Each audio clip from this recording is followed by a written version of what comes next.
Come in. Welcome. I'm E.G. Marshall. If only I had to do it all over again is a constant cry from the human heart. And the implication is, of course, that if some magical power could grant the plea, how much better things would be handled. Or at the very least, how differently. But is that a valid concept? Does it follow inevitably that people could or would handle things better a second time around?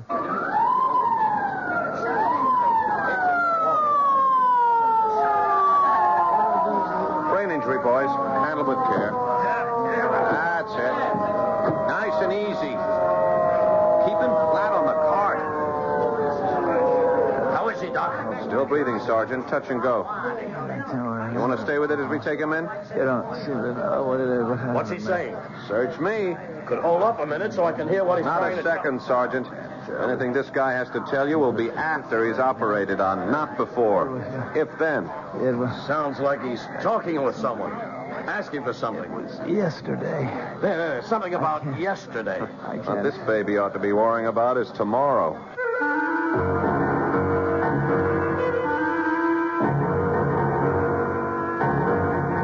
Our mystery drama, The Man Who Asked for Yesterday, was written as... So if you'll send in that question again, we'll try for a prompt reply. Write Mystery Theater, Box 5152, Radio City Station, New York 10019. Mystery Theater, Box 5152, Radio City Station, New York 10019. And again, thank you. This is WOR, New York, your Mystery Theater station. Withdraw whenever you want. Suburban Savings pays a 5.25% annual interest rate on regular savings paid quarterly, which earns an annual effective yield of 5.47%. Interest is compounded continuously from day of deposit to day of withdrawal, as long as $50 is maintained in the account to the end of the quarter. Come into Suburban Savings and open an account with flexibility. Our regular savings account in New Jersey at Bayonne, Edgewater, Elmwood Park, Emerson, Hackettstown, Morris Plains, Nutley, Paramus, and Sparta.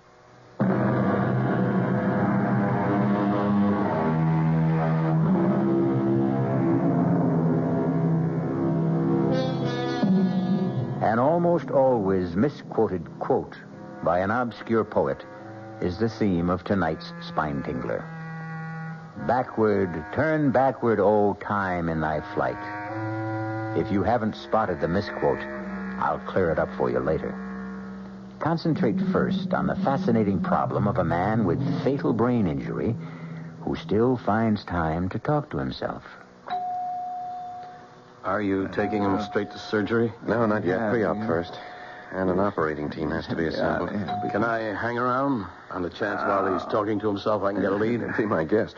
But with that bullet in his brain, I doubt if even subconsciously he can track anymore. But he's still trying to say something. To who? Us? Himself? Big Daddy in the sky. I don't know. He may be louder, Oh, if you could but he sure ain't clearer. I'd give a lot to know if he's really making any sense or what he's trying to say. I never had a chance. I should have had a chance. Somebody should have given me a chance. What kind of chance, Mort? What? Who? What kind of chance should you have? Well, the cards were all stacked against me. I mean, how was I to know? The cards were stacked. So? Don't you see, if I'd even suspected for a moment, if I thought that my own wife... what's the use? Don't give up yet, Mort. Look, mister, I don't know who you are, and it's like I'm wasting my breath. But I can tell you something. If I could have yesterday to live over... Suppose you could. What would you change? You'd have to know what happened to me first. Suppose you could convince me that yesterday should be lived over. Would you be willing for me to give you that opportunity? If it were only possible.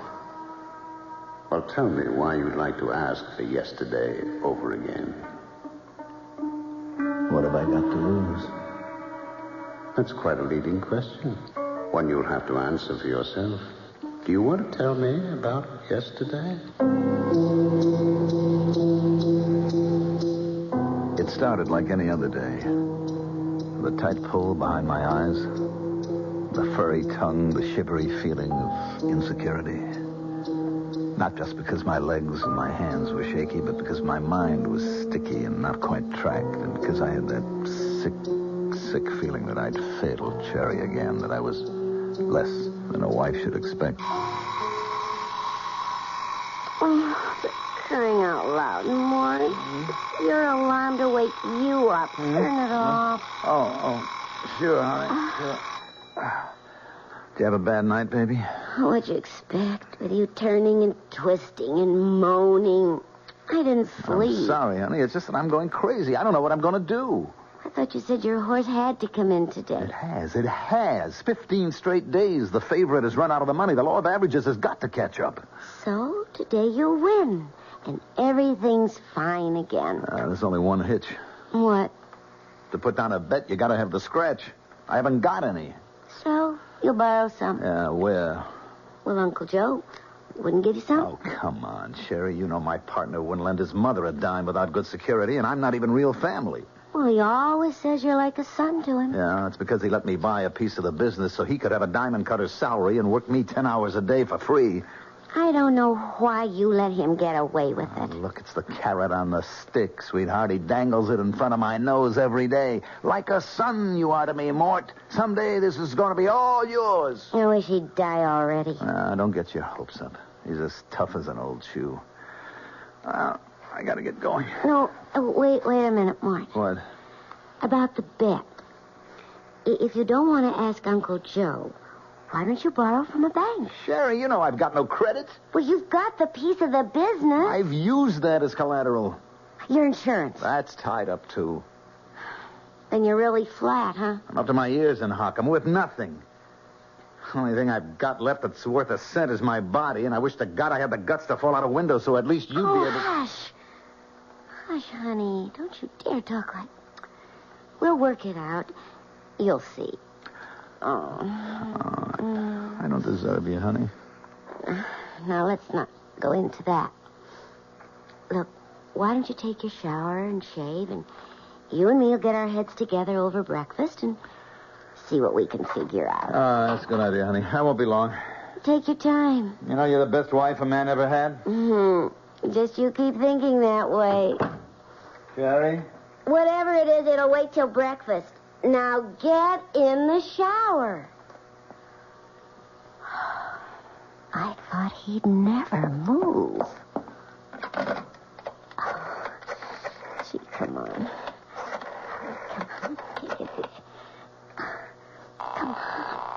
Come on. Yeah? Herb, it's me, Sherry. Hi, sugar. Why so early? I just want to tell you we finally got a little pigeon right where we want him. Did he leave already? No, he's in the shower. But he finally admitted it this morning. He hit bottom. So do we go ahead? You know the deal, sugar. You can count on me. Then we move. More coffee, Mort? No. I wish we had more time to think.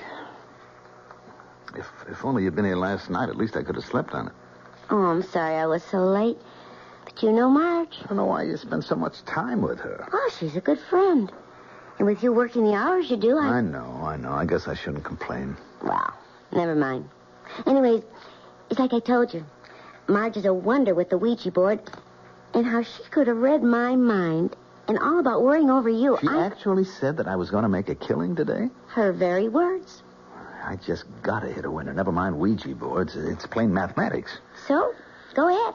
Make the bet. Without cash? Well, now, surely that old bookie of yours will take your check. You've been a good customer. And then you can pay him when you win. Mm-hmm. And suppose I lose? Mort, will you think positive for once? This is going to work out just right for us. I know it. All right. I'm going to take a chance, honey. I mean, what could they do if I lose? You can't get blood out of a stone. Ah, that's the way. Now, you just keep thinking positive. Yeah? Oh, Herb, it's Mort Herman. Hi, Mort. What's your action? Look, I want to get a bet down on the 4th at Jasper Gardens today. You got it. What horse? How much? The favorite, final chance. 1,000 on the nose. But gee, that's a little steep, Mort. I want that covered. Well, it's Saturday. The banks are closed, Herb. Yeah. I mean, I don't have that much on me in cash, you know. I'll tell you what. You drop me off your personal check on the way down, and you got your bet. With a real good customer like you, what have I got to lose, huh?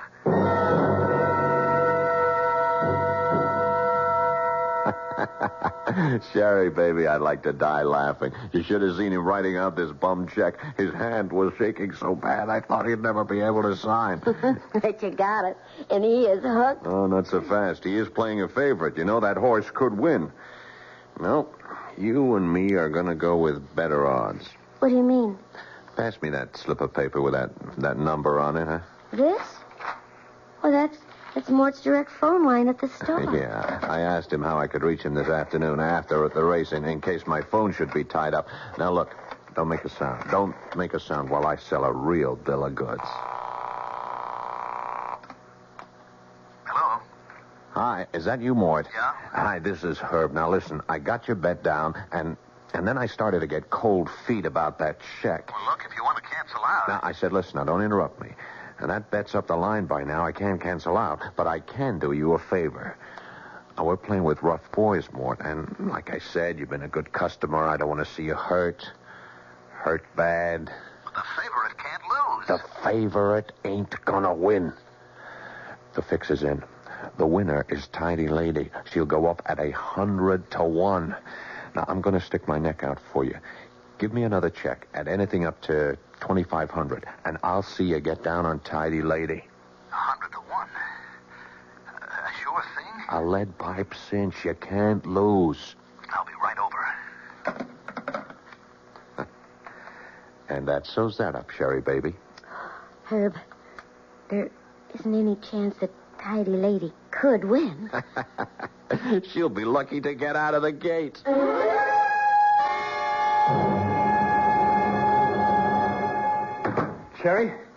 Sherry, where are you? In the living room, Mort. Sherry, the most awful thing has happened. The horse I bet... Herb, what are you... How did you get here? Well, Herb's been trying to reach you at the office, darling. Oh, well, I'll just leave you two alone. Too bad it was the wrong horse, huh, Mort? Herb, what happened? You told me Tidy Lady couldn't lose. Yeah. Sorry about that. Even a bookie gets bum information. Well, let's get our business settled. I got $1,000 for you on final chance. She went off at even money. So that means you owe $1,500 on the other bet. But you said Tidy Lady couldn't lose. That's the Phillies for you. Can't trust them. And I can't trust you, Mort. Can I? Now, look, Herb. You know and I know these checks ain't worth the paper they're written on. If I dropped them, they'd bounce out of sight. Now, what are you going to do to make them good? Now, Herb, give me a chance, will you? Give me a break. Oh, yeah, sure, I might, Mort, but the men upstairs, not a chance. I'm only an errand boy. These are hard cases, Mort. You better pay off. How can I? Well, there is one way. Let me show you the only out you got.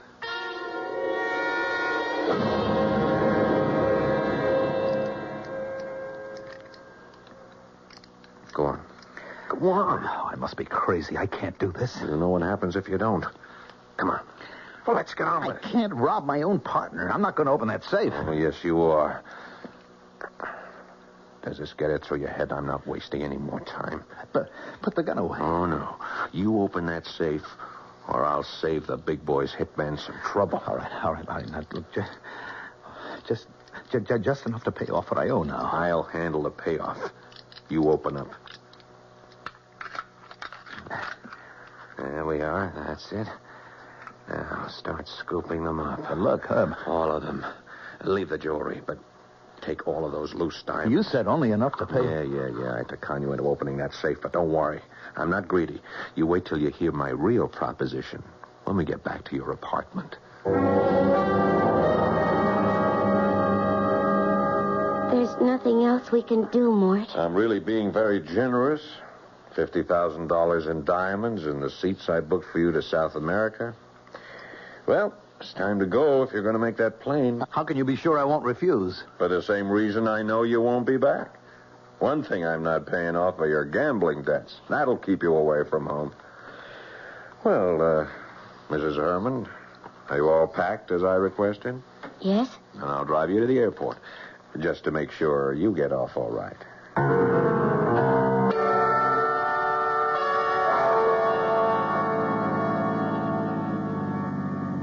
What did we come off the highway for? We're almost out of gas. Well, the airport's just across the bridge. You could have made it. Turn left here. Right here, under the bridge. There's no gas station down here. This road goes right to the river. That's a dead end. You are so right, Mort. Particularly for you. What do you mean? End of the line. But I'm going to South America. You said there were 2 tickets. Yeah. For Sherry and me. What? Didn't you ever think it was funny? My dear friend Marge never came to visit us. You mean it was always Herb and you? Sure. It takes someone as stupid as you not to guess. Where's your car, Herb? It's on the other side of the wharf, honey. But don't go yet. I'll need you to help me get this car rolling into the river. Oh, I don't want to be here. No. You're not going to kill me, Herb. You're not going to kill me. As soon as that plane is making enough racket to kill the sound of... Herb, no. Now. Herb.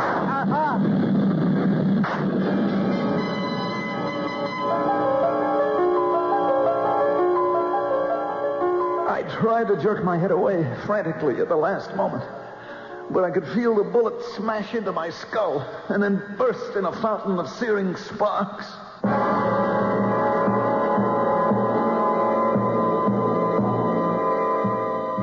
But did Mort Herman really die? If so, how could he be able to ask his mysterious partner in conversation to borrow back yesterday? Well, we'll find that out when we return shortly with Act 2. Ever see a beer drinker pour his beer real easy down the side of the glass? Maybe you do it yourself. If so, the Budweiser brewmaster thinks you're missing something, especially if you're a Budweiser drinker. You see, Bud is brewed, so it will kick up a healthy head of foam. Exclusive beechwood aging and natural carbonation make it a lively brew. Well, anyway, pouring Bud plunk down the middle of the glass helps bring out the best in that clean white Budweiser foam and real beer aroma. It also helps you get the full benefit of a taste, smoothness, and drinkability you'll find in no other beer at any price. Remember, brewing beer right does make a difference. Next time, pour that Budweiser right down the middle and see for yourself. Anheuser-Busch, St. Louis. WOR, your Mystery Theater station in New York. Hey, Ma, what's for dinner? Hey, Ma, what you got? Hey, Ma, will it be much longer? My hunger's getting stronger and I can't wait. She loves her family. She wants the best. She does all that she can do. She lets ShopRite do the rest. Hey, Ma, what's for dinner? Hey, Ma, what you got? What's for dinner? How about Armour canned ham, 3-pound size, $3.99. ShopRite, grade A frozen green beans, 9-ounce packages, 6 for $1. ShopRite Dairy Case Homestyle biscuits, 8-ounce packages, 5 for 49 cents. She loves her family. She wants the best. She does all that she can do. She lets ShopRite do the rest. Hey, Ma, what's for dinner? ShopRite has the answer.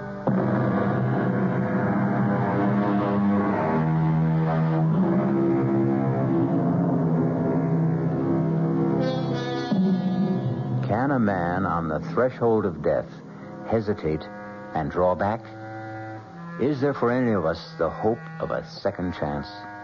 And if we were granted this chance, If we were allowed to retrace our steps, could we change the course of events and find another ending? We're about to return to the story of a man who asked for yesterday. Am I dead? Not quite. You're in a hospital with a bullet in your brain. As the saying goes, as good as dead. And Sherry and Herb got away with it. Oh, it isn't fair. If I only had it to do all over again. Suppose you had. Could you do better? Of course.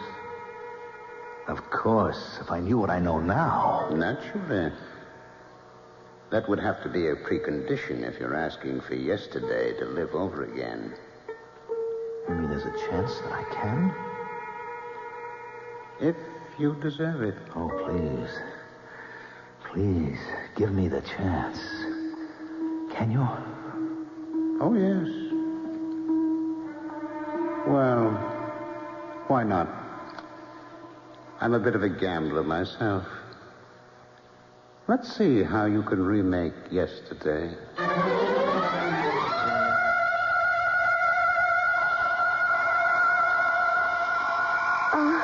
For crying out loud, Mort. It's your alarm to wake you up. Turn it off. Oh, sure, honey. Wow. Oh, you have a bad night, honey? Oh, what'd you expect with you turning and twisting and groaning and moaning? I didn't sleep. I'm sorry, honey. It's just that I'm going crazy. I don't know what I'm going to do. But that was yesterday. Now I know what I'm going to do. Or at least what I'm not going to do. I was aware of Sherry's voice saying all the things as we had said them. But I was thinking to myself how I hated her, knowing the truth. Her pretense of love, the story about her friend Marge. Well, now that I knew I was the one marked for the kill, things were going to be different. But not till I was ready. Till then, it had to stay the same. Yeah? Oh, Herb, it's Mort Herman. Hi, Mort. What's your action? Look, I want to get a bet down on the 4th at Jasper Gardens today. You got it. What horse? How much? The favorite. Final chance. 1,000 on the nose. But gee, that's a little steep. I'd want that covered. Look, it's Saturday, Herb. The banks are closed. Yeah. I mean, I haven't got that much on me in cash. I'll tell you what. Drop me off your personal. It was hard to sound scared the way I had before, knowing that slimy rat was two-timing me with Sherry. But I had to play it out so he wouldn't know this time. Know that he was going to be the one that got hooked. By the second call, I was ready to make the first of my changes in the action. And I'll see you get down on Tidy Lady. 100 to 1. A sure thing? I'll let pipe cinch. You can't lose. Oh, boy, look, I know I can trust you, Herb. You wouldn't steer me wrong. You know it, kid. Well, look, all right, how about giving me a real break now? Spring me for a big one. 10G. Now, wait a minute. You know I'm good for it, don't you? Well... Look, I got a safe full of diamonds would cover that 10 ways from nowhere. A bet that big might shake the odds. Herb, come on. You can lay it off 50 different places. Okay. You got a deal. But bring me that check. My upping the ante was a jolt for Herb, I knew. But I also knew that he had to go for it. As I wrote out the worthless check, I could just figure the conversation now going on between Herb and my no-good cheating wife. Did he go for it? Yeah.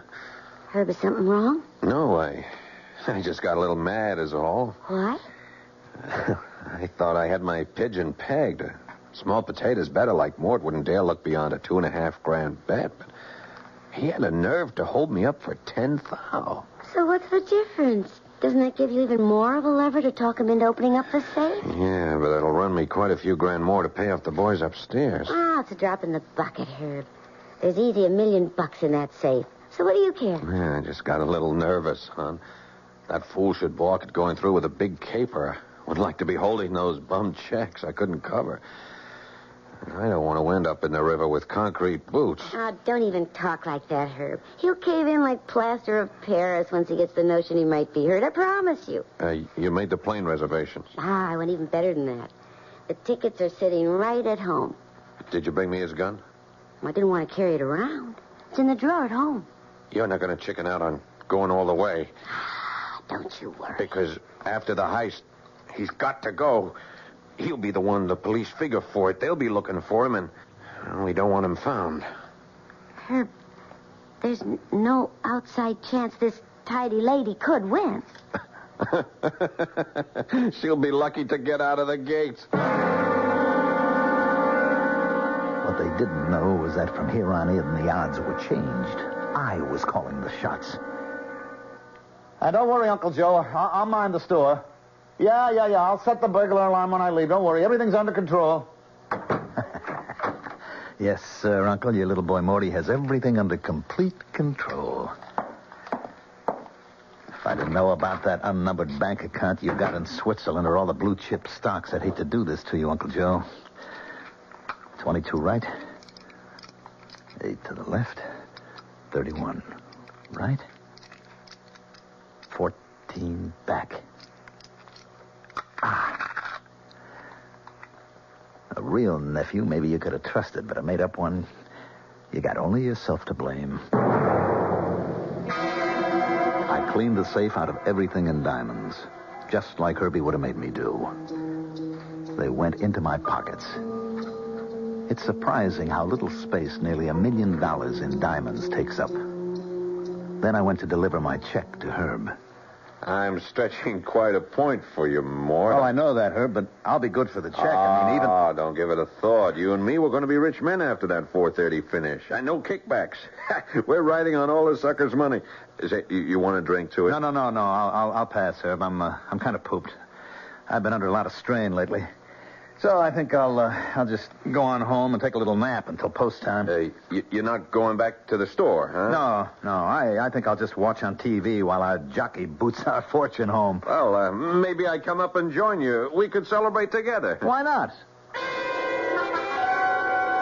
Not in a million years, Herbie. Not ever. You're not seeing me again. When I heard you laying off those bets that you had to guarantee personally, my score with you was all settled. Who's that? Me. Mort. What are you doing home so early? Why, aren't you glad to see me? Well, of course, sweetie, but what are you doing with the gun? Just checking to see if it's loaded. Why? Well, you know I always do that when I'm carrying diamonds. Diamonds? You're carrying some now? Yep. Oh, what for? I'm going on a trip. When? Right now. Oh, but I thought... You thought what? Well, I thought... Well, didn't you have a bet on a horse or something? That's right, I do. 2 of them, to be exact. On the same race. Well, I don't understand. Yeah. Pistol's all set now. I think you do, Sherry. What? Understand. Oh, Mort, honey, you're so strange. What are you trying to say to me? I'm not trying, honey. I'm going to lay it right on the line for you.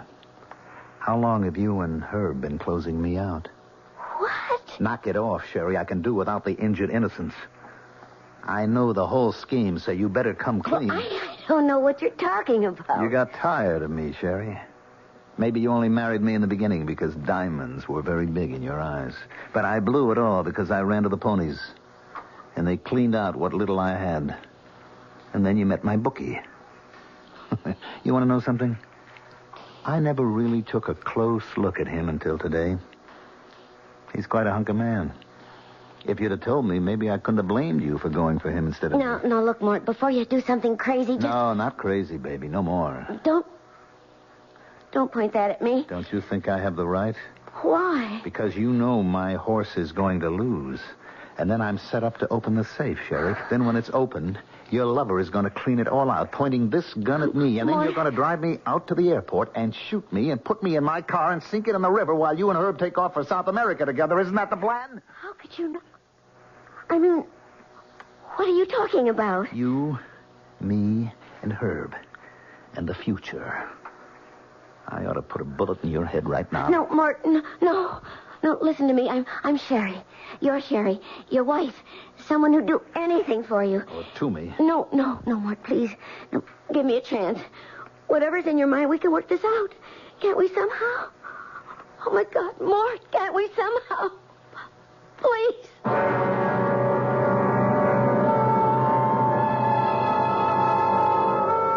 So the worm has turned with a vengeance.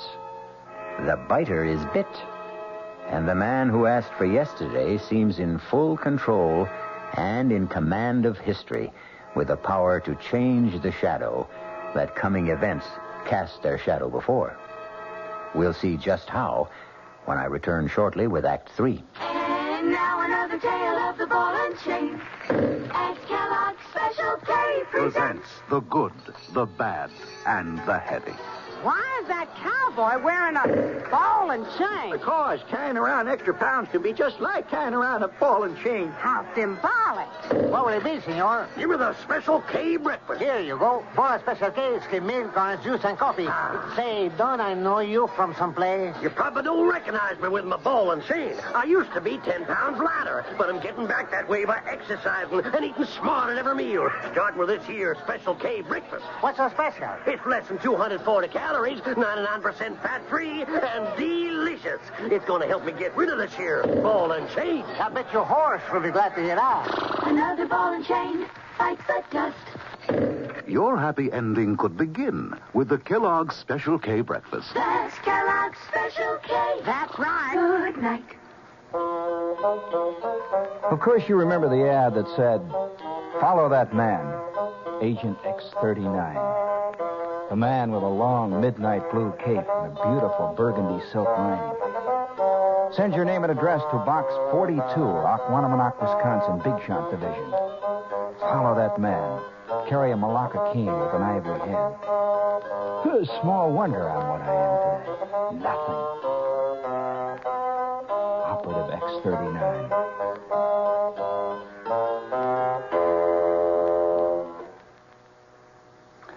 Gene Shepard, tonight at 9:15 over WOR New York, your Mystery Theater station.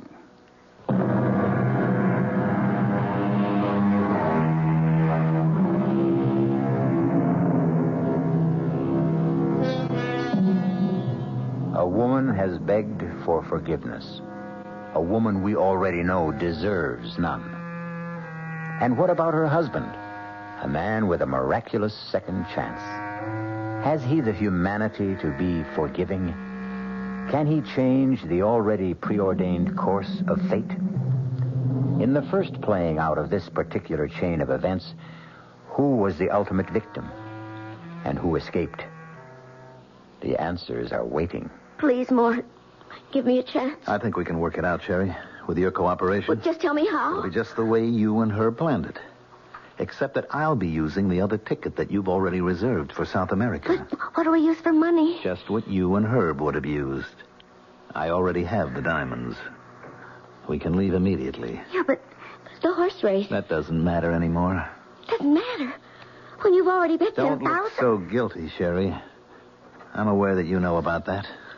Mort, you're scaring I'm me. also aware that the bet means nothing to me.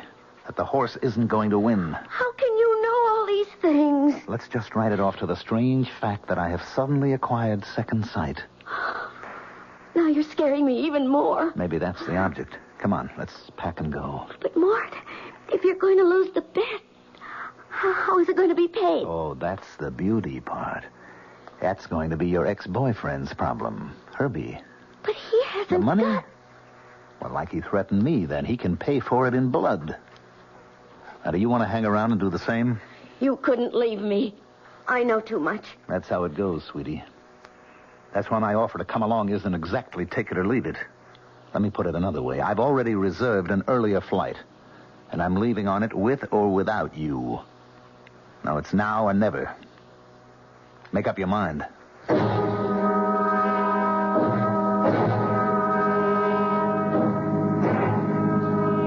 Mort? What? It still isn't too late. Too late for what? To go back. Start all over. How? Well, the race hasn't been run. I could talk to Herb. Maybe get him to call off the bets. Forget it, Sherry. The bets are down, all of them. It's too late to call anything back. What are you slowing down for? We need some gas. We must have enough to get us to the airport. We're right at the bridge. Oh, I wish you could know how familiar this conversation sounds. Why are you turning off? We have an appointment right below the bridge here. You're scaring me again. Mort, what is it about you that... Maybe I've become the agent of fate. The what? It's finally catching up to you, Sherry. I don't know what...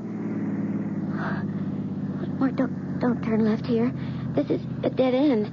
It ends at the river. I found that out once. Well, Mort, I think you're crazy. Mort, let me out of here. Oh, no, sweetie. I can't do that.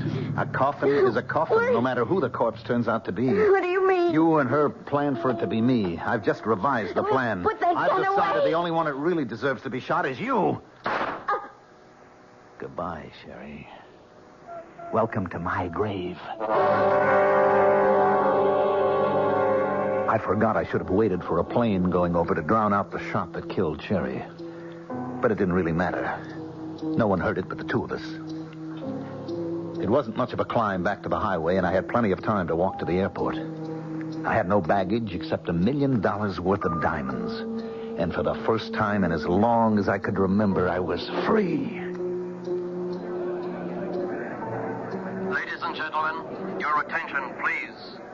An unexpected total inversion due to extreme weather conditions, aggravated by a heavy smog, has caused a temporary shutdown in all air traffic. Arriving planes are being shunted to alternate landing fields, and there will be no takeoffs on all scheduled airlines until further notice.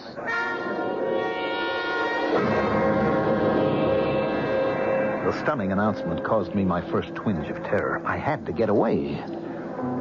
With a deep breath, I took hold of myself. I mustn't give way to panic. I was safe till at least Monday, as far as the diamonds were concerned. Their loss wouldn't be discovered until then. But I had to get out of town before the race was run and lost. I knew Herbie would be looking for me. I could head for the nearest airport that was cleared and take a plane from there. The answer was just across the terminal building. Your attention, please. Oh, miss? Excuse me, miss? I'll be with you in just a minute, I've sir. been waiting for almost half an hour. Be back in a moment. Some panic, huh? You think there was a war on or something, huh? They've canceled all the flights. Yeah, I just heard. I come in here to use a plumbing. Now I see where maybe I'm going to make a heavy buck today. Why? What do you mean? What do you say, mister? I run a hack. Oh, excuse me just a minute. Miss? It's a car you want to rent, sir. I'm sorry, but there isn't a thing. You want to go back to the city, friend? Like I was saying, I got a hack outside. Oh, brother, you're a lifesaver. Yeah? Well, you hear the deal. 50 smackers. I'll tell you what. You take me to the nearest airport where planes are flying, and I'll pay all expenses and $100 bonus. No sale, friend. I'm a family man. I don't show up for dinner. The wife would clobber me. Besides, save your dough. For a 5-0, I take you to the railroad station. You get a train out. A train? Yeah, sure. Come on.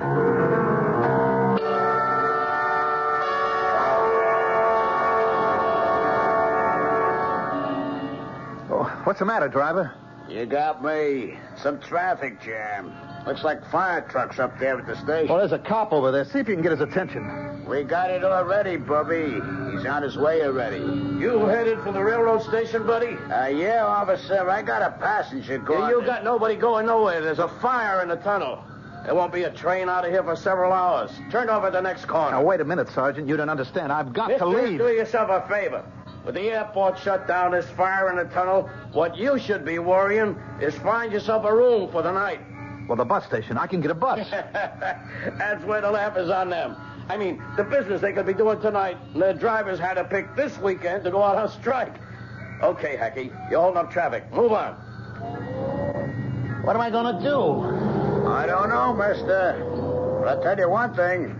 You've about used up your 50. Make up your mind wherever I drop you. It better be close. Just let me think a minute.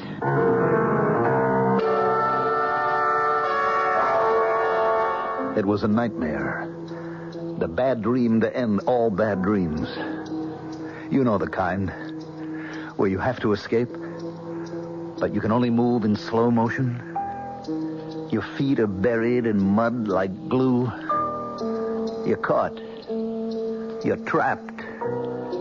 You're helpless. You know there's no way out. Okay, Mac. This is it. End of the line. I don't take you no further. Hey, watch it, Bubby. Let's not throw any fits or nothing. I already got enough trouble out of you. You don't get the joke. I ain't interested. I want you out. You know where you've stopped? right in front of my own house. So ain't that a lucky coincidence? I brung you home. So out. This is the last place in the world I want to be. I can't get out here. Hello, Mort. I've been waiting for you. Herb. Look, Herb. Let me give you a hand out. You look a bit shaky. And don't make any sudden moves. Oh, you got your fare, Hacky? I got it, mister. Take care of your friend there. He's kind of in a bad way. All right, let's keep our hands nice and open where I can see him. And then we'll go inside and we'll have a little chat.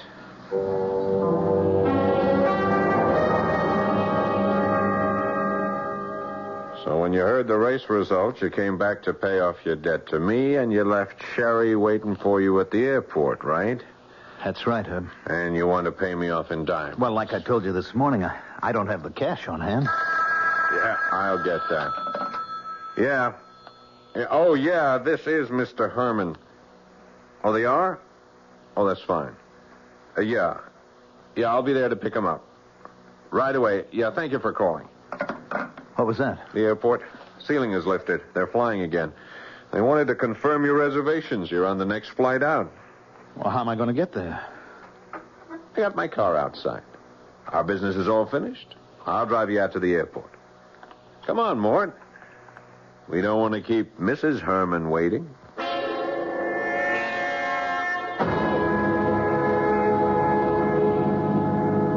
I appreciate you going out of your way like this, Herb. Don't mention it. As a matter of fact, it just fits in with my plans. What are you doing? Don't turn off here. You and I have a little final business to complete. No. Not under the bridge. Oh, you know this little spot, huh? Is that where you gave it to Sherry? What are you talking about? Come on, jerk. When I took that gun from you, I could smell it had been fired recently. When I couldn't reach Sherry, as we planned earlier this afternoon, I had to figure maybe you'd caught on about us. That's why I was waiting for you when you got home. What did you do with her, Mort? I don't know what you're talking about. Sure you do. Come on, get out. Now, give me your coat. Herb, please. Please. Coat, jacket, pants. I want all the diamonds. Herb, please. Did you give her any chance? What did you do, shove her back in your car and roll it in? Look, she had no right. Okay, you forget it. Now, you just drop those clothes and walk to the edge of the pier. I wish I had a car to bury you in. But I'll take my chances on the tide. Move! It didn't make any difference. It all turned out the same, didn't it, Herb? I don't know what you're talking about. But by me, it comes out even. Goodbye, Mort.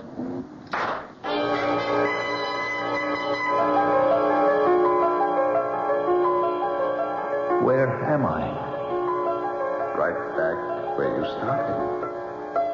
But I didn't change anything. Did you really think you could? But Herb gets away with everything. And I killed Cherry. At least she could still have been alive. Well, don't worry about that. Think back to the first of your yesterdays. Remember a second shot? Herb sent Cherry with you into the river, locked in the car. Well, then how did I... When you were in the back seat. The door wasn't closed completely. The water pressure opened. You surfaced and drifted on the tide to the bank, where a police sergeant found you and brought you here. Where? To the hospital. They're operating on you right now. Then I'll live? Do you think you should? I could prove it to you. If you'd just let me have yesterday again. Oh, no. No, I'm quite satisfied now. About what? That you belong to me. Now I pick up my part of the bargain. Your part? Tomorrow. I'll take care of all your tomorrows.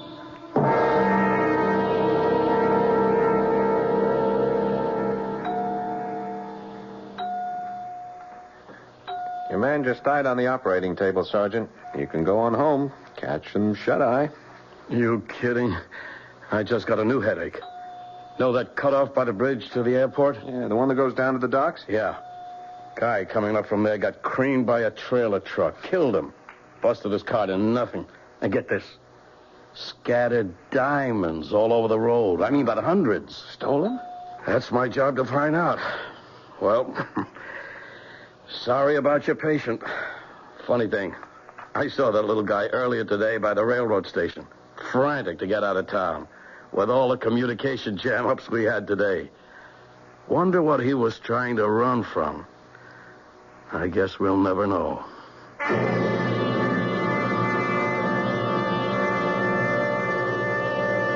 But we do, even if the sergeant never learns. And we also know it caught up with him. He was a weak little man, and a scared little man, and a stupid little man. None of which is any excuse. Mort Herman got exactly what he deserved. I'll be back shortly. John Wingate here, and a reminder, if you're only getting 400 yards to a gallon of gasoline, may I make a suggestion? You can drive around this weekend in your own backyard. You can take it to the car wash and drive back if you're getting 400 yards to a gallon, okay? Seriously, on the Wingate News Digest at 10 o'clock tonight, a big man of the Auto Club of New York will tell you if you're headed for the Poconos, for Rockland, for Westchester, for the Hamptons, watch out. Gas is dry all over the city. Another special tonight. A major home heating oil distributor says you're in luck. The price is going down. And he doubts the entire shortage. Doubts it, and he'll tell you why. Then later, someone you don't know, a 16-year-old. What he thinks of, quote, the energy crisis, of Mr. Nixon's speech, of everything. What ambitions, if any, for a 16-year-old kid in New York. Wingate News Digest, tonight, 10 o'clock, WOR. This is WOR New York, your Mystery Theater station.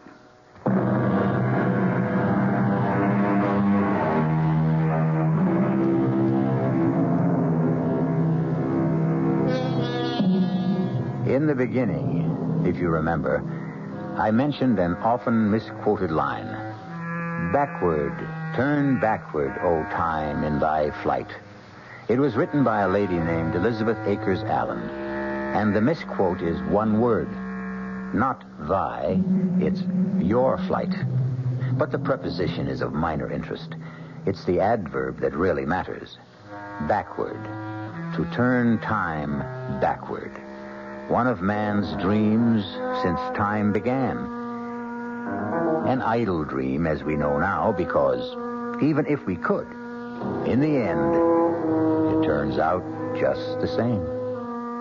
Our cast included Mandel Kramer, Paul Hecht, Evie Juster, Ralph Bell, and Gil Mack. The entire production was under the direction of Hyman Brown. And now, a preview of our next tale. You'll have to believe me that Leo won't give me a divorce. Don't you see how easy it would be to take his place? Yeah, fine, but what happens to him? Well, that's the problem, isn't it? Yeah, that's the problem. I thought maybe you could think of a way out. Yeah, I can, but I don't like it. Try it on me. No, I think you've already tried it on, and you like it. Maybe. Not maybe, positively. That's what you wanted to lay on me when you said you wanted to talk. You're not only sexy, but you're smart. Yeah, you bet. Smart enough to stay away from murder. Well, who said anything about murder? I did, my lovely. I did. I said murder. Radio Mystery Theater was sponsored in part by the Kellogg Company, makers of Kellogg's Special K cereal. This is E.G. Marshall inviting you to return to our Mystery Theater for another adventure in the macabre. Until next time, pleasant dreams.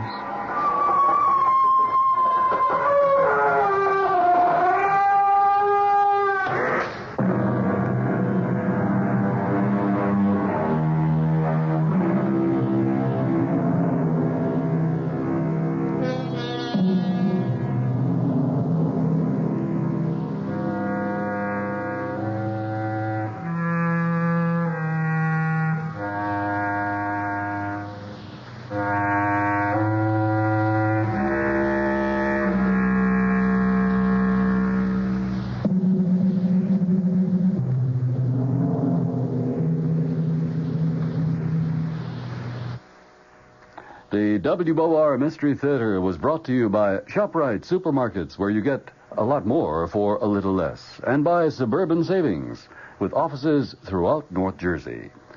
The preceding Mystery Theater program was furnished by the CBS Radio Network.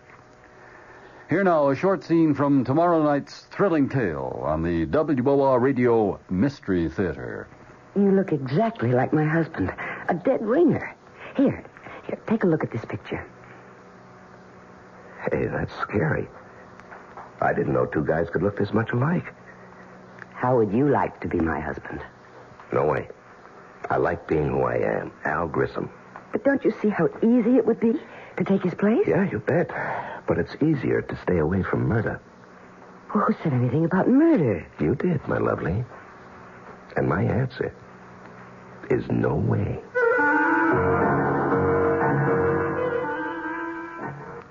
Dead Ringer, starring John Lovejoy with E.G. Marshall host. A man and woman plots a murder with a man who looks just like her husband. Their victim, her husband. Gloria Winters is amazed to discover that a man she found hurt on a highway is a dead ringer for her husband, whom she wants to divorce. The two are attracted to each other, and soon are figuring out a way to get rid of her husband, but not his fortune. Our cast tomorrow night will include Joan Lovejoy, Leon Janney, Larry Haynes, Bob Dryden, and Paul Hecht. The WOR Mystery Theater. Good evening, everyone. This is Patricia McCann. Samira and Muhammad Salan will talk about the food of Lebanon tomorrow morning at 11:15 a.m. Along with other members of their family, they run a Middle Eastern restaurant right here.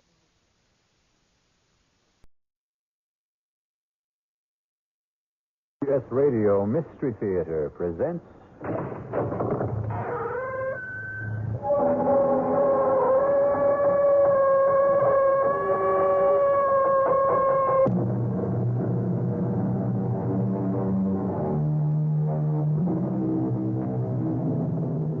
Come in. Welcome. I'm E.G. Marshall. Welcome to the fear you can hear. Welcome to the sounds of suspense. Have you ever noticed the similarity between night driving and making your way through life? Driving at night, you can only see as far as your headlights show you the road. You never know what's over the next hill or around the next curve. And even on a straight road, your vision only extends as far as your lights. Life is very much the same.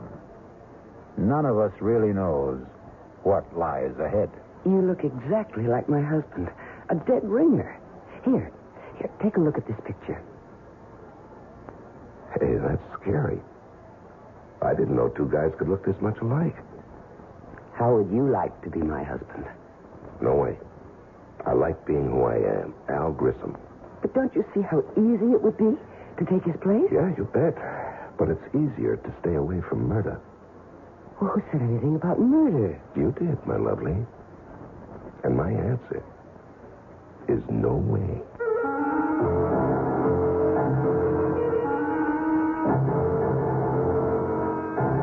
Our mystery drama, Dead Ringer, was written especially for the Mystery Theater by Murray Burnett and stars Leon Janney. It is sponsored in part by Anheuser-Busch Incorporated, Brewers of Budweiser, and by the Kellogg Company, makers of Kellogg's Special K cereal. I'll be back shortly with Act One.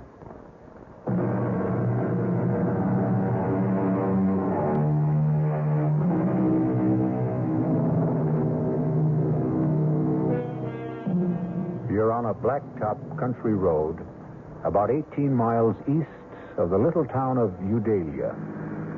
It's raining hard. You're driving a Citroen Maserati, and it handles. But you have your problems. You're going to be late for dinner, and you have a husband who doesn't appreciate lateness. The night seems to be getting blacker, and the rain shows no sign of easing. Darn this rain. While I'm at it, darn the weatherman who promised clear and cool weather. Your name is Gloria Winters. And then can the headlights pick up something in the road? Whatever it is, it's a problem because it doesn't seem to move. Come on, stupid, move. Get out of my way. My, it's a man.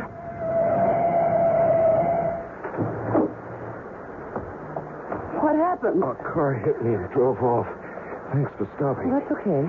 Well, a lot of people didn't. Do you think you can make it to my car? Yeah, with a little help. Okay. There we go. That's it. Steady now. Yeah, I guess I better. Just here. Just slip into the seat. Yeah. There you go. I'll close the door and come around the other side. Watch yourself.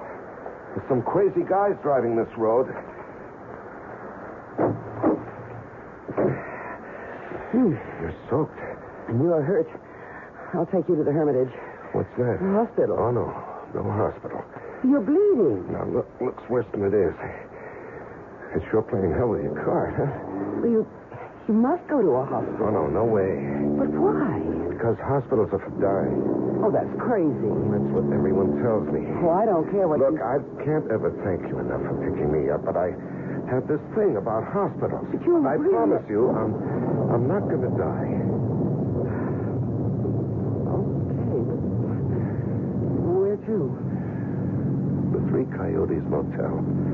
It's just outside. I know where it is. Oh.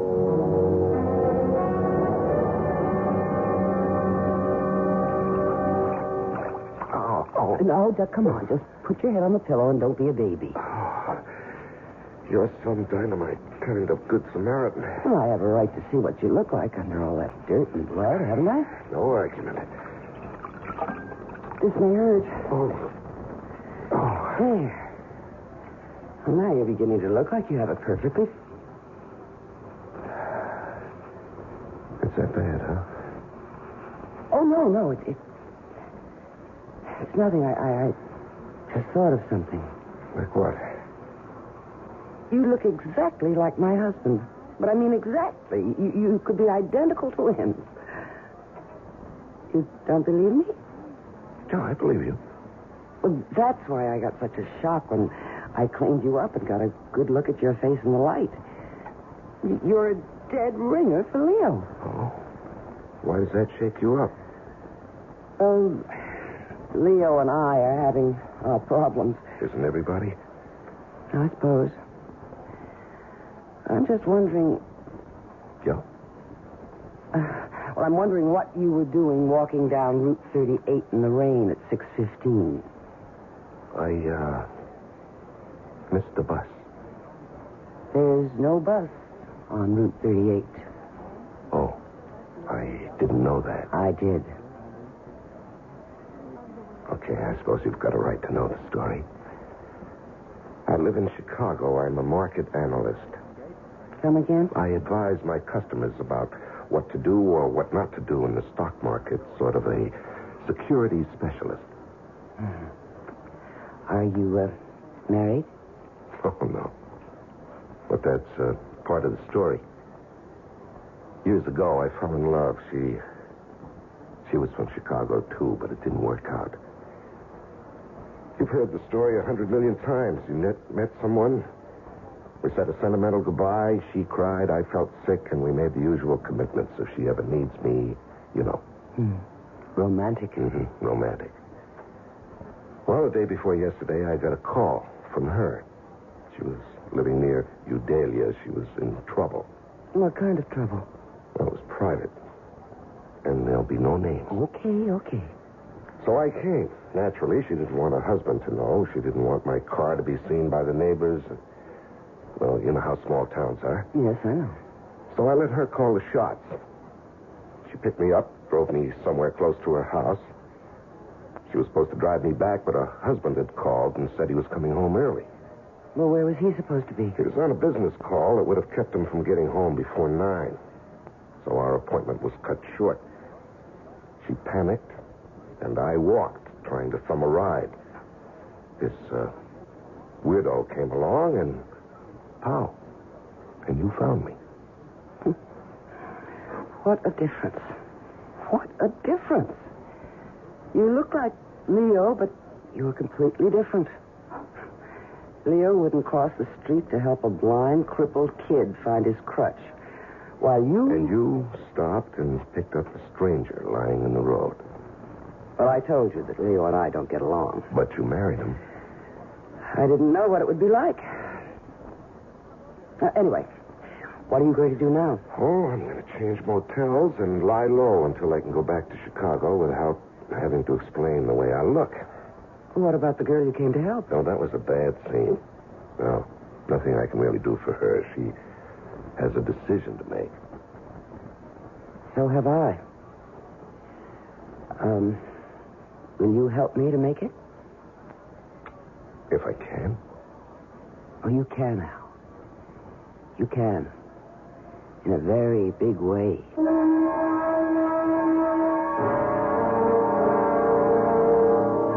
I don't like it, Gloria. I don't like it at all. You have been saying that for a whole week, Leo. When's he going back to Chicago? When the scars heal and nobody will ask questions. How about the name of the girl he came to help? He won't tell me. I don't like it.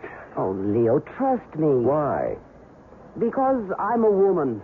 If you could give me one good reason. I've given you 1,000,000 reasons. $1 million. Al is the man who can do it for us. You really believe he's leveling about the securities market in his background? Maybe he's conning you. Why? Take a look in the mirror. All right. Suppose he is playing me for a sucker. Then we're still all right, maybe even better. Just trust me. Do I have a choice? You always have a choice. Don't ever forget that. You made one the day you married me.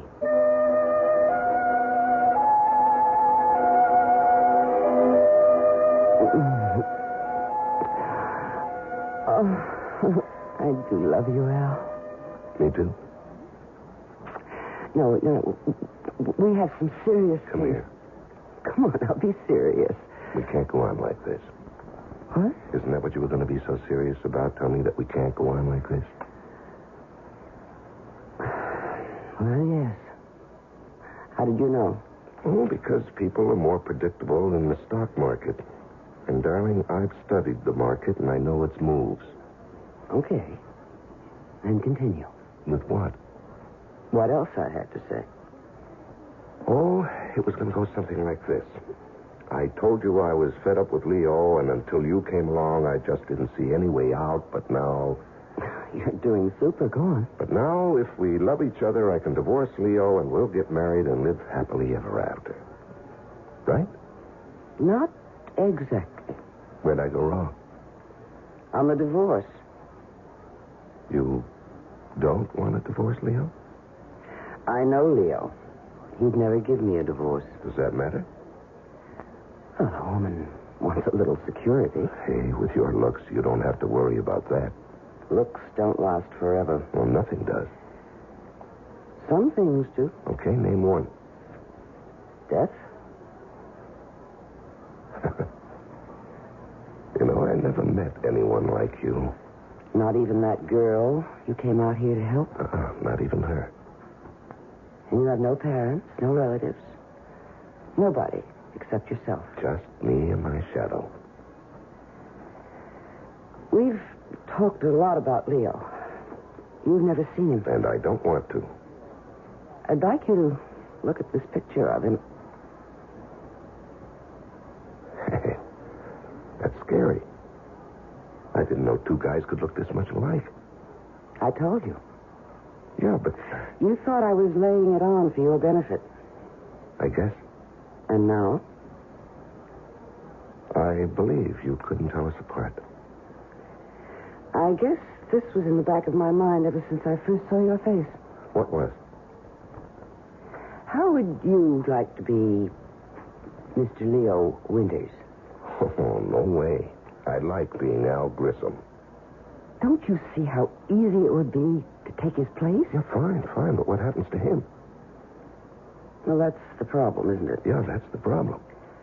I thought maybe you could think of a way out. Yeah, I can, but I don't like it. Try it on me. No, I think you've already tried it on, and you like it. Maybe. Not maybe, positively.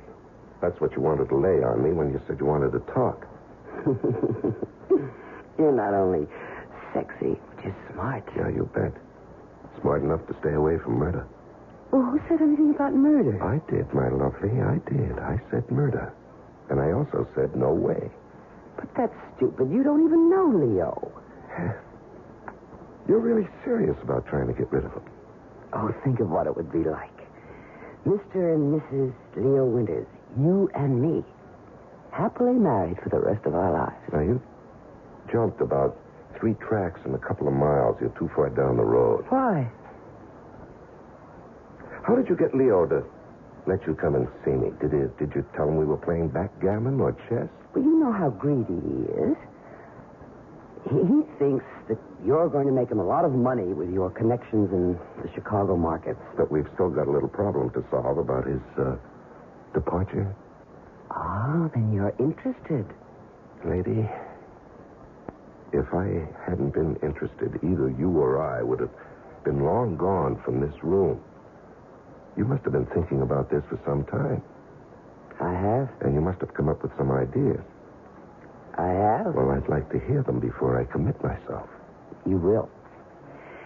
But I promised Leo I'd be back at 3:30 sharp. That doesn't give us enough time to discuss it now. No, but it does give us enough time to... Seal the bargain?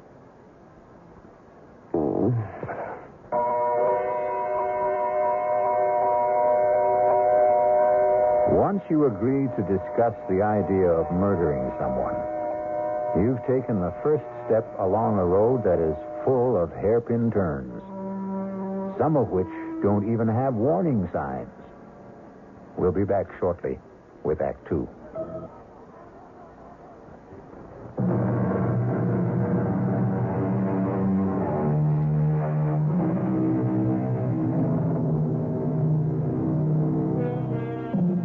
It's me again, and we're talking about murder. That is, we're not talking about it, but Gloria Winters and Al Grissom are trying to arrange a murder. It isn't a simple task, as you will hear. No, hiring a killer is just setting yourself up for big trouble. Well, do you have any better ideas? No, not yet. You'd better come up with one, because Leo's getting suspicious. Oh? You don't have a gun. Now, we've been through that. Well, you could buy one. And it can be traced. Not if we get rid of it afterwards. Gloria, I know the way the police operate. When a husband gets knocked off, the first one they check out is his wife. And statistics show they have a better than even chance of being right. But I'm going to say it was a prowler. Now, what makes you think they'll believe you? Hey. I've got it. Why didn't I think of this before? The same thing that happened to you before, only this time it'll be fatal. Hit and run? Of course. You know, the more we talk, the more I'm beginning to think we ought to forget about the whole thing. No. All right? What car are we going to use? Well, we'll rent one under a false name. Mm-hmm. And who's going to rent it? Well... Now, you see, the guy who rents either one of us a car will remember us. And even if we give a false name... But why should they be worried if they get the car back? Because the hit and run will be discovered. They'll start asking questions. Well, I'll be home with a friend as a witness. No. Hit and run is a crime. They'll go looking for the driver of the car, and that has to be me. No, I don't like anything we've come up with.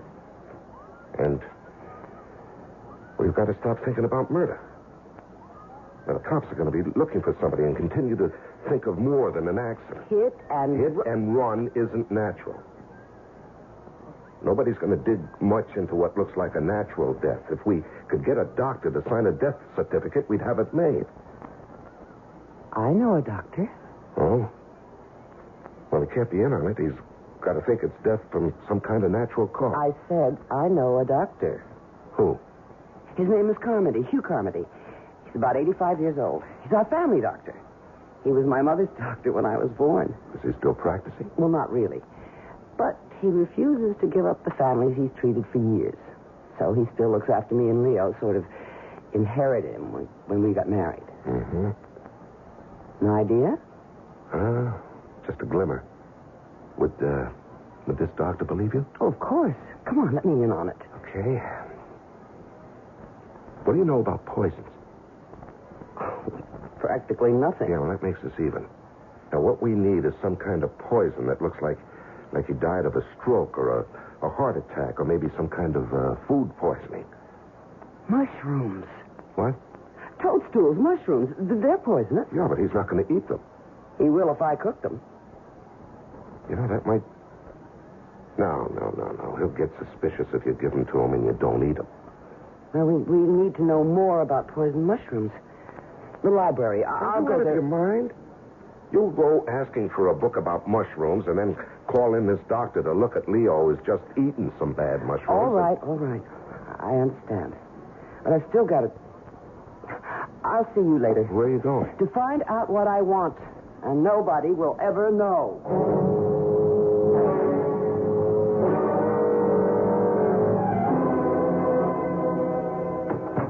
Al? B? Where have you been? To see Dr. Carmody. Of all the dumb places. Relax, darling, and give me a kiss. I think I really have something. What did you do? Toadstool. A fleshy fungus that is poisonous or inedible as distinguished from an edible mushroom. Oh, great. We knew that before you left. But we didn't know that aconite, which was formerly much used as a cardiac and respiratory sedative, is the poison that comes from toadstool or monkshood and can be deadly.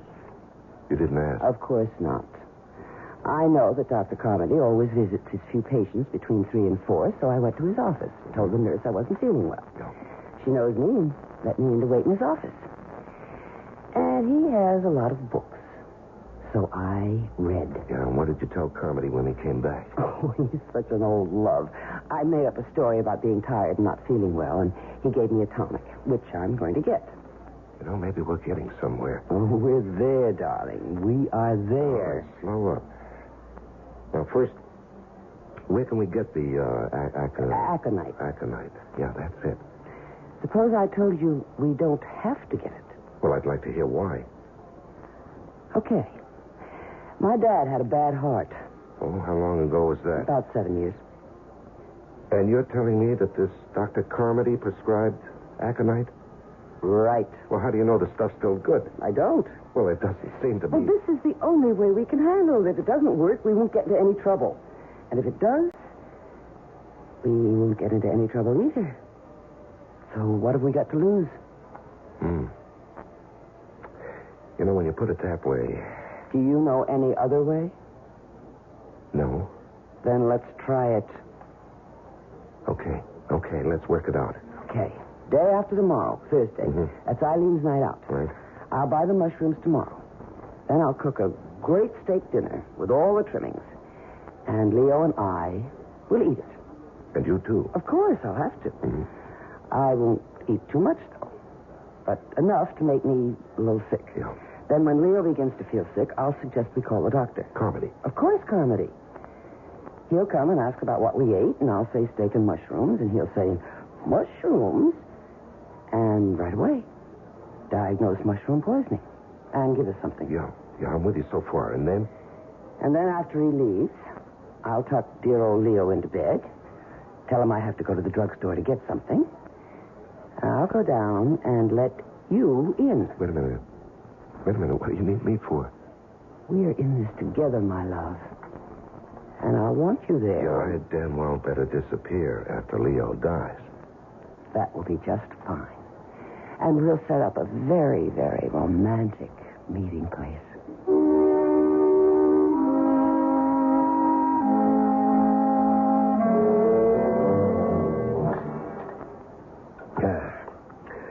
That's real good coffee, Gloria. Thank you, darling. You really should have made that pie. I gotta watch my figure. I know how much you love it. You want to go into the den? Oh, not particularly. Look. What? You feel all right? I feel fine. You sure those mushrooms were good? Of course. I don't know. I feel kind of funny. Even if they weren't, it's too soon for them to act up. How do you know? Oh, I've known about mushrooms since I was a kid. Well, all the same, I've got pains in my stomach. Call Dr. Carmody.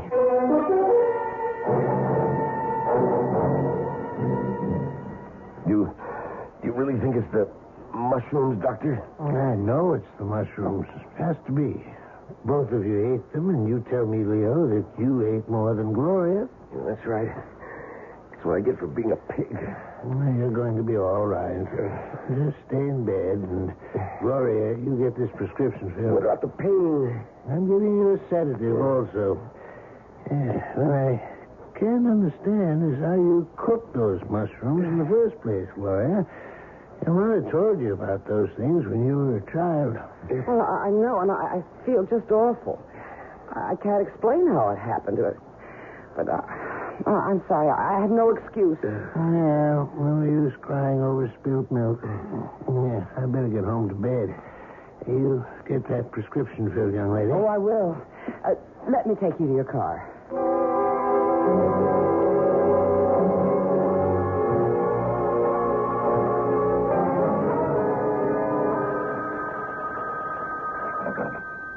Hello?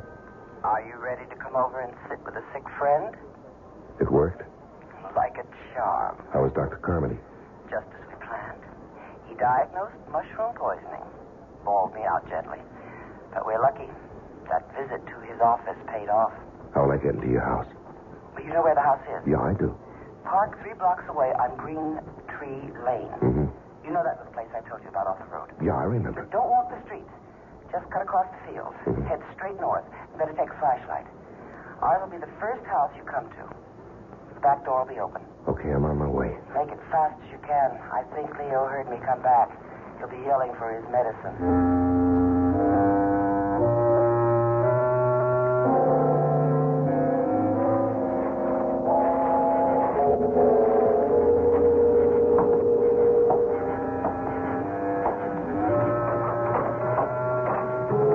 Gloria? Come in and shut the door. Okay. Did you lock it? No, that's a good idea. Here, let me. I'm waiting for the kettle to boil. Why? You don't think I can get him this stuff straight, do you? Well, why not? He's expecting medicine, isn't he? He won't taste it in his tea. He likes it sweet. And I am going to make it very sweet. There. Now, hand me the cup. No. You know, I could do with a cup of tea myself. How about something stronger? Oh, you got something? Oh, we're completely equipped. Oh, don't forget to wash out the glass and put it away. Don't worry. All right. Hey. That's plenty. Have to be able to walk straight. Drink as much as you want. I'll finish what you leave. Gloria! Yes, dear? What happened to the medicine? I better get upstairs. I'll be right back. Save me a drink? Yeah, how long will it take? Oh, don't ask me, Al, darling. It's the first time for me, too. This liquor tastes funny. You know, I'm imagining things. I better finish before she gets back. Hey, I feel funny. I better sit down.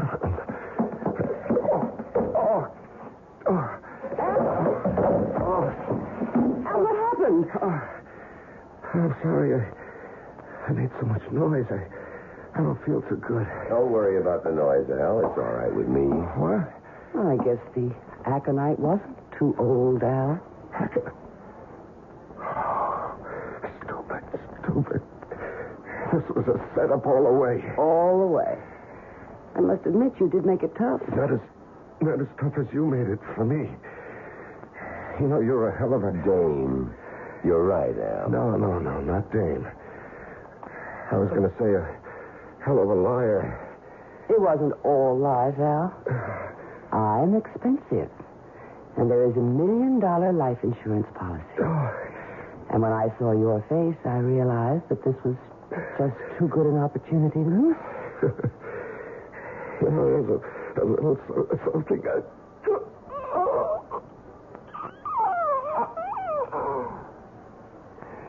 Help me get him upstairs and into my bed. Yes, dear. It's no time to get hysterical. No, I'm not. It's just funny to me that Al's going to wind up just where he wanted.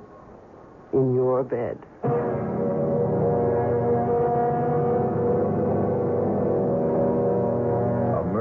been accomplished. The happy couple, Leo and Gloria Winters, still have a way to go before they achieve their goal. But murder sometimes makes for strange and uneasy bits. You really think it's the mushrooms, Doctor? With Act 3.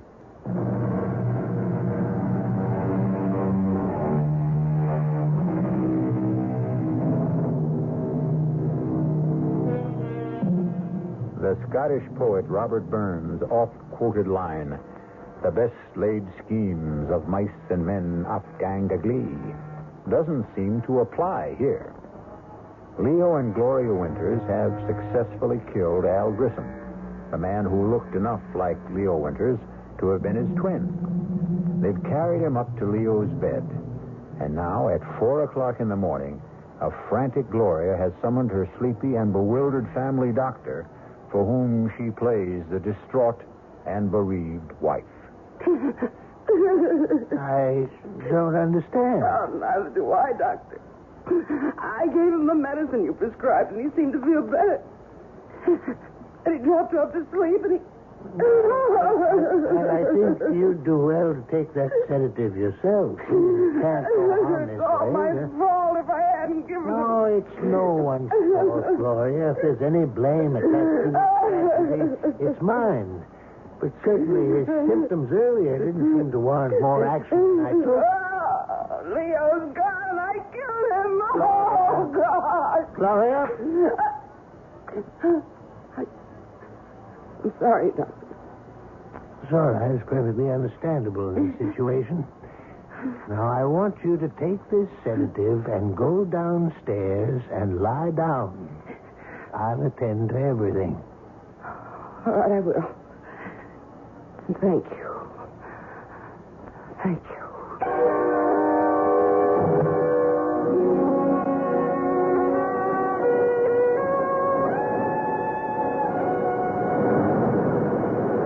Oh, Gloria. Have I ever told you how clever you are?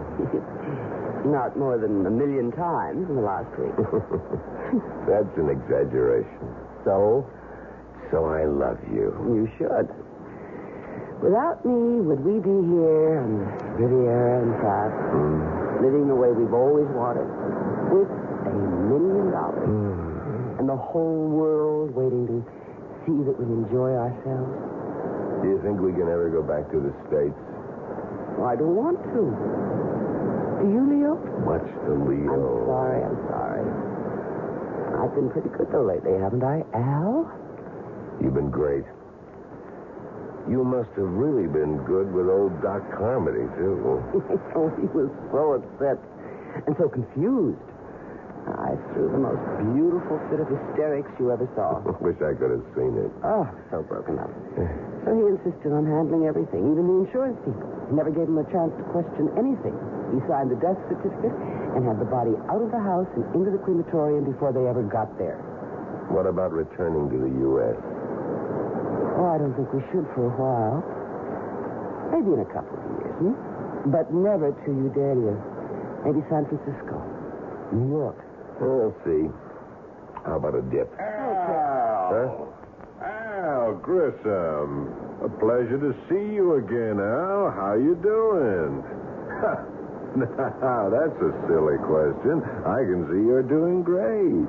No one stays at a class hotel like this unless he's doing great. But I always said you had class, Al. Yes, and style.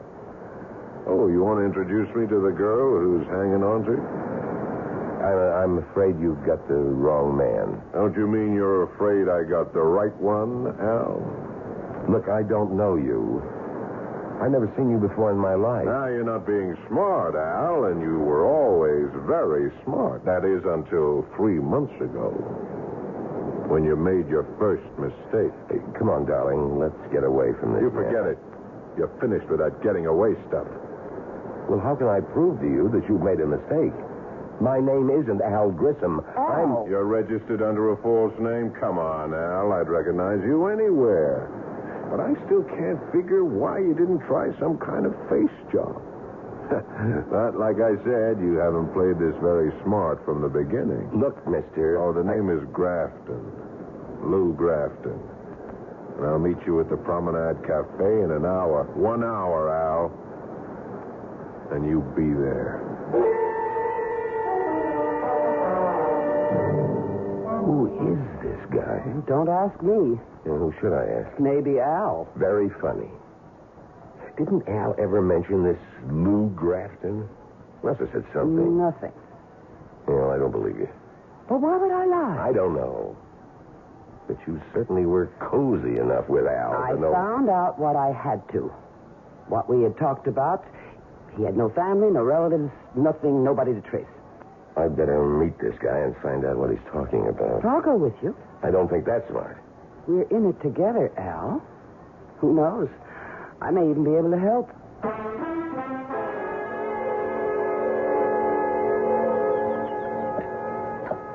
Glad you could make it, Al. Sit down. This is Gloria. Nice meeting you again, Gloria. Tell her you'll meet her in a little while, Al. She's in on this. On the whole deal? Yes. You certainly changed, Al. You never put a dame on the spot before. On the spot? Oh, well, look. All I meant is that she's with me.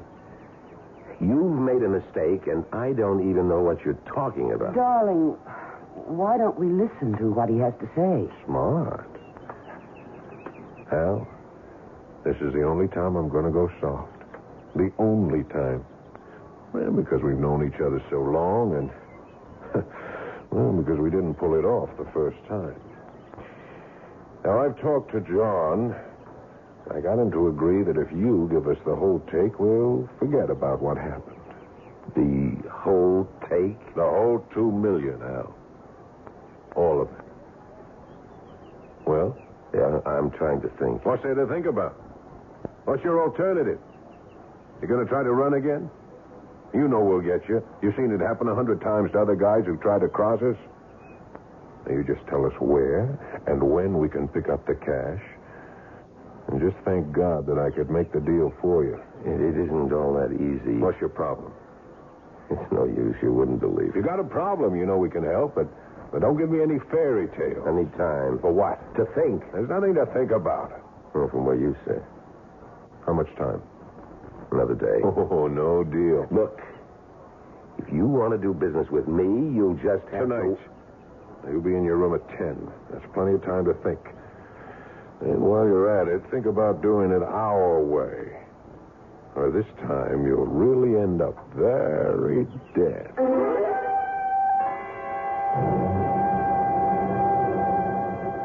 $2 million. That's a lot of dollars. Yeah, you're a big help. Well, I might be if you'd stop repeating the figures over and over again. There's no way we can get $2 million. I've got to prove to them that I'm not Al Grissom. Then they'll leave us alone. And how do you do that? Of course. Fingerprints. I'll have absolute proof. Even those guys will leave fingerprints. And who's going to tell them? You? No. I've got to arrange somehow for the police to send my prints to Washington or somewhere. And the police will get word back that these aren't the fingerprints of Al Grissom, but really the prints of a man named Leo Winters, who supposedly died 1 month ago and whose widow collected $1 million in life insurance. You're right. That's the only way to go. How do we convince them I'm not Grissom? I don't know. We went to a lot of trouble to prove to the world that you were. Who was this Grissom? He must have been awfully big to get into a deal like this. I think he must be calling you. Me? Who else? Well, I don't want to answer. Well, that's not smart. They know we're here. Now, don't start talking like Grafton. Hello? Al, it's me. What do you want? Al, I was wondering whether you'd made up your mind. Not yet. It's 9 o'clock. You said 10. I did, but John's not happy. What do I care about John? You should, Al. After all, he's got a real legitimate beef. You worked for him for years. You were always clean. You took the hot stocks and you cashed, and you made money, and so did we. But I guess the $2 million got to you. Look, I've got some more thinking to do, and I'll see you at 10. Well? I know who and what Grissom was. He took hot stocks and bonds and cashed them, and then turned the cash over to... The boys? Well, I suppose you could call him that. Does that help any? A little. Maybe. How? At least we know what they're after. If there was some way we could trap the... Some way to fool them. Well, suppose there were. Then what? I don't know yet. And play along with me when Grafton comes up at 10.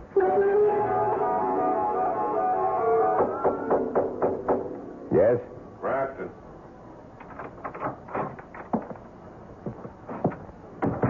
You finished thinking? All finished. And? I'll go along with you. Now, why couldn't you have told me that this morning? You had to get John's blood pressure up. Forget John. I told you I had problems. And I told you it would help. I don't have the $2 million with me. Well, we never figured you did. Where is it, Chicago? I'll pick it up. When? As soon as I can. Would you stop playing games? When? It's back in the States. Okay. Now, you'll get the next plane. Now, not so fast. It's somewhere in Udalia, and I can't go back there. Why not? A little something. The cops might want to talk to me. About what? About a girl I visited there, and an old friend. What's wrong with visiting an old friend? Nothing. If you don't get caught by her husband and get into a fight, beat him up, and he calls the cops. That's not much of a rap. That's right. But you don't want to see me in jail. Yeah, you got a point. We'll pick up the dough. No way. Why not? We're going to get it anyway. You're going to get it. But I want some assurance that I'm going to be okay. You have my word. You know, I'd like a little more than that. Like what? That's what I've been trying to figure out. Some way I'll be sure that... Look, if you haven't figured it out by now, you're not going to. Well, I get the plane tickets. You sure don't give me much time. We gave you time before, Al. Too much time.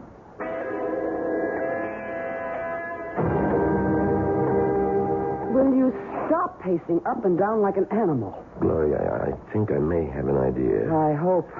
On the plane, I'll tell them I figured it out. Since I can't go back to Udalia, I'll insist that I want someone representing me when they pick up the money. But there is no money. They don't know that. I'll insist that you go along. Hold it. You'll be all right. What happens when they find out there isn't any money and I'm there and you're not? Put in a call to Carmody. Tell him you can't get over what's happened, that you need help, and that you've gotten into some kind of trouble. He should have the police there. Then you take them to the doctor's house, and with the cops there, you'll be in the clear. And you? I'll be gone. I'd rather be alive and running than the other way. I don't like it. Then think of something better, because that's the way I'm going to play it.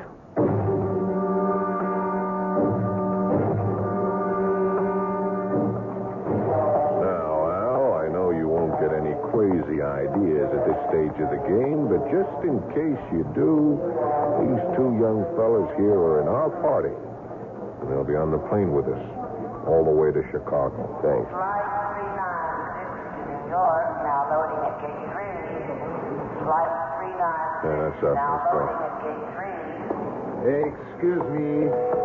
One moment, please. What do you want? Lieutenant Fourneau, Interpol. I believe you are Mr. Leo Winters. I'm afraid you're mistaken. I've known this man for years. His name is Al. Mr. Winters. You heard him. You've got the wrong man. Please, don't make a fuss, Mr. Winters. I'm instructed to hold you for the murder of an Alvin Grissom in Udalia. Oh, me? What about her? She's my wife, and she was in on this from the beginning. The whole thing... We know all about Mrs. Winters. In fact, she was the one who informed us about the murder. In return for some small promises. She told? She... You asked me, remember? You said, think of something better. And I did. Come along, Mr. Winters. Gentlemen, you will excuse us. I'm coming, Lieutenant. I'm coming without any trouble. You see, Grafton, you didn't believe me. If you'd only have believed me, maybe we could have worked out a deal after all.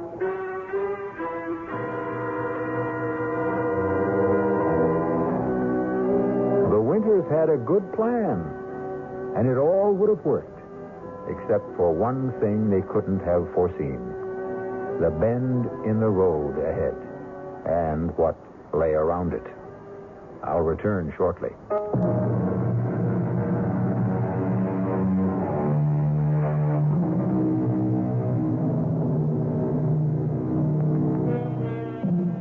If Gloria and Leo Winters could have known what lay ahead of them, they would never have gone through with their plan. That is, if they could have seen into the future and around the bend. Yet actually being able to see into the future, to know what's going to happen next week, next month, next year, is a gift that most of us wouldn't want. Because who knows what terrors may lie ahead. Our cast included Leon Janney, Joan Lovejoy, Larry Haynes, Paul Hecht, and Robert Dryden. The entire production was under the direction of Hyman Brown. And now, a preview of our next tale. Am I dead? Not quite. You're in a hospital with a bullet in your brain. As the saying goes, as good as dead. And Sherry and Herb got away with it. Oh, it isn't fair. If I only had it to do all over again.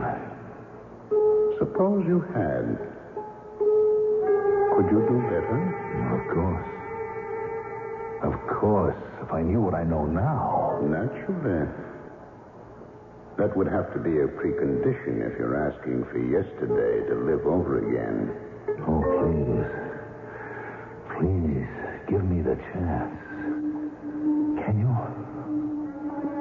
Well, why not? I'm a bit of a gambler myself. Let's see how you can remake yesterday. Radio Mystery Theater was sponsored in part by the Kellogg Company, makers of Kellogg's Special K cereal, and by Anheuser-Busch Incorporated, brewers of Budweiser. This is E.G. Marshall inviting you to return to our Mystery Theater for another adventure in the macabre. Until next time, pleasant dreams.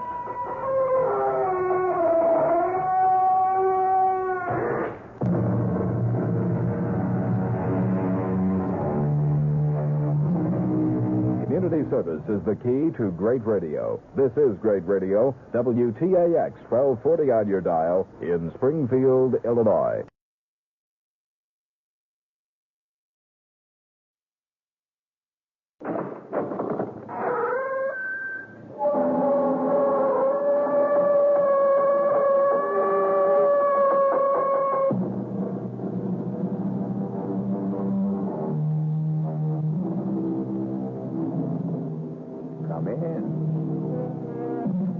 Welcome. I am E.G. Marshall. Welcome to the world of your own terrifying imagination. Since the beginning of time, people have argued about the existence of ghosts. They've been called variously wraiths, specters, phantoms, apparitions, shadows, or shades. But everyone agrees that if there are such things as ghosts, they are the souls of dead persons haunting living persons. And that's what our story is about. Ghosts. No one, Mr. Garth, whether professional ghost hunters or ordinary people, have ever been able to spend an entire night in that house. Well, how many have tried, Mr. Flanders? Well, I know of at least a dozen. And that's within the past 2 years. Well, did you get any reports from the professionals? Most sketchy ones. But they all say the same thing. That whatever or whoever it is that haunts that house, the manifestations are the most powerful and evil in their experience. They all mention nameless horrors.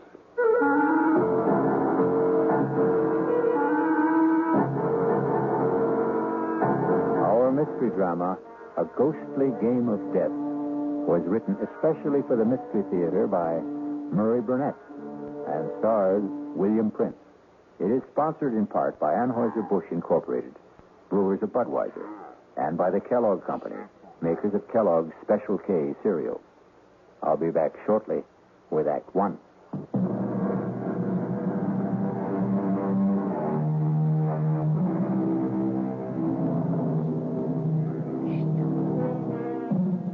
Nameless horrors. A nice phrase. But as soon as you put a name and identity to horrors, somehow they prove bearable. In the last century, people have shown that they can and do bear up under mass genocide and atomic bombings. But the horror that is nameless, that is the most fearful of all. And our spine tingler will try to put a name to one kind of horror. You are not real. There are no such things as ghosts. I'm just imagining things. But I see you. I see you. No, don't hurt me. Whatever you are, please, stay away from me. You want me to leave the house? I will, if that's what you want. Just please let me by. I'll go right down the stairs, walk out of the house, and never come back. Is that what you want? Please. No! Don't touch me! Let me out!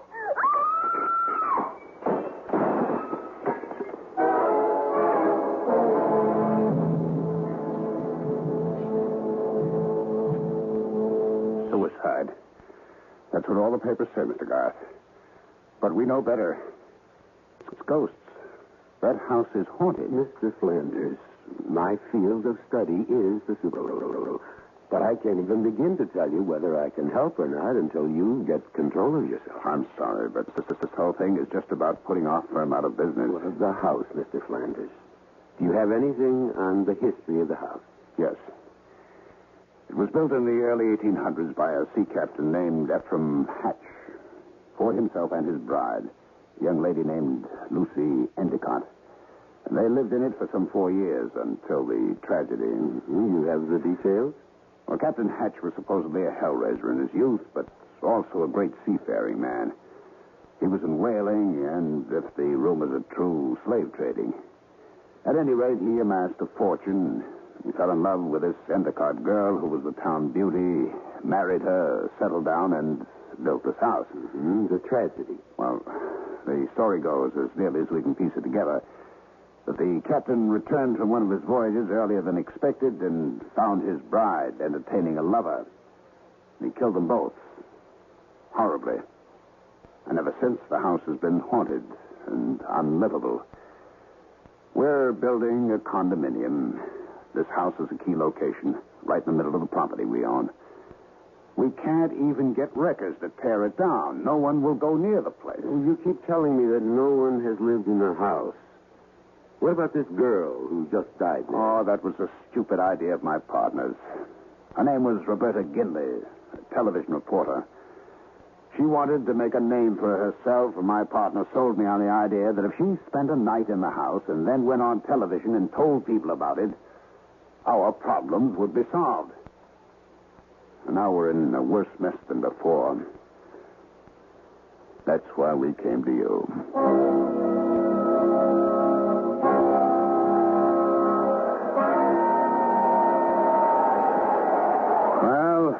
There you are, gentlemen.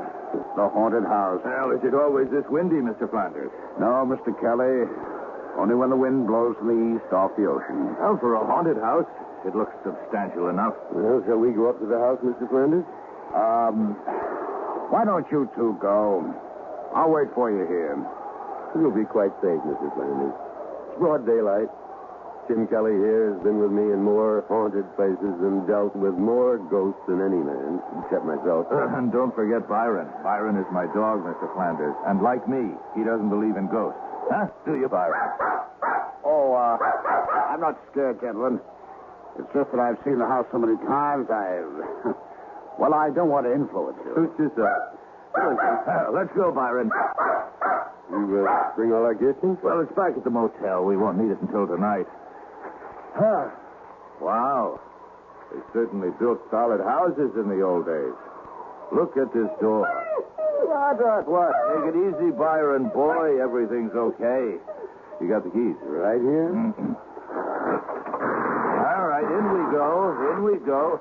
Come on now, Byron. Come on. We're on our way to meet the ghost. Tim, keep Byron quiet. Sit, Byron. Come on, sit. I don't think we should bother the downstairs. Let's go up and see where we're going to sleep tonight. All right, I'm with you. Come along, Byron. Oh, this looks like the master's bedroom. I'll sleep here. All right, I'll sleep in this little alcove here, right off your room. Byron, what is the matter with you? I wouldn't try to take him into that alcove, Tim.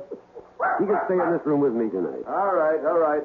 Hey, there's a door here leading outside to what you call the Widow's Walk. Want to come out and look around? I'll be right with you. Just checking the fireplace. You're going to need logs. Okay. Where's the door? It's right here. It hasn't been open in a long time. Now, what a view. Look at that ocean. Any woman waiting out here to see her husband's ship come in might be blown away. From what Flanders tells, the captain's wife wasn't too anxious for her husband to return. That's right.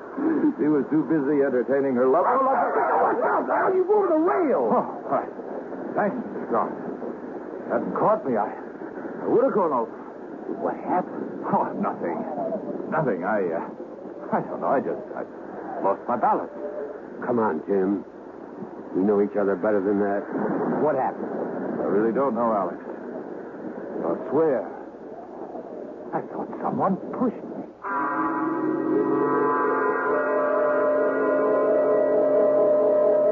Mr. Garth, I'm not at all sure I'm doing the right thing, and I'll understand if you don't want to go through with this. I'll pay all your expenses to date. You're concerned about my safety? Yes. A real estate deal is important, but not that important. Mr. Flanders, you have nothing on your conscience. Tim and I will spend tonight in the house, and by tomorrow, the ghost should be at rest. And you think there is a ghost? Well, of course. I just don't believe in its malevolence. Have you taken care of the wooden logs for the fireplaces? The men wouldn't go into the house, but you'll find plenty of firewood outside the door. Fine. Then I'll be on my way.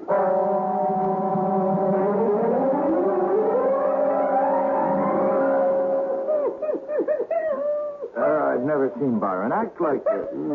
Something to think about. Well, I've been with you on about 50 of these haunted house deals. You think there's something different about this one? Well, I don't know, but I'm going to find out. Well, I've heard that sort of moan before. According to you, Alex, it's a ghost in pain. It is. Sounds like the evening's entertainment is about to start. Tim? Yes, Alex? We've worked together for a long time, and we get along so well because I respect your disbelief in the supernatural. Which has come in handy when I uncovered a few tape recorders and other little fake devices. Right. But for your own sake, Tim, there's something about this house that seems different. Now, please, be careful. Huh? You trying to scare me? Oh, I don't think that's possible. Right.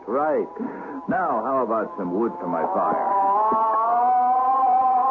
Oh, whoever you are, if you're trying to scare us, it's not going to work. You know, in all the years we've been working together, Alex, I've yet to see a ghost. But you've heard them. Oh, so you tell me. You talk with them.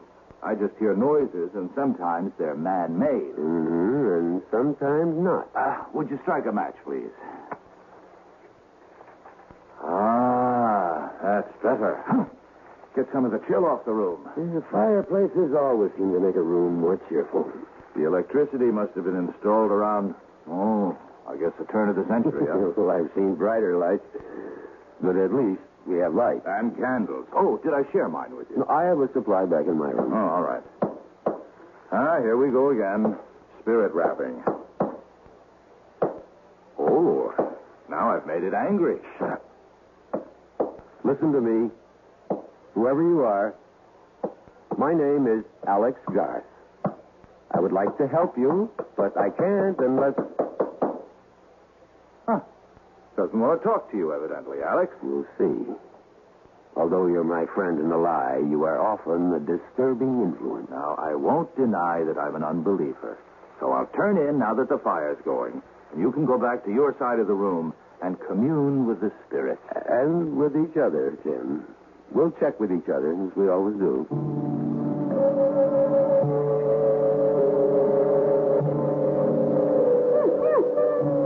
Oh, quiet, Byron. It's all right, boy. It's all right. Oh, trust me, Byron. You like your ears rubbed, Sleep with all that racket going on? Has Byron gone bananas? Well, I'm trying to quiet him. Easy, boy, easy. It's all over. Tim, is there any way we can get Byron out of here? He's beginning to froth at the mouth. He's covered with perspiration. Well, I don't want to let him out now. He'll just get lost. He'll get over it when he sees nothing's happening. Hey. What? My lights just went out. How are yours? Going. Gone. Easy, boy, easy. I know you're in trouble. Please, let me help you. If you'll show yourself, I could help you. I've helped others. Believe me. Is your name Lucy? Lucy Endicott? If you are Lucy, would you rap twice? Can you? Byron, come here. Come here right. Lucy, you're frightening a dumb animal. You're not frightening me. I'm sure you don't want to terrify a beast. It's never done you any harm. Byron, come here. Come out of that corner. Come to me. Good God. Come on. Alex, the fire's going out in here. So we go to the candles. You've plenty of matches, haven't you? Yeah, I'm fine, but I'm really worried about Byron. Oh, somebody's playing games. I tried to find the fuse box if I could, but... Hey. What is it, Tim? Well, whoever's at the controls is pretty good. A nice cold gust of wind just blew out the match I was using to light the candle. Well, I've got a couple of candles lit. You want one? Oh, no, thanks. I'm not scared of the dark. That's hounding. That's a new one, isn't it, Alex? It's new to me. It isn't spirit rapping. Sounds like someone wants in. Want to go down and open the door? Oh, no chance. Hey, Alex, is your side of the room rocking like a boat? I'm steady as a rock. Was that Byron? Yes. What happened? I'm not sure. He's dead, Tim. What? His neck seems to have been broken. Tim, did you hear me? I said Byron is dead. Tim, are you all right? Tim, what is it? Run! For your life!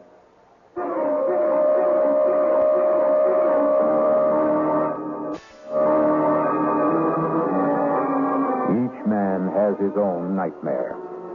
Something from which he will run, driven by the secret whips of his own fears. But I suspect that Alex Garth could not tell you what it was that Tim Kelly ran from that night in the house that faced the sea. We'll be back shortly with Act Two.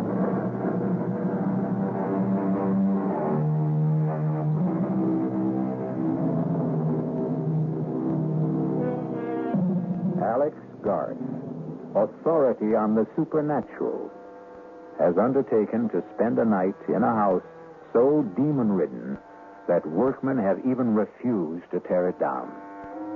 Deserted by his friend and ally, Tim Kelly, who fled in terror from unknown fears, Garth knew that he had to face the rest of the night alone as the heavy outer door boomed closed behind Tim Kelly.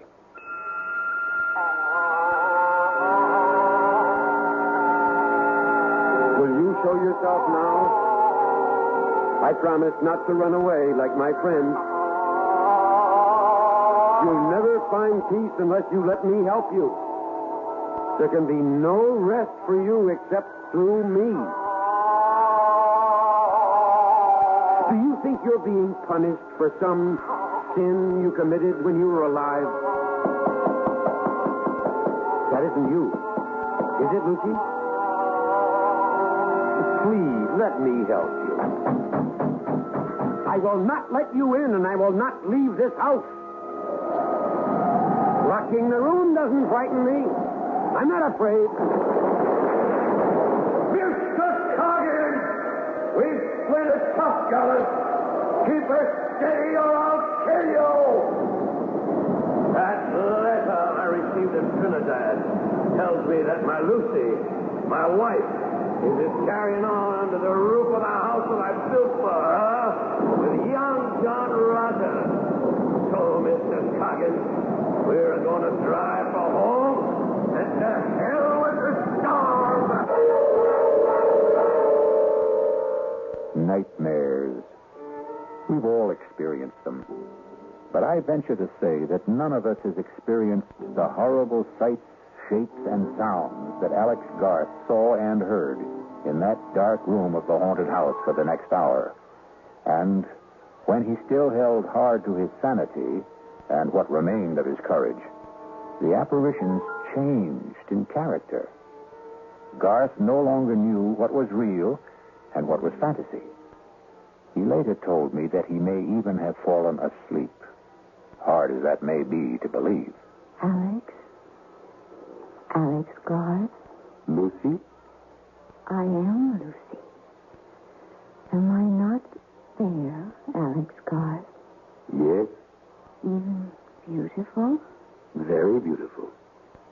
Would you not like to touch me, Alex? Even if I wanted to, I could not. You think I am cold and repulsive. That is what you think. John, tell Alex how nice I am to touch. You are very nice to the touch, Lucy. Was John your lover? You do nothing but ask questions, Alex Garth. What should I do, Lucy? Make me feel once more the touch of a man you love. And Lucy, you're in torment. I can only give you peace. torment? Why should I be unhappy? I live here in my house and... Of course, we were naughty, John and I. We tried to frighten you. But that was only because I don't like strangers in my home. Apologize to Alex, John. This is a childish game you're playing, Lucy. But I adore games. I love games. Come, dance a minuet with me, Alex. Isn't the music lovely, Alex? I don't dance the minuet, Lucy. John, you dance with me. This was how John and I first met. Doesn't he dance beautifully, Alex? Very beautifully. Remember, John? Remember how you looked at me that night? Yes. And that old witch Hannah saw it and wrote the letter to your husband. Oh, not to me, John. It was much later. Look at me that way again, John. Oh, you're no fun. No fun anymore at all, John. Alex, you come and dance with me. No, thank you. You are afraid, Alex. Yes, I am afraid. John, you heard. He is afraid. I said I was afraid, Lucy, but not terrified. Fiddlesticks. You play with words, Alex Garth. And you want me to play ghostly games with death, don't you, Lucy?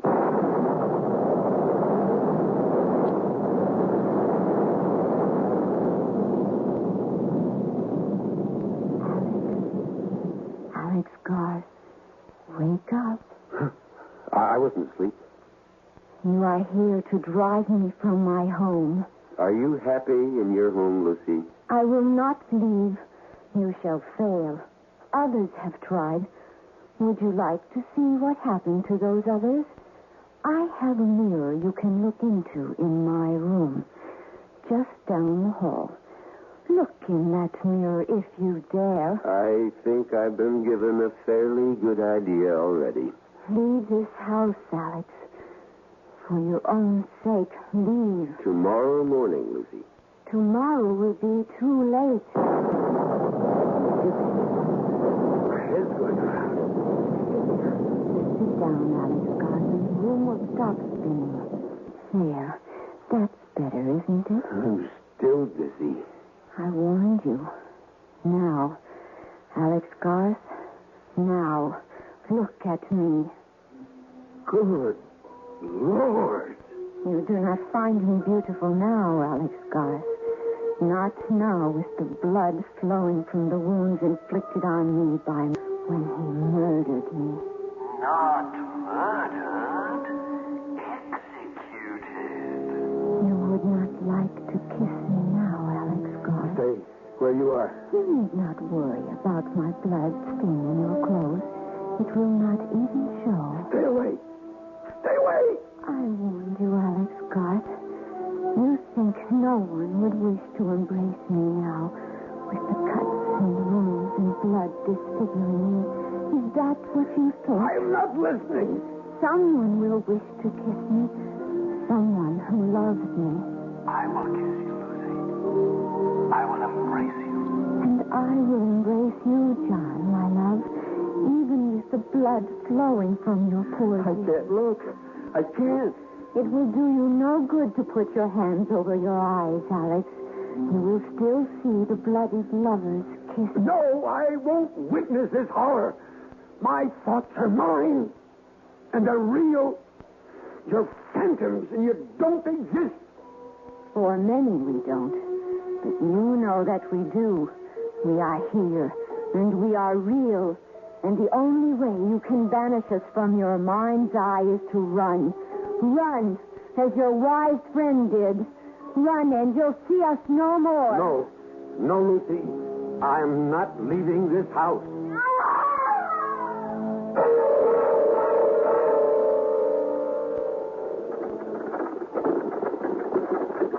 This is the carriage bearing me to the burial ground, Alex.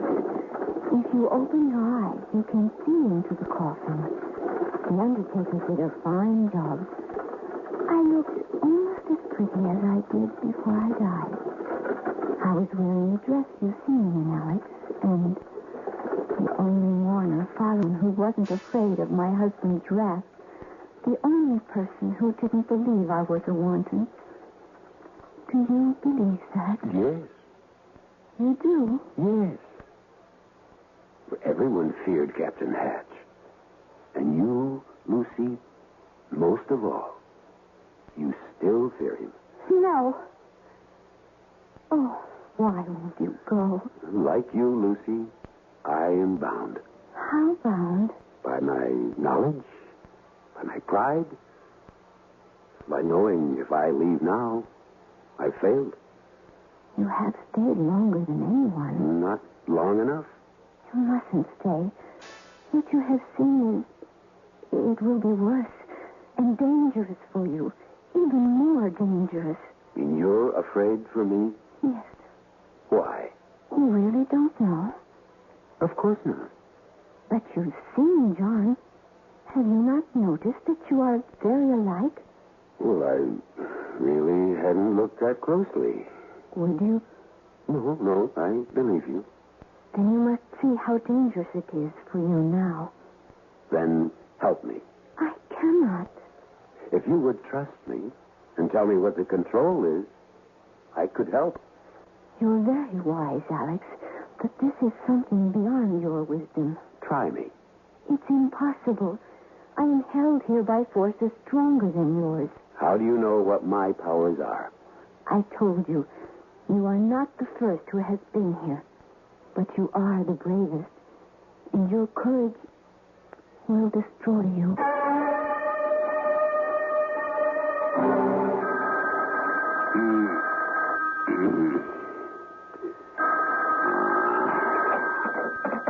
Hello. Who's this? Kelly. Tim Kelly. Where are you? Boston. What are you doing in... Flanders, I owe an apology. But I owe Alex a lot more than that. Mr. Flanders, you've got to get Alex out of that house. What happened? Just get him out. It's 4 o'clock in the morning, Kelly. You woke me up. I'm not quite functioning yet. What do you see? What's in that house? Demons. I thought you didn't believe in ghosts. No, but I believe in evil. And Mr. Flanders, in that house, you can actually feel the presence of evil. It's all around you, and it's dangerous. Now, listen, Kelly, Garth knew what he was getting into. It's up to him to handle it. I tell you, his life is at stake. Well, if you're convinced of that, then it's up to you to do something about it. Not to run away.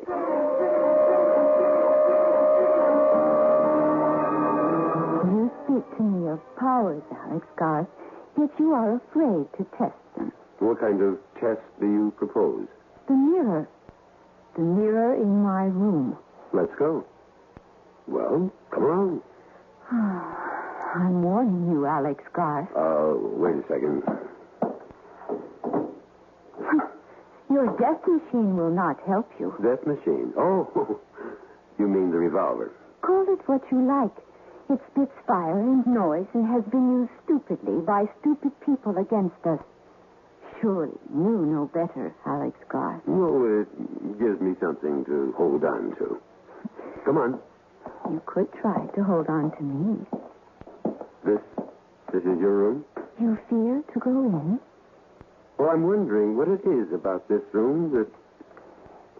This is the room Tim ran out of, isn't it? The mirror is over here.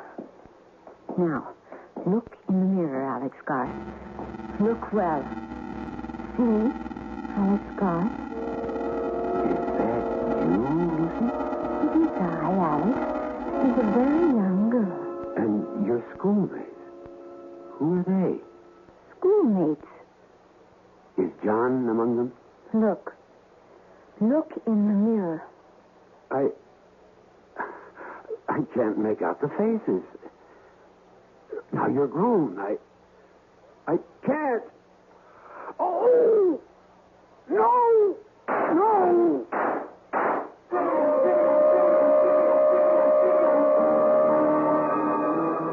Mirror, mirror on the wall. What did the hunter of ghosts, Alex Garth, see in the mirror that so terrified him he lost his head and shot at the images in the glass? I'll be back shortly to tell you what Garth saw when I return with Act 3.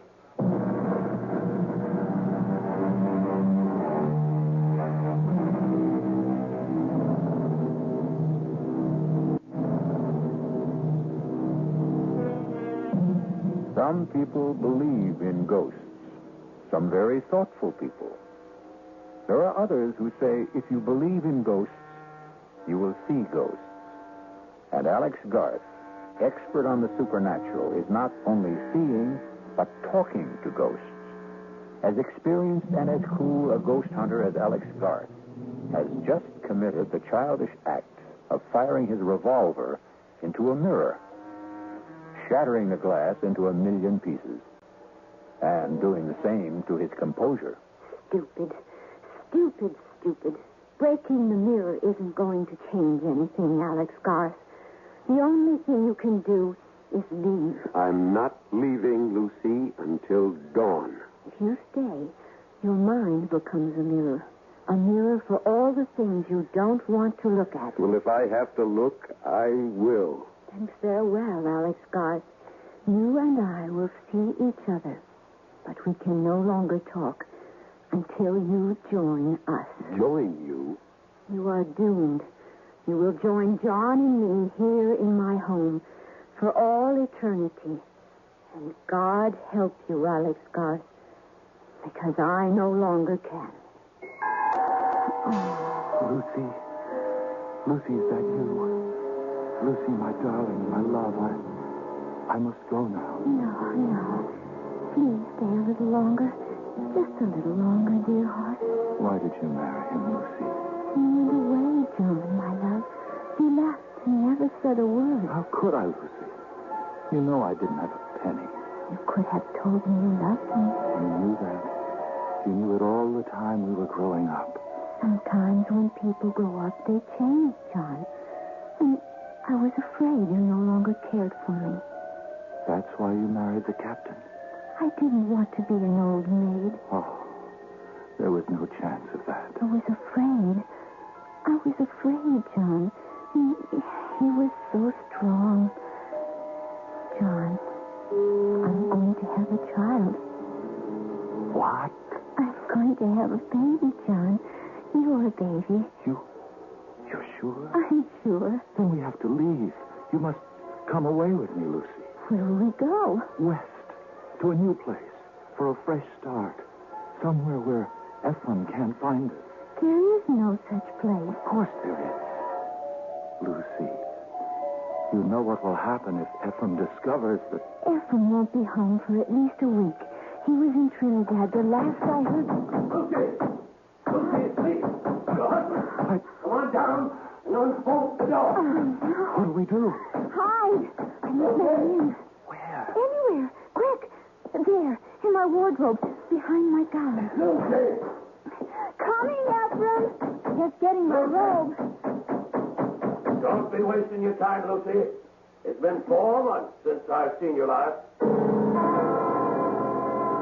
All right, Lucy. Where is he? Who?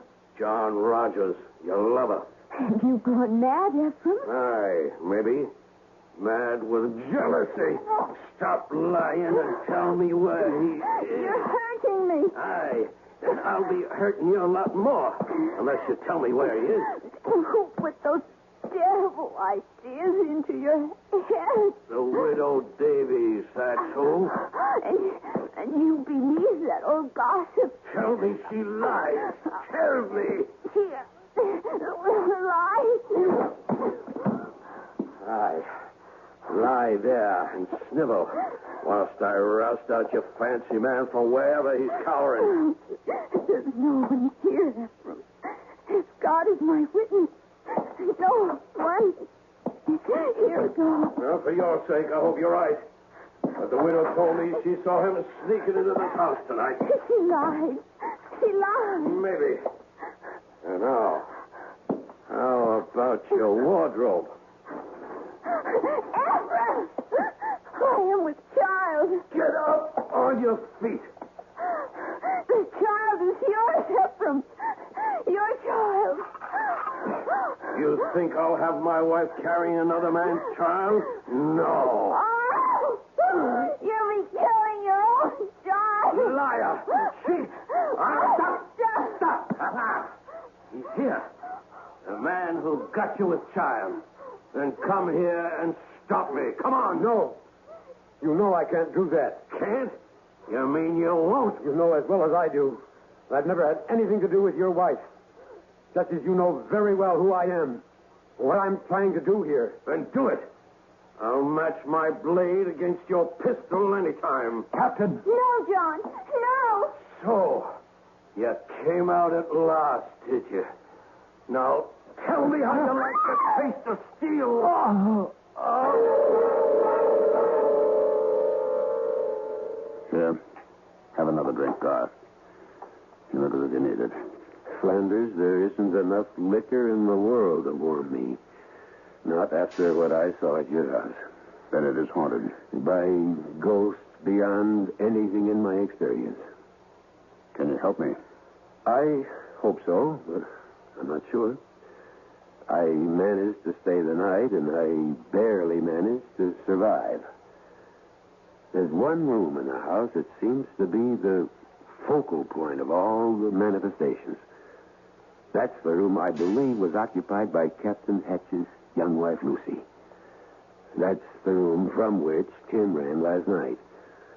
And that's the room in which I saw things no man should ever have to see. And you propose?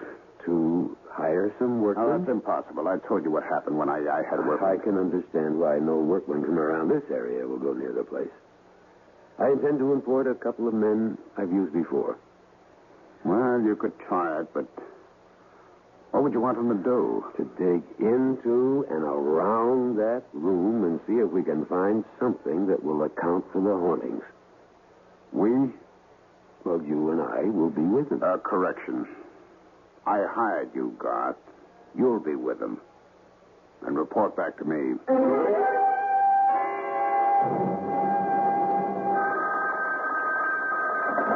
Hello? Flanders, this is Olive Garth. I'm calling you from a diner just down the road from the house. With good news? With news. My workman walked out. Well, that's that. If you want that house cleansed, all I ask is you meet me there in half an hour. Well, why do you need me? Well, for two reasons. One, I don't know what may have to be done to the house, which is your property. And two, I don't think one man can do all the necessary digging that may have to be done.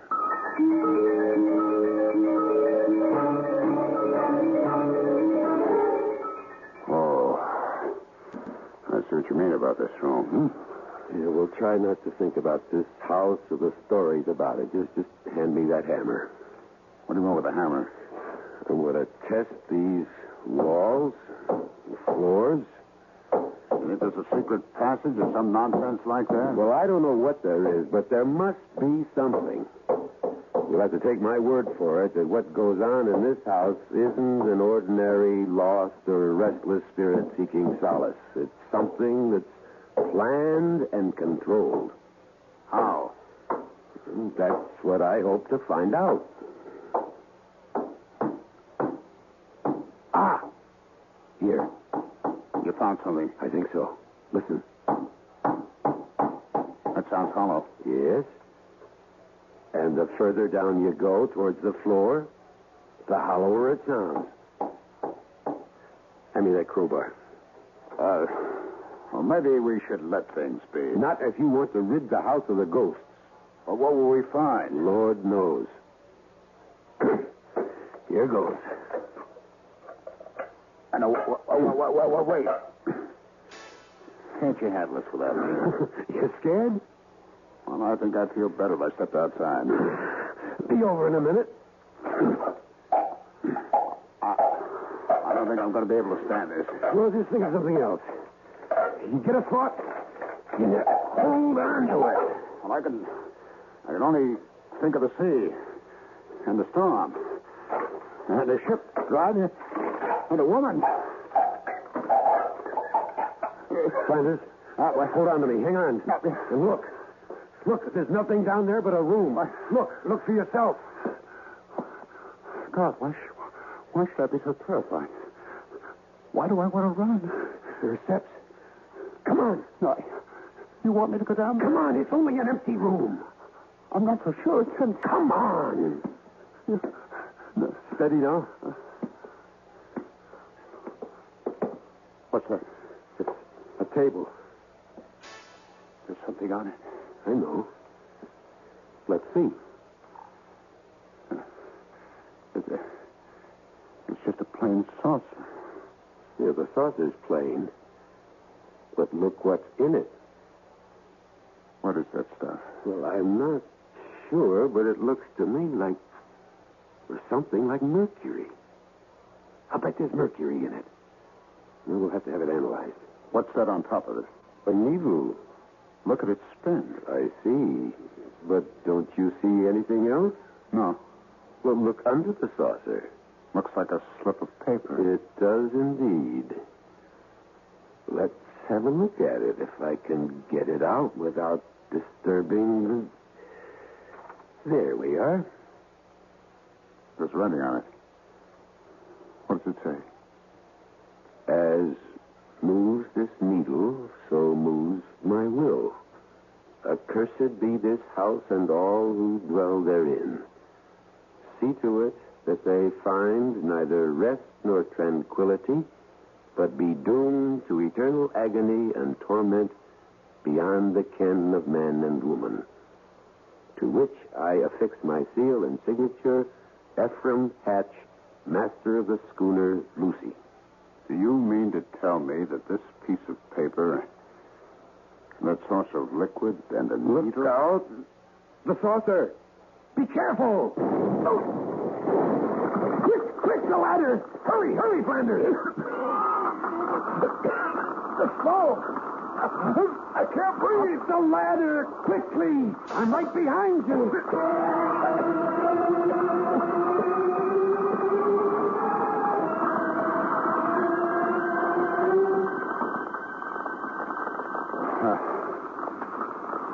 How do you say thanks to a man who saved your life? Oh, don't bother. You wouldn't have been down there in the first place if I hadn't insisted. I owed it to you to get you out of there. God, Yes? I want to explain about my upsetting the saucer. I wouldn't say this to anyone except you, but I'll swear that something pushed my hand. Do you believe that? Yes, Flanders, I believe it. And now your house is cleansed. The fire will see to that.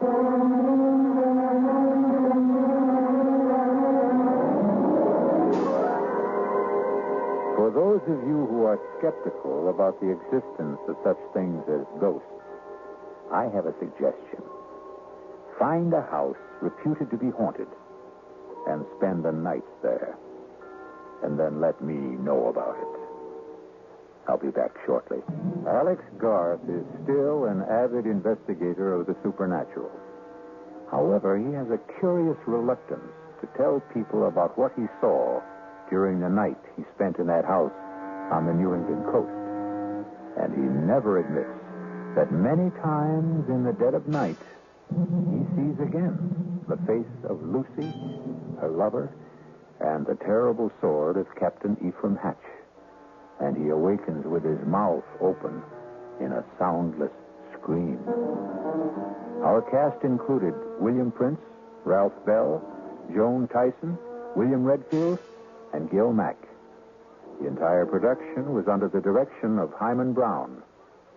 And now, a preview of our next tale. Are you saying the legend is true that Millie has offended the beast goddess and is being punished? I don't know what I'm saying. But look at her. She's flushed, breathing rapidly. She could burst through that sedative any minute. Kevin, I'm so hungry. Try to rest, darling. I'm going to speak with the hospital in Rio. I'll describe her symptoms. They'll arrange together then. My wrist. Doctor. It's burning. Look at her wrist. Look at her wrist. Something's on it. It's a design. It's the shape of that bracelet. Kevin, it's your imagination. Is it? Look. Do you see that symbol? It's on every ornament worn by the goddess. The design decorates her dress. It's just a raw, ugly scar. But it's her sign. The sign of the beast goddess. This is E.G. Marshall inviting you to return to our Mystery Theater for another adventure in the macabre. Until next time, pleasant dreams.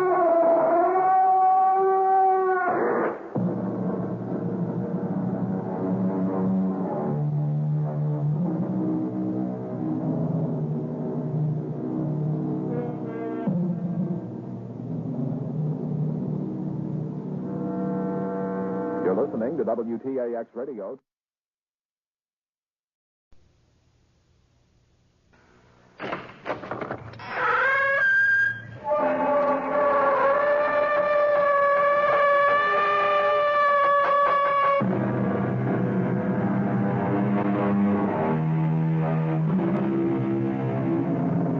Come in. Welcome. I'm E.G. Marshall. Welcome to the sounds of suspense. Welcome to the world of your own terrifying imagination. So many catastrophic things happen in this world because a lady asks a gentleman a question and then refuses to accept his answer. For instance, the Lady Eve. What great harm could it do if I took just the tiniest bite of that apple? Or the lady named Pandora. Why would it be a calamity if I should sneak just a quick little peek into that box? Now add to the list a charming young lady named Millie. She also has a question. Why can't I have the bracelet, Kevin? It belongs to the temple. Oh, nonsense. It's been lying here in the jungle for at least 1,000 years. Who'd miss it? Its owner, the beast goddess. Oh, come on, Kevin. And you know what she does with people who steal her property. She turns them into animals. Really? Well, it's the local legend, Millie. Now, you just take that little bracelet off your arm and put it back exactly where you found it. Sure. Millie, I mean it. Sure, Kevin. Sure.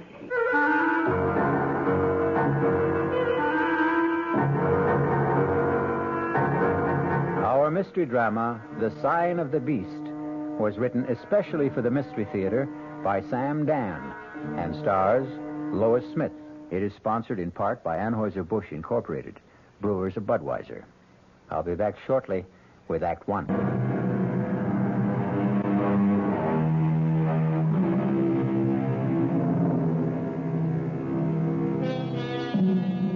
What is the difference between man and beast? There are those who ask, is there a difference? It wasn't very long ago that man himself was a beast, a carnivorous hunter with an insatiable appetite for raw meat. True, quite a bit has happened since. We've learned manners, we've invented civilization and culture, we've created a conscience, a code of morals, a system of ethics. But how deep do all these things go? Does the beast still slumber in each of us, waiting patiently, biding its time, ready at any moment to assert its mastery with fang and claw? This is going to be a very vital question for the very pretty and vivacious young lady who at this moment is riding in a helicopter. The copter is hovering over a large clearing deep in a South American jungle. Here you are, Millie. Thanks a million, Larry. It's a sure bet Kevin and Professor Jorgensen won't thank me. Better lift up out of here before they make you take me back. You know, Millie, I don't think I'm doing you a favor. Just toss my duffel bag over the side. What's more, it could cost me my job. Company's coming. And leading the parade, the adorable Kevin himself. Well, all ashore is going ashore. This ship's sailing right now. Thanks again, Larry. And if I ever leave Kevin, I'll marry you. Gee, and I thought you liked me. Now jump out fast.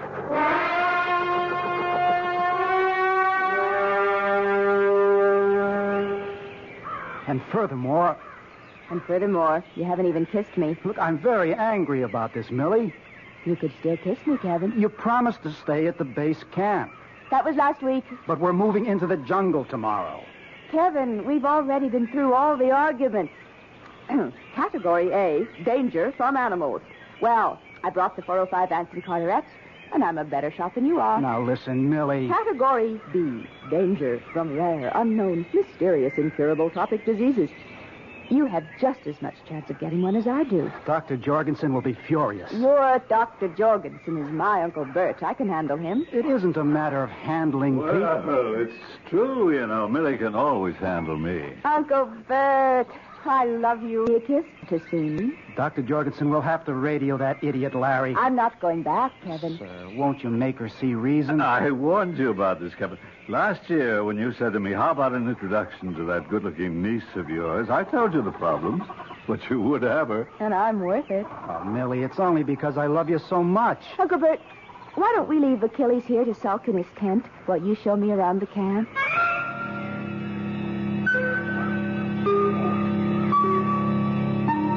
Oh, and there's somebody you should know, that tall, powerful-looking fellow.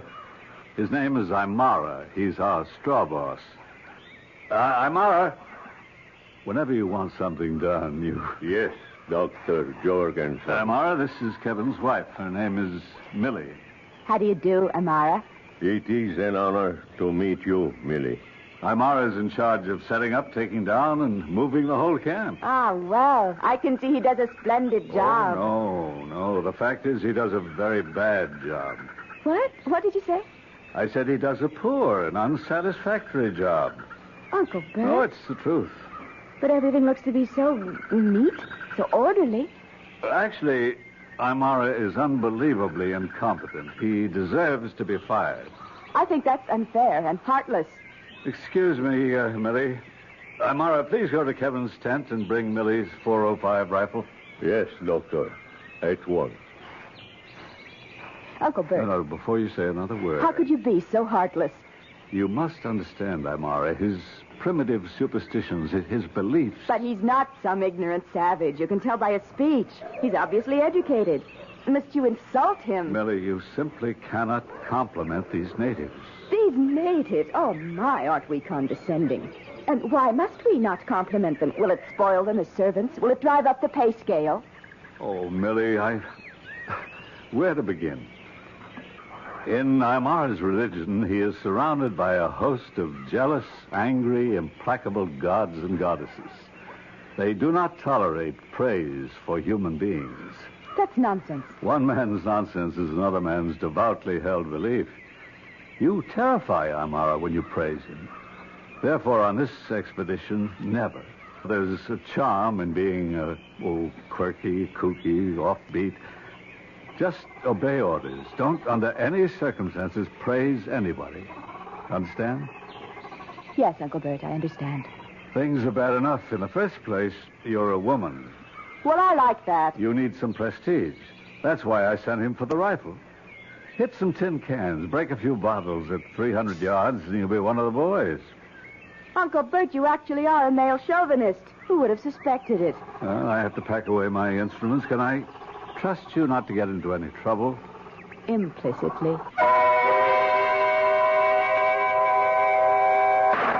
Very bad shot, Millie.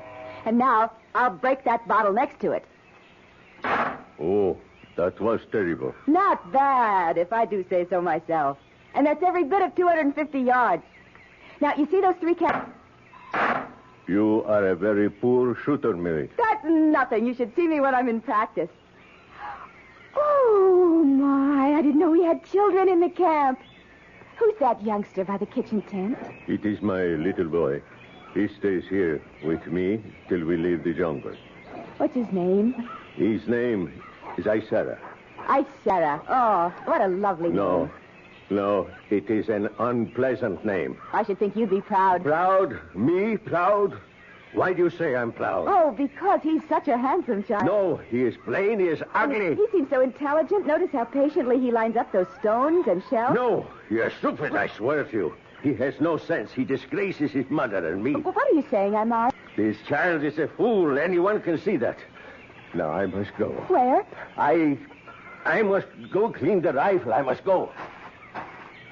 Well, what made him so upset? Oh, now I remember.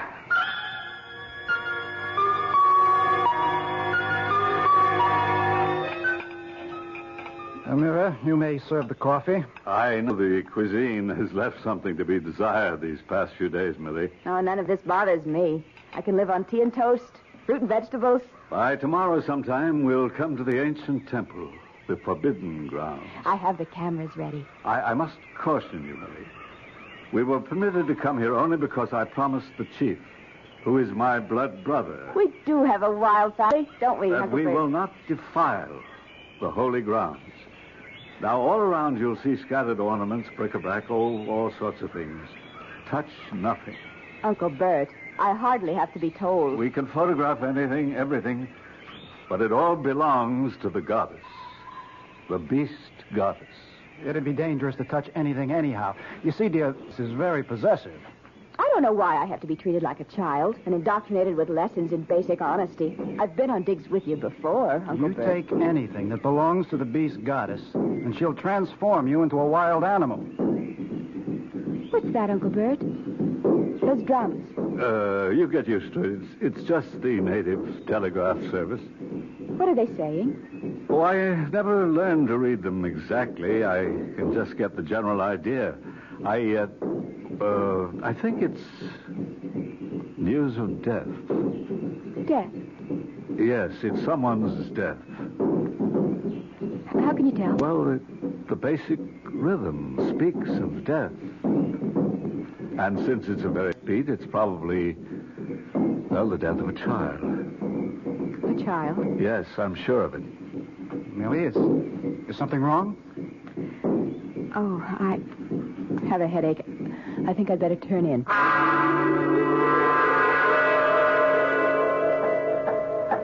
Amira, let's put the scaffold here. I want to climb this wall and study the inscription. Millie! Darling, you feel better? Yes, I suppose so. I'll just have to live with this headache. Kevin, come here a minute. Okay. I'm Mara. Yes, Millie. Your little boy, Sarah, he's dead, isn't he? Yes. How did you know? I know. I'm sorry. I thank you. I mean, I hope you don't... Yes, Millie. I hope you don't think I'm responsible. Why should I think that, Millie? Because... oh, I don't know. Yes, I do. It's because I praised him just a few days ago, and you seemed so upset about it. I was upset? Oh, yes, very much. And Dr. Jorgensen told me... I know. I know what he told you. But my little boy, Sarah, died of fever. The way so many children here do. Suddenly, without warning. Then you don't blame me. I blame you? No. I am not a... I felt terrible. I was afraid you might. You see, in our culture, we believe in praise, especially when it comes to children. We automatically say nice things about children. I understand. And have a gift for you. For me? We have a custom. When we make someone feel bad, we must give that person a gift. And the person must accept. Oh, that's such a lovely bracelet. Where did you get it? Here. Oh, but we're not supposed to... There are thousands of pieces of ornament. Who would know? Place it on your wrist.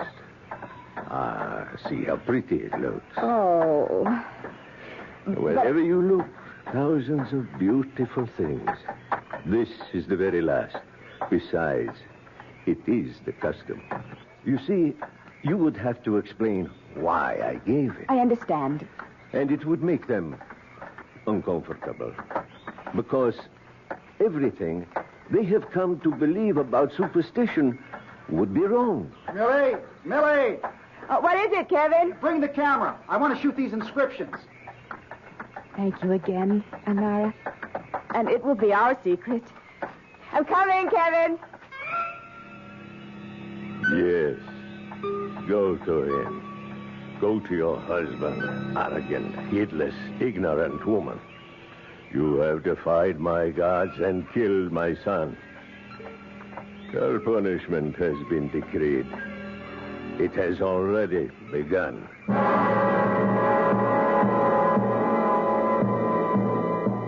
Well, Aymara is obviously a man of parts, and he's already shown us quite a few of them so far. The punishment that has just begun will be expanded and continued when we return shortly with Act Two.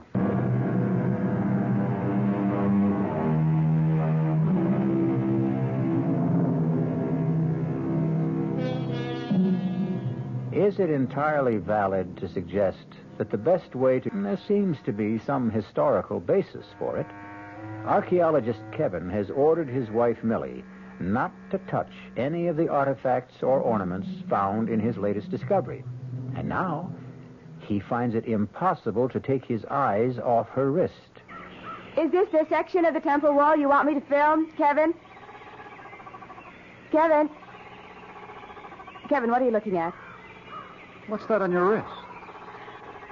Oh, well, it's just... Millie, Dr. Jorgensen told you. I told you. Under no circumstances were you to touch anything. Well, you not only touched it, you're wearing it. Look, these silly superstitions. Where did you get it? Kevin, I don't like that tone of voice. Hey, what are you two quarreling about? Show him, Millie. Oh. Uncle Bert, listen. I must ask you, Millie. Where did you get it? I found it. You found it here? Well, around. Millie, I can tell by the workmanship. It was made by an ancient priest of the temple. It has the same symbols. What's all the fuss? Millie, I thought we all understood. Why can't I have the bracelet? Because it belongs to the temple. Nonsense. It's been lying around the jungle for at least 1,000 years. Who'd miss it? Its owner, the beast goddess. Kevin, are you serious? Listen, go ahead. Tell me the rest of it. Tell me she turns people who steal her property into animals. Amira, let's put the... Overlooking a point, Millie. If it were made of gold or silver or precious stones, I could understand, but it's just a twisted piece of copper. Well, for all I know, we're being watched.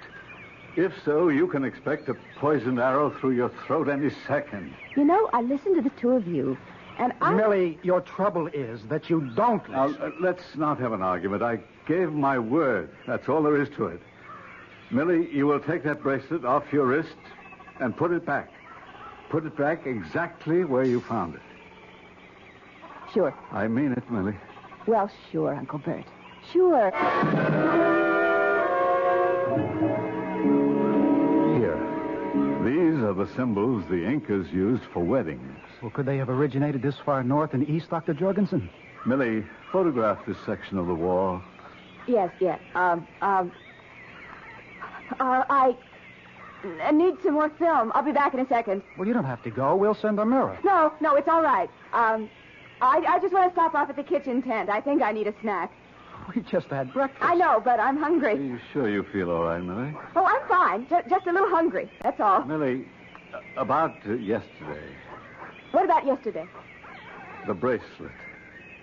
Oh, that. Forget it, Uncle Bert. I know that you see so much just lying around. It seems silly to make a fuss over some trinket, but... I'm willing to forget it, if you are.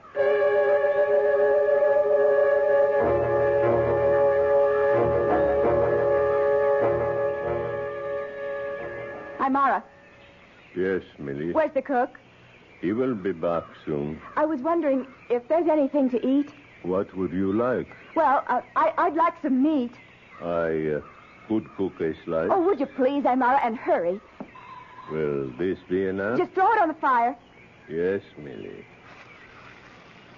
That's good. Oh, that smells good. Be careful. Don't burn it. I just put it... No, you're burning it. Amara, that's good. It's good. Right now, just the way it is. I tell you, it's fine. Yes, Millie. Let me get you a plate and a knife and a fork. Oh, hurry. Here you are, Millie. Eyeball. Put up some more.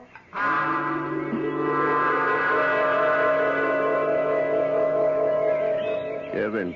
What is it, Amara? You asked me to prepare a list of supplies for the helicopter. Yes, good. Let me write it down. First, we need fresh meat. Okay, fresh meat. Wait a minute. Didn't Larry fly some up just a couple of days ago? Yes, Kevin. Oh, we should have at least enough for the rest of the week. The cook says he has only enough for tonight's meal. Oh, that's impossible. Would you like to see, Kevin? I take your word for it. But is someone stealing meat?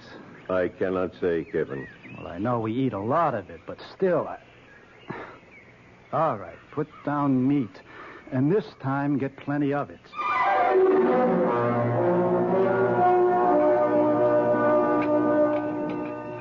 Is there any more meat, Amara? I will go see. Meat since I've known you. Aren't you going to finish yours, Kevin? Well, I've had enough. Let me have your plate. The air out here must agree with you, Millie. I'm starved, Uncle Bert. I don't understand it. You must be famished. Honey, you haven't had meat in so long, you've forgotten how to eat it. You have to chew it before you swallow. Excuse me. Here are some chops. Those, take them back. They're too well done. I want some rare. I'm sorry. This is all we have. Tell him to put up some more. There is no more meat. Well, that's right.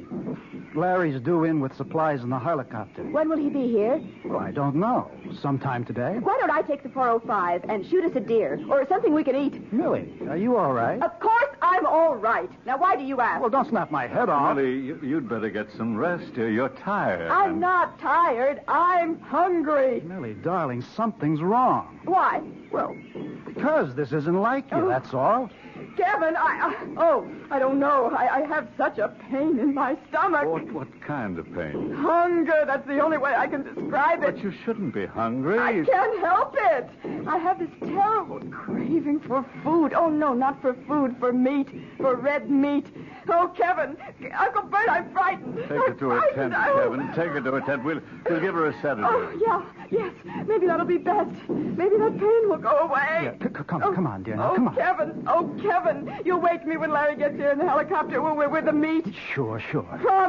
Promise. Yes, dear, I promise.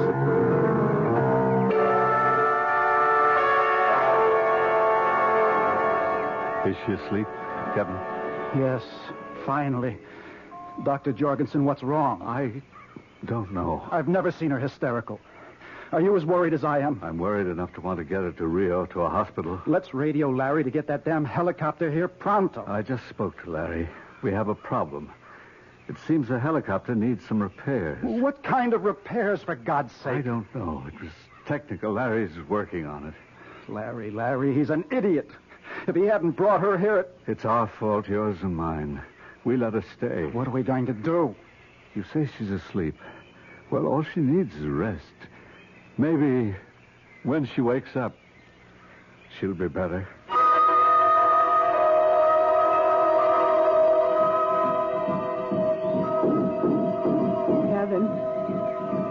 Kevin. I'm here, dear. I'm here. Oh, I was so sleepy. I know. It's dark out. What time is it? Well, it's almost midnight. You let me sleep. You didn't wake me. I couldn't. But Larry was here and he brought the meat. No, dear. The helicopter's out of order. Oh, Kevin, I am so hungry. Well, I knew you'd be hungry when you woke up, so I'll make you an egg sandwich. No, I want some meat. But there isn't any. There's plenty of meat. Where, Millie? All around you. Out there. There's deer. There's wild pig. Can't you smell it? Oh, no, Millie. Let me have the 405. We'll be able to feast. You can't go. No, in the morning. You can't hunt in the morning. Only hunt at night.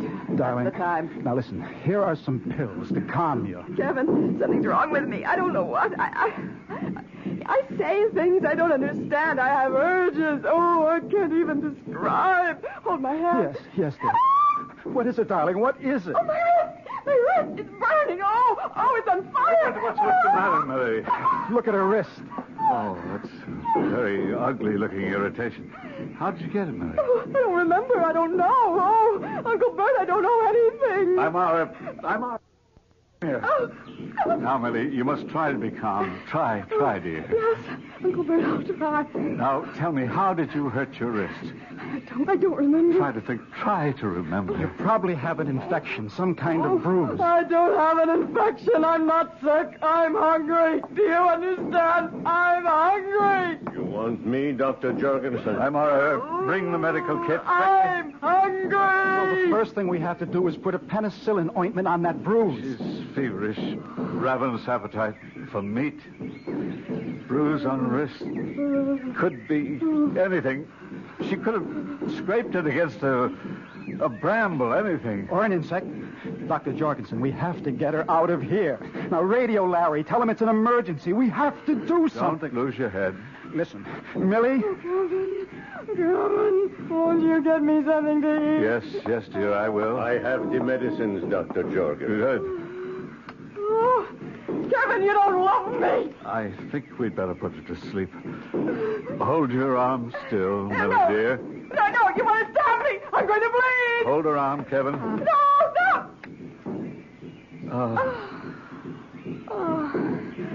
I'm all right. I want to ask you a question. Yes, Dr. Jorgensen. Have you ever seen anything like this? Yes. Where? When? Once, it was a man. He had invaded these holy grounds. He had stolen a jewel from the beast goddess. Yes? Go on. He then became a beast. He disappeared into the jungle, and he was never seen again. Thank you, Amar. You may leave.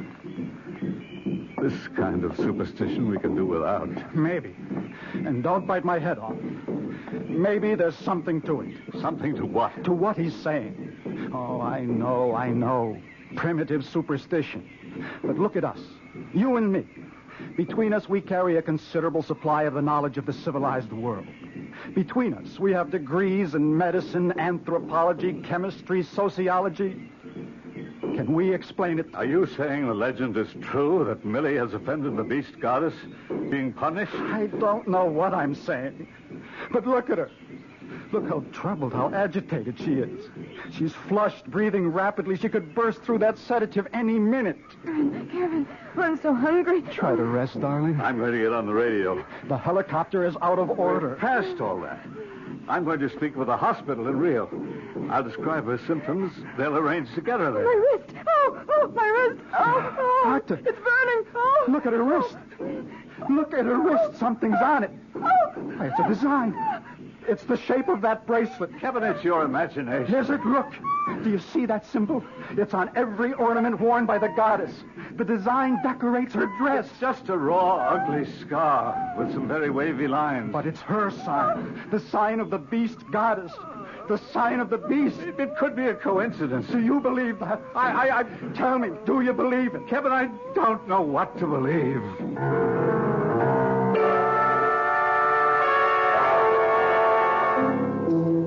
Well, you've got a pretty good handful of advanced college degrees in that tent. Most of them in the sciences. And it's surprising how quickly knowledge abdicates in the face of the unknown terrors of the jungle. Can science be just a veneer also? I'll return shortly with Act 3.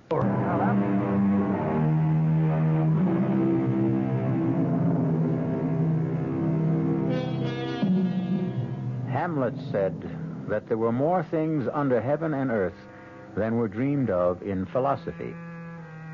Hamlet should be with us in a tent, deep in a South American jungle, amidst the ruins of an ancient temple, because there are more things than any of us can dream of. Is she still asleep? I think so. She shouldn't be left alone. I'll go back in the tent in a second. Dr. Jorgensen, I just had to find out.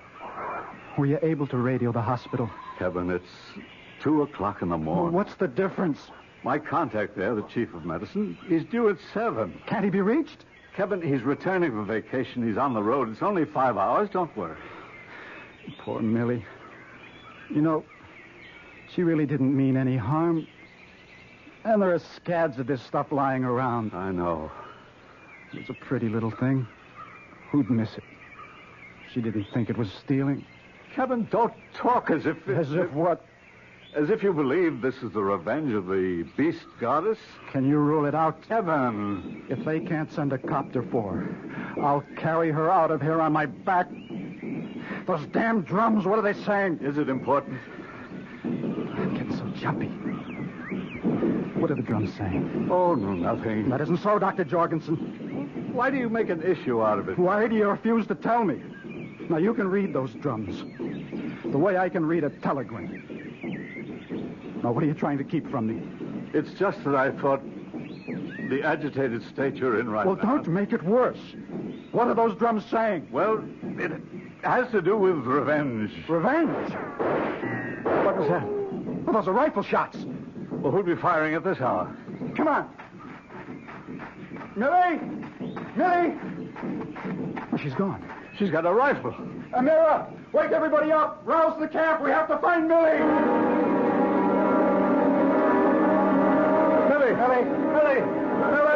Millie, careful now. Watch every footstep. It's a good thing there's a moon. Millie, where are you? Those shots came from just about here. Why did she go out? Oh, let's quit pretending. You know why she went out. To hunt. At night? Why? Because she's hungry. Oh, Kevin. When are we going to face it? Admit it. Millie, can't you hear us? Look. Where? Oh, no. No, she can't be dead. Millie. She seems to be breathing. There's blood all over her. But it isn't her blood. She must have shot this deer and... Millie. Are you all right?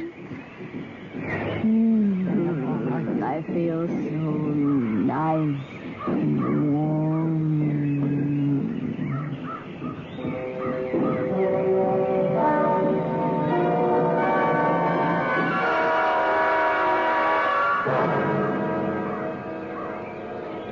Have you reached the doctor yet? Yes, Kevin.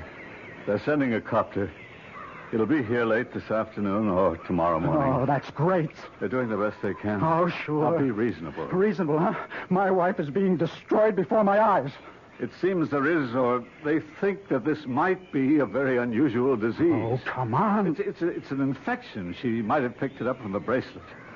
What are you talking about? It could have scratched her when she put it on. And? Well, it's been lying here for hundreds of years. All kinds of parasites, microorganisms. Anyhow, it seems this disease creates enormous cravings for protein. And what does your man suggest? Massive doses of penicillin. Well, do we have enough? I hope so. I'm Amar. Yes, Dr. Jorgensen. Bring me the medical chest. Kevin! Kevin! She's awake. I'm coming, dear. Kevin. No, Millie, now lie still. Don't get up. Oh, I feel so comfy. How's your wrist? My wrist? Oh, it's okay. It only hurts when I feel hungry. And you're not hungry now? No. Oh, you know, I had such a crazy dream. I better not tell you. You've got to. You've aroused my curiosity. You won't believe it. You try me. Don't laugh, promise. I promise. Well, I dreamed I went out into the jungle alone at night. There's a picture for you. Imagine me alone in the jungle at night. Anyway, I dreamed I shot this, I think it was an antelope. Something like that. Yes. And I was so hungry, I ate it right there. What a dream. Oh, you know, I felt so full just before, but just talking about food seems to give me an appetite. How about some tea and toast? Tea and toast? Ooh, how about a nice chop? Or steak? Rare, very rare. Well, Larry's been unable to fly up the supply. Doesn't matter, I can go out and shoot. Later, Millie, later. You're not hungry now, are you? Oh, well, not very, but in a little while. Okay. Then just a little while, huh? Promised. Okay, I promise.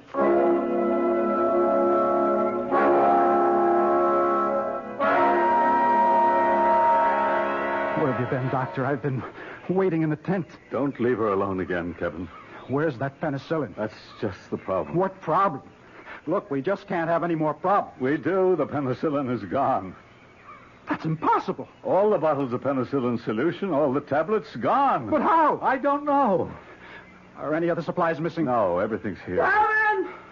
Go to her quickly. The penicillin. Amara brought me the chest. The drug was missing. We have spares in the supply depot. I looked, gone from there, too.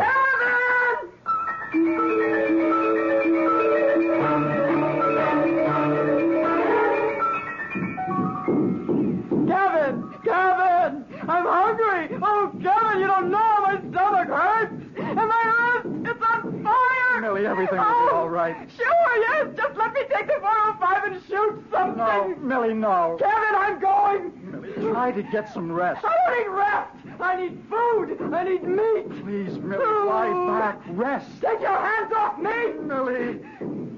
Let go of me! Help me. Somebody give me a hand. We'll have to tie her down. Amara, get some rope. Let go of me! Let go!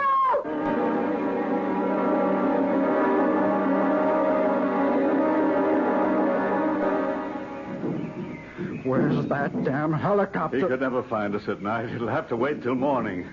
I don't know if she can wait until morning. Listen, we don't have medicine. Let's try the other thing. What other thing? The legend. Maybe we can placate the goddess. Kevin. Is there anything else we can do?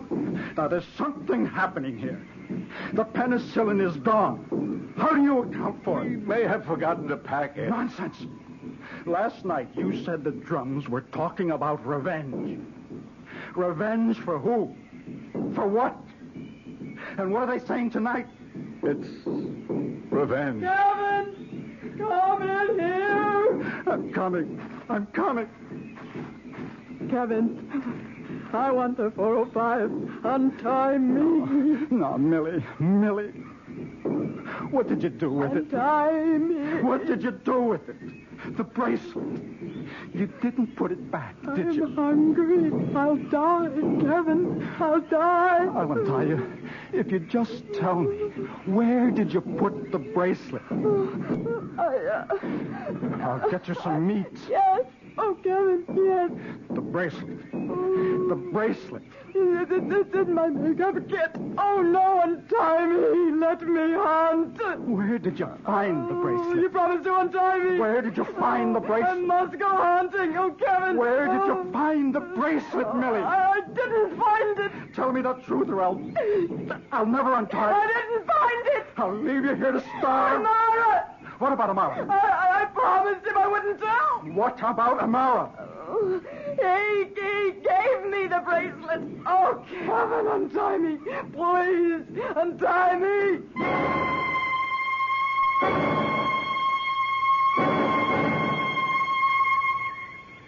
Amara, you will tell us where you hid that penicillin, or I'll blow your brains out. You may kill me.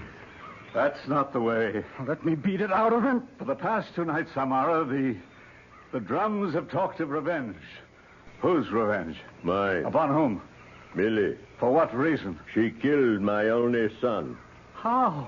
She made the gods jealous. She spoke of his beauty, his intelligence, his skills. The gods were angry. Of course, but she didn't know any better. It made no difference to my son. He died. And your revenge? I gave her a bracelet. I tricked her. I fooled her. I made her take it. Where did you find the bracelet? So that we may return it with a suitable prayer and beg forgiveness from the goddess. I will not say. Stand aside, Doctor. It's my turn. You may kill me. No, he won't kill you. Who says I won't kill him? Be quiet. No one will kill you. But I am a blood brother to your chief. I will tell him that you committed a sacrilege. I will tell him that you stole a bracelet from the goddess for an evil purpose. Now you may go, Amara. What do you mean, he may go? He'll be disgraced for life. His wife, his parents, his brothers and sisters, all will be driven from the village into the jungle. No one will speak to him. Why do you stay here, Amara? We have no further use for you. Oh, I believe we owe you a month's wages. Here, plus 2 weeks' notice. The bracelet. It was taken. I took it from the arm of the statue of the goddess.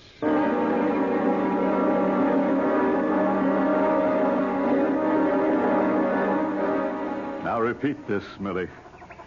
Why do I have to go through this mumbo-jumbo? Oh, just do it, Millie. Now, place the bracelet on the wrist of the statue. Ugly old girl, isn't she? Millie. Okay. Now say, forgive my sin. What sin? Okay. Forgive my sin. What else? That's all. That says it. Well, that's a relief. I must have been a trial to you boys. What happened to me, anyhow? The way you were shooting penicillin into me. How are you now, darling? Okay, I guess. Oh, but I'm so hungry. Hungry? Starved. For what? Meat? Meat. Since when did I ever eat meat? Just point me at some tea and toast, and salad, and fruit. I might even have an egg.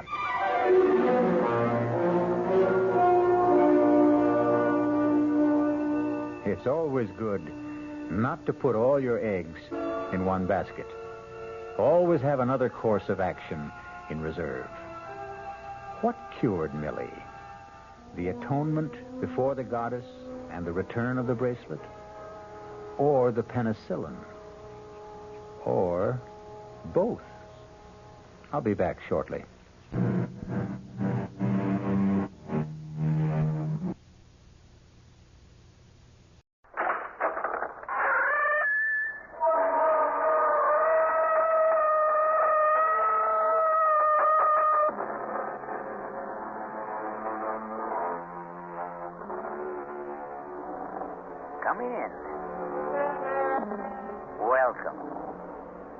I'm E.G. Marshall. Welcome to the sound of suspense, to the fear you can hear. This time around, we're involved in the supernatural. Any dictionary will give you several definitions. Supernatural, above and beyond the natural order of events, of or related to ghosts. Behavior caused by the intervention or by the action of a god on earthly affairs. Choose your own definition for this tale we are about to relate.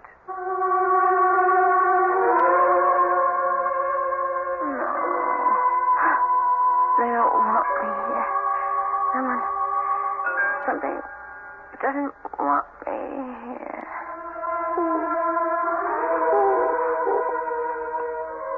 Richard. Not Richard. April. April is still in his mind. April. No. I don't believe in ghosts. I won't. No. Who's there? Who's there?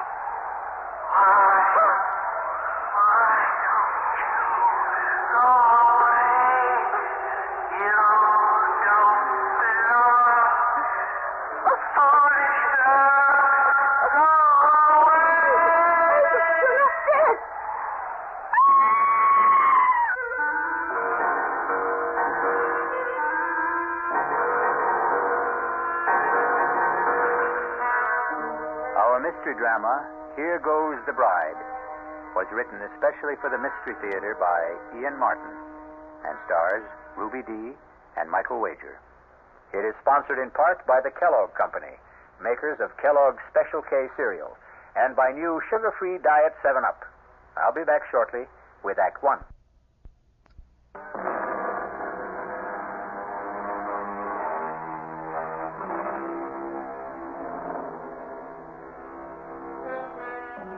The supernatural doesn't always have to presuppose something totally beyond this earth.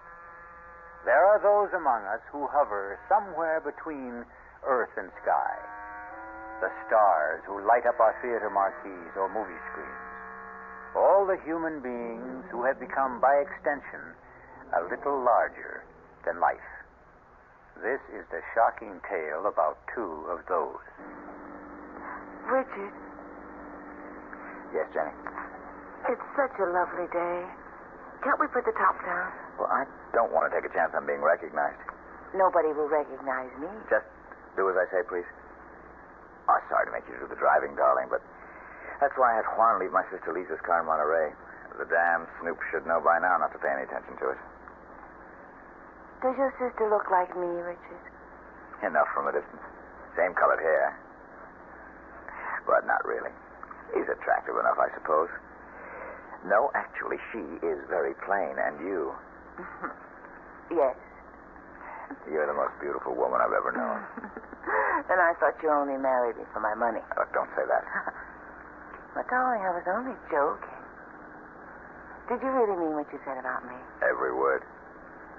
But she was so beautiful. How could you... April was April. She isn't in my world or anyone else's anymore. She's dead. I'm sorry, darling. I shouldn't have brought her up. Oh, we're here already.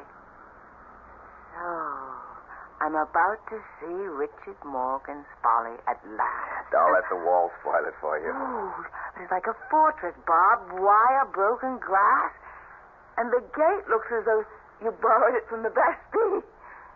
Does it all have to be so high? The price of privacy. What little we could ever get. The fans considered April and myself public property. But we could forget that once we're inside. From there, looking out, you can't even see the walls. Open the gate. I don't think I could even budge it if I knew how. Not manually. You see the little box on the visor? It's an electric gizmo. Just press the button on it. It's a magic castle. Enter, Your Majesty, and long live the Queen.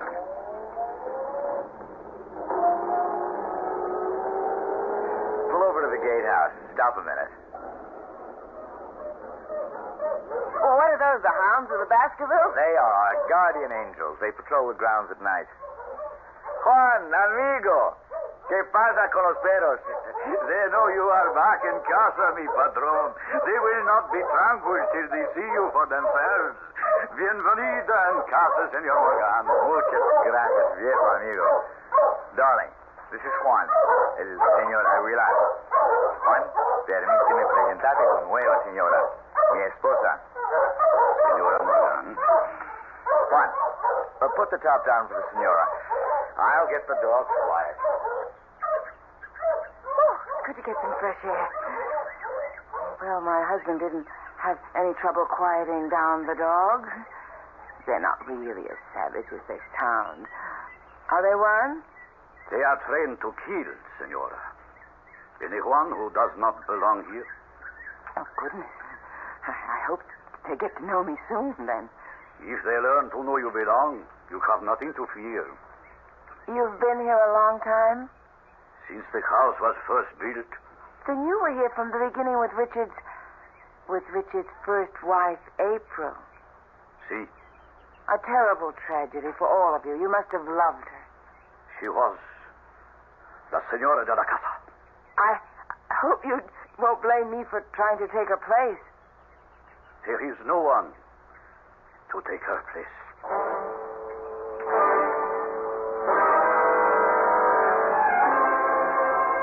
Conchita? Sí, señorita. Here in the hall. Yes, Señorita Morgan. You didn't take her portrait down. La señora? April? That is her place. I don't think my brother is going to agree with you. He is bringing home a new bride, you know. I know. Didn't he suggest it might be a sensible idea to clear away all the portraits and memories of April from around the house? The portrait here in the hall is painted on plaster. It cannot be removed, any more than her memory can be removed. So it stays. This is her place. No one can take it. A fresco. Funny, I never realized that. Because it's framed, I suppose. It was El Patron's idea for the wedding present. His way of saying, here is my love, which will never die, as it will never die for any of us. Except for my brother Richard. Maybe he thinks so, maybe not. But once he returns again, I think he will know there is only one, La Señora.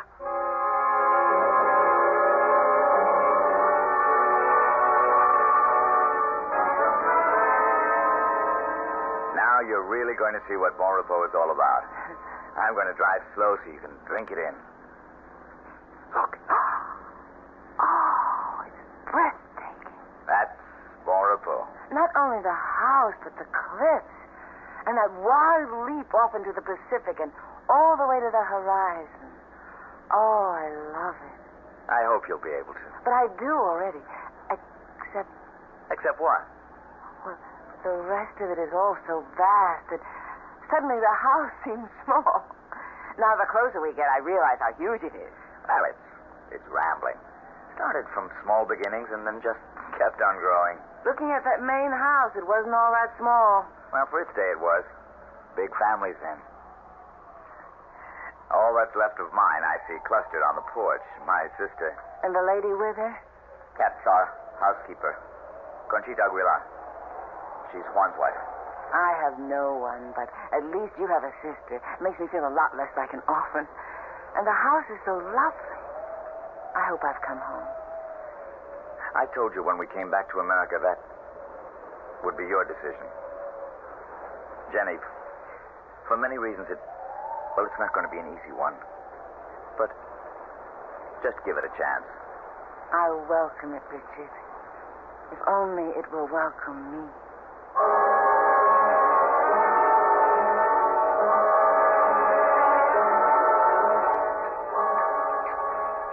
We flew straight from Japan to San Francisco.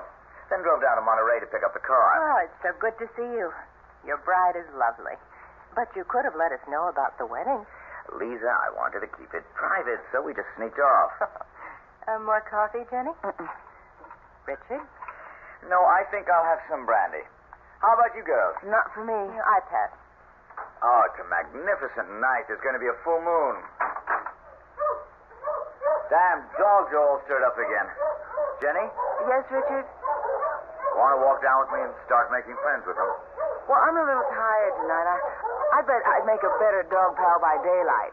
Well, why don't you go ahead while I go up and get ready for bed? Well, you're the one they're calling for anyway. I've missed them. And it's nice to have been missed. Would you mind? I won't be over a half hour. I'll be waiting for you when you get back. I'll close the French windows. Don't forget to lock them, Lisa. No, leave them open. The breeze is wonderful. I'll see they get closed, Richie. I've been taking care of that for the last year. Take care of my bride, too, Lisa. Good night to you, Lisa. I'll see you later, Jenny. Well, a very sexy goodbye. Your brother is a very sexy man. Why hadn't you noticed? Well, why should I be the only woman in the Northern Hemisphere to have it escape me? Oh, Lisa. It's what makes my blood run cold sometimes. That and April. She can scarcely run you much competition anymore. Because she's dead. She is? Oh, not really. In so many ways, I'm terribly naive growing up in Japan, knowing so little of my native country. I was always aware that Richard Morgan was a star. After all, he was in Japan to make a movie. And I knew he'd been married for many years to April Sanders. It was only after I'd married Richard and come back to America that I began to realize I'd married into royalty. Not only that, but I'd rushed blindly into marrying the king without seeing that the Queen is not dead. Oh, Jenny, don't be silly. The Queen is very dead. Not in most people's memories. How did it happen, Lisa? How could that vibrant, overwhelmingly wonderful woman have met her death? Want to take a little walk, Jenny? I could use some air. Which way do we go? Oh, towards the sea. There's enough moonlight to light the way. Are you cold? Lord, no. I welcome the breeze. Well, where are you taking me? To the end of the world. What? Well, where April ended hers. You wanted to know how it happened, didn't you?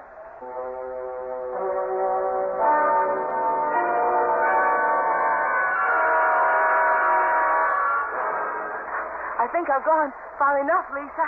Only a few steps. What is this path?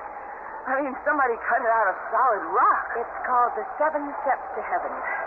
More like 70. Richard had them cut for April on their 7th anniversary. You'll see why now as we come out on the ledge. It's windier tonight than I thought. Most days it's calm up here. The sun pours down. You can lie out here on the ledge with the sea 400 feet below and drench in the sun as though you were the only person in the world. April treated this as a shrine. She was inveterate sun worshiper. But it's sheer heaven, bathed in moonlight. If you look up. I can't see too much of the shadows looking down. The rocks are as jagged as teeth. 400 feet straight down. This is right where she fell. Spread-eagled on the rocks, broken and mangled, but speared by the sharp edges so even the restless sea couldn't wash her away. Oh, my God, Lisa. How could she have gone close enough to fall? She didn't fall. But the papers That's the story that was given out. Conchita believes it. Richie claims he does. Others are not so sure. Come on, this place gives me the heebie-jeebies. Let's get back to the house before Richie sets those damn dogs loose.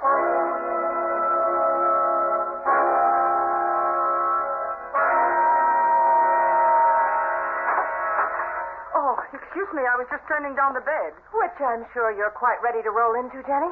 Good night, dear. Welcome home, such as it is. Good night, Lisa. See you whenever. Don't feel there's anything to get up for. Will there be anything else, madame? No, thanks, Conchita. Then I will say buenas noches, madame. Wait a minute. Si, madame? Madam is not a Spanish word. Why do you call me that? What would you have me call you? Well, since I am Richard's wife, shouldn't it be senora? In this house, there was only one senora. But she's dead. Jamás en el corazón. Never in the heart. For anyone who knew her. Buenas noches. Madame.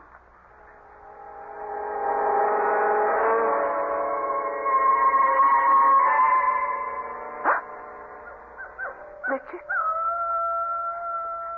Richard, are you awake? Huh? It's her. It's April. Oh, my God. Stay away. Stay away. Richard, wake up. Help me. What's happening? Jenny, what is it? Listen. Don't you hear? Hear what? There's nothing. But there was... What is it, darling? You look as though you'd seen a ghost. Not seen. I heard. It was her. April, your wife. Be quiet. You're my wife. April is dead. But she still doesn't want me here. Nobody does.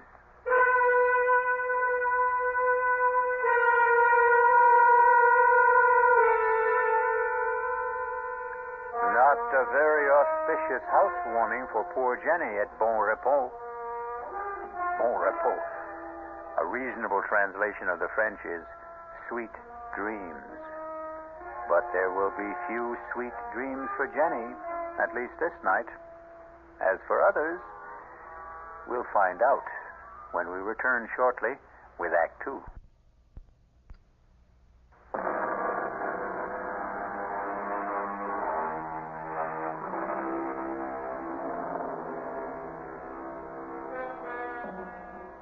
By the fresh light of a clear morning, with the wind stilled and the sunlight flooding all the dark corners, Bon Repos is a little more worthy of its name. But Richard Morgan is having a difficult time selling that to his still shaken bride. Let a little light in. You'll feel better, Jenny. No, Richard. I'm still not over last night. Who was it? Darling, it wasn't anybody. You still say you didn't hear it? That awful sobbing. It was nothing but the wind. Sometimes it sighs and moans all around the house, and you'd swear it was a human voice. But look. Not a whisper this morning. Even the ocean's like glass. Today you'll understand why I love this house so much. Richard, come here. Beside me on the bed. All right, darling. I know you love Bon Repos, but... But what? Richard, please, I don't want to live here. Why not? Darling, try to understand. I don't feel I belong here. I know Juan and Conchita seem to resent me. Have they said anything? No, not in so many words. It's just a feeling I get. I'm not wanted. That isn't true. Richard, don't you see? It's her house. It was her family's house to begin with. She's here still. She'll never leave it. She'll haunt me every minute I'm in it. Please, take me away from here. All right. If that's what you want, I'll sell the damn place, tear it apart stone by stone. Richard. Oh, Jenny, my darling, look, it's just the time lag, the long flight from Japan. Days and nights turned upside down. I'm going to have Conchita bring us a breakfast up to the room. We'll have it out on the veranda. Give you a chance to get a good look at Juan's landscaping, all that riot of color, bougainvillea, poinsettia, camellia against the green. Maybe that'll change your mind about poor old Bon Repos. Darling, I know how much you love it, but... Oh, come on, Jenny. Give it a chance. A few more days, a week. Give it a chance to cast its own peculiar spell. All right, darling. Go get us some breakfast. I'll wash up and brush my teeth and get rid of some cobwebs while you're gone. Jenny. Yes? I love you, Mrs. Morgan. Mm-hmm. That's who I am, and I love you, my husband. Conchita. Si, patron? Come over here in the alcove. What the hell happened last night? I couldn't help it. She woke up, started to scream, and then to sob. You heard? No, house must have heard. Why didn't you stop her? I did as soon as I could. You know I don't want my wife to know about her being here. I know. Then keep her quiet. You've got sedatives. That's your job. And I want my new wife made welcome. That is not my job. Then I'll find someone else for it. You would drive Juan and me from this house? We'll talk about this later. For now, bring breakfast to the veranda for the senor and me. Si, senor. Where's my sister? In her room, I think. Muy bien. Come in. It's open. Richard, I didn't expect to see you this morning. Why not? Well, after all, brother mine, a new bridegroom. I'm an old bridegroom by now. Yes, maybe she is a touch young for you. Damn you, I didn't mean that. I didn't mean what I said either. I was only teasing you. She's a lovely girl. She's sunny and free and unspoiled. I want to keep her that way. What the devil am I going to do about her? Upstairs there. You heard her last night. Well, you know my feelings on the subject. Get rid of her. For good. I can't. After all, it's partly her house. God, why won't she die? It would be a neat solution to it all, wouldn't it? But it seems she just won't. I'm afraid you're stuck with her as long as your conscience holds you back. Please, for God's sake, don't tell Jenny about her. Just how long do you think you can keep her secret? Oh, I don't know. All I need is a few days, a week. By then, one way or another, it won't matter.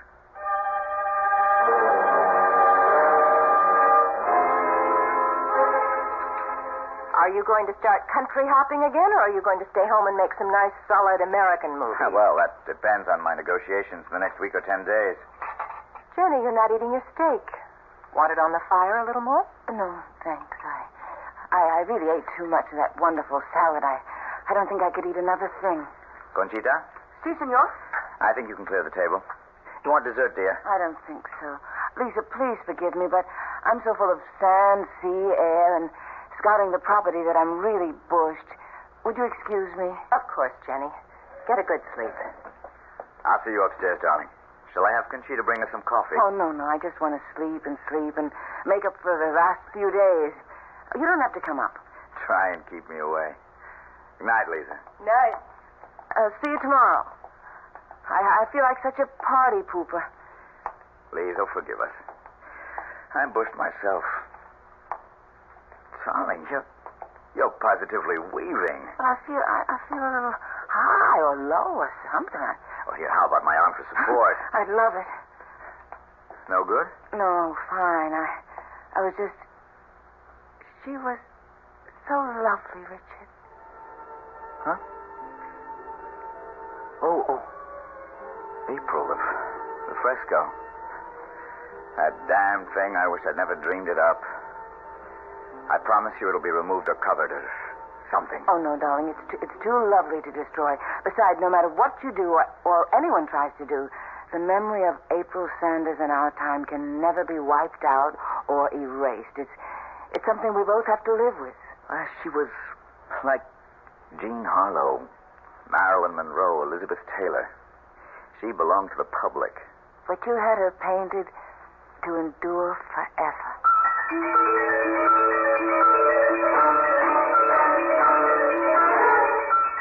But are you sure the dog was poisoned? That's enough, you two. Silencio! What was all that arguing about? Nothing. Trouble with one of the dogs. Come on, Jenny. Let's have some morning coffee and juice and get back to normal. Well, what's the matter with the dog? Here's your juice. Oh, it's one I've been trying to steel myself to weed out. He's a maverick, or was. What do you mean? Well, some dogs take to training, some don't. This one, well, just never did. He's unpredictable, a natural-born scavenger. He picked up something from the garbage with a botulism, I guess. Anyway, he died this morning. But what could a dog... Now, look, don't take on about it. I'm going down to bring up some eggs and bacon. Why don't you set the table for us on the veranda? Of course, darling. The steak. I didn't eat. Is that what poisoned him? Oh, God, help me to know what to do. I love my husband, but every instinct in me tells me to run for my life.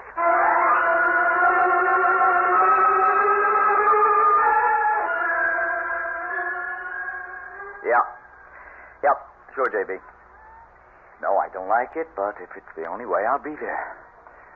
Yes, right away. No, I'll drive down. It's almost dark already, so I'm not taking much of a chance. What? Well, yes, thanks, yes. I'll stay with you overnight and come right back.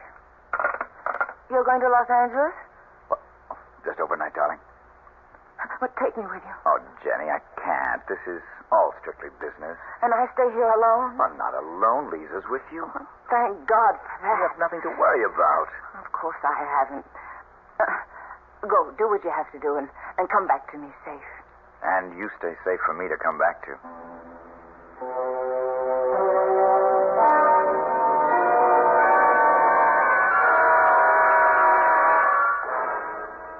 Well, wouldn't you know, the moment my brother cuts out, the local electricity has to fail. Here's your candle, Jenny. Want me to come in with you? No, I'm fine. Oh, there are plenty of others in the candelabra. They can burn all night. I won't need them. That good night drink we had has curdled my brain. No, me too. I don't know about you, but I'm sailing. Maybe there was something in Conchita's horoscopolia, but I'm positively lightheaded. Well, whatever it was, thank God for small favors. I'll sleep sound tonight. If I can just find the bed. Whew, I'm really high as a kite. And no reason for it. Whatever it is, don't let Conchita see me like this. See me to bed, Lisa.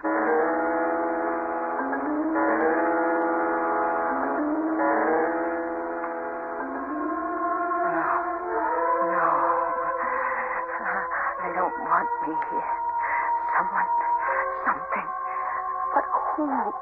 Conchita, Juan, Richard. No, please, not Richard. But April is still in his mind. April. No, I don't believe ghosts. I won't. No. Who's there? Who's there?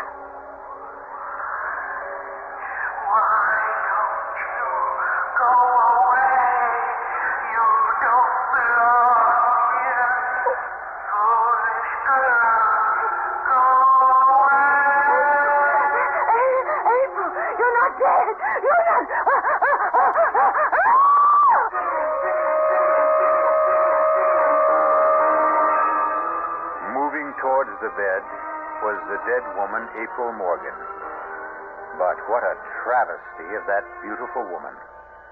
A face gaunt and haggard, the eyes staring blankly from the desiccated skin, a hellish ghoul raised from the year-old grave. No wonder Jenny mercifully passed out. We'll return shortly with Act 3.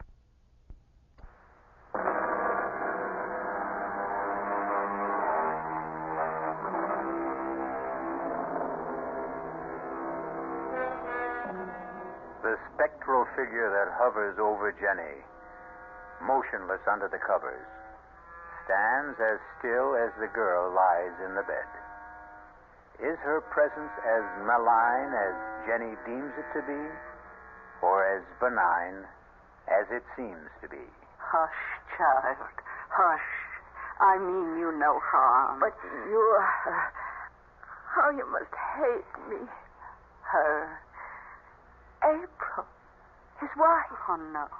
No, I'm not April. April is dead. She died, you know. I thought I did.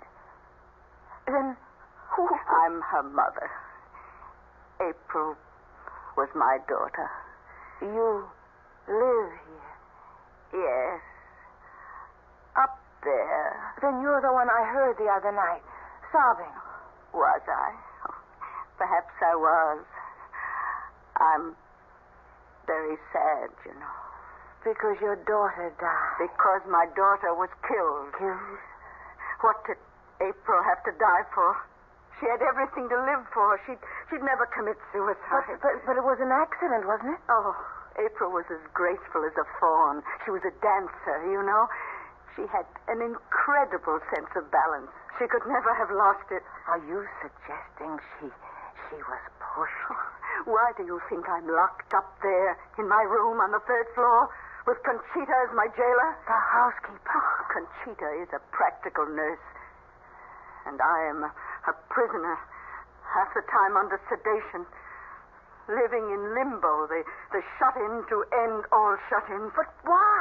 To keep me from crying it to the skies. To keep the truth buried like me and my daughter. Except that I am on the 3rd floor and April is 6 feet deep. Oh, he was jealous of her. He couldn't stand the fact that she was the talent. She held it all together. She made the legends. And when the truth was coming out that he meant nothing, that she was the star, he had to drag her out of the skies, destroy her, kill her. Who? Your new husband, Richard Morgan. That's why I came to warn you.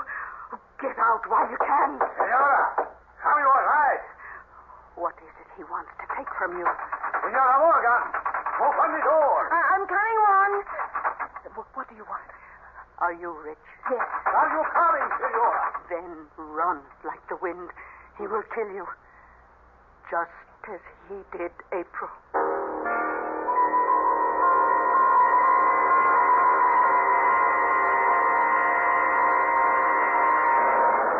Are you all right, Jenny? Are you all right? I'll do. The lights are on again. Yes. What happened to April's mother? Juan has taken her back to her room. She's mad, you know. She's quite mad. She accused Richard of killing April. It's her obsession. She should be institutionalized, but Richie, well, he could never hurt a fly. But I don't understand why. Now what? Headlights coming up the drive. Must be Richie. I better go down and let him in.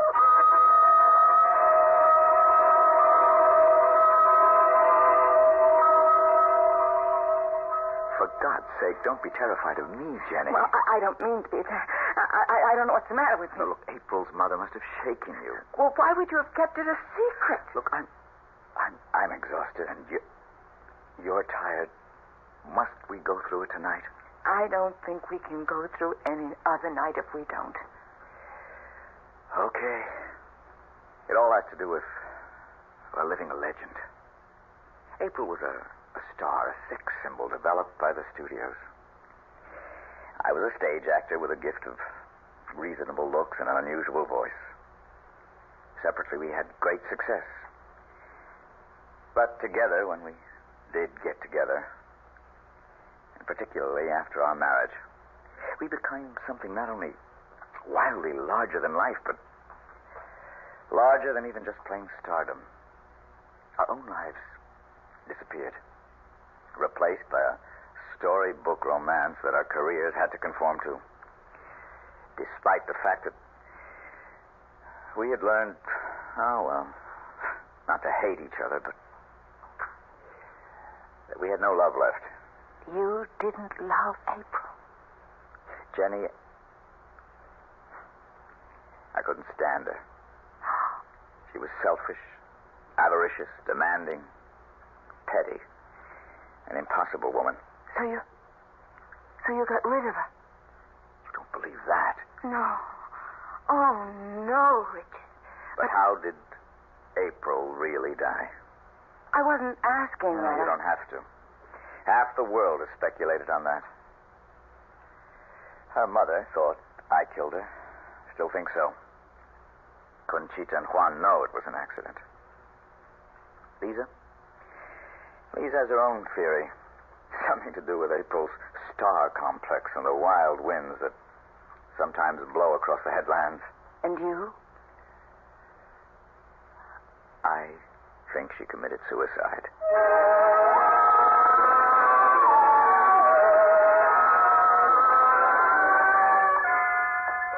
Buenos días, Conchita. Buenos días, senor. You can serve breakfast for all of us, and... Where's Juan? In the South Garden. Will you tell my wife when she comes down where I am? Si, senor. Patron? Yes? Will you close up the house? If I'm going to save my new marriage, I think I must. I'm not going to argue the facts. But it's quite clear that Jenny doesn't fit here. I'll have some juice and coffee, Conchita. Si, senorita. Oh, and for Senora Morgan, too? Si, senorita. Morning, Jenny. Good morning, Lisa. Oh, heavenly day. Breakfast is on the way. Where's Richard? Oh, off on the grounds somewhere. Want to go look for him? I would like to get some air. Well, then let's go. Did you finally get some sleep? Yes. Well, with the new day, if you're smart, you'll make up your mind to get out of here and have Richard all to yourself. But what will you and Conchita and Juan and Mrs. Isn't that terrible? I don't even know April's mother's name. Oh, what will all of you do? Oh, life goes on. We'll manage and adjust.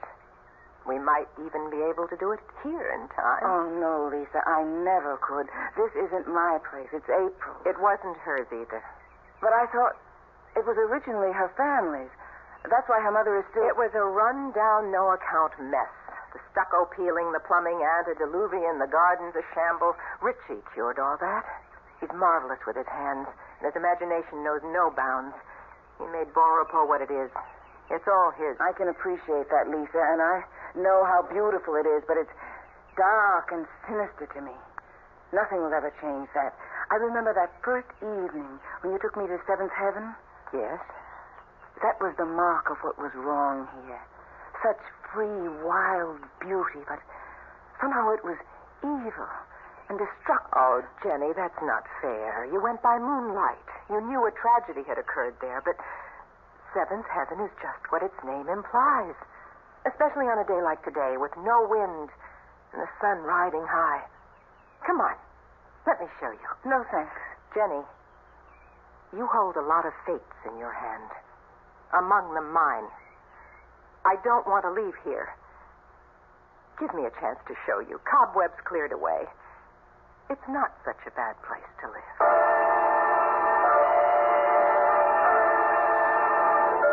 Conchita?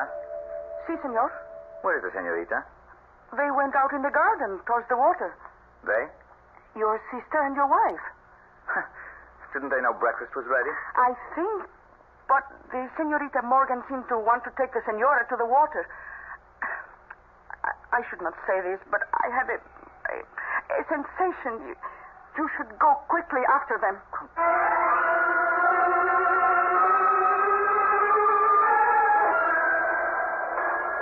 I really don't know why you insisted on me coming up here. I won't change my mind, Lisa. Even now, looking out here at that incredible view? I told you I didn't like height. You know, Jenny, you're a little person with no stature. Well, I wouldn't quite agree. Like April, really, for all her cheap beauty. She just couldn't measure up. And I had to sit by and take the fact that she had cheated and stolen Richie away from me. What? My brother? Oh, does that shock you? I've loved Richie longer and deeper than all of you. How much have I gotten in return? Do you have any notion how I hated that smug, superior, superadulated April? Would you be very surprised to find out that she didn't fall or stumble or take her life when she blew off here into eternity? She was hastened, Jenny, pushed, shoved by me, just as you're going to be. Why? Even allowing for what you confess. How can you hate me? Because you are far worse than April. He really didn't love her. They were a team. He was trapped. He had to stick with her. But you, no, you're different. Because he loves me? Because with you, there's no chance for me. There's no chance at all. How could there ever be? I don't have to share his bed, only his life. I could have been the one to care for him, to console him, to love him. Love him, damn you. It'll never be you. Never anyone. Lisa, wait. There is no... You can't stand against me any more than April could. You are going over. Down the rock. Look, put that glass plate down. It's a marvelous weapon. Hang on to it if you want to. Take it with you, but you're going. Stay you up there. Yes, too late. Hurry. If I cannot have you, nobody can. Oh, for God's sake, Lisa, what are you doing? Give me that.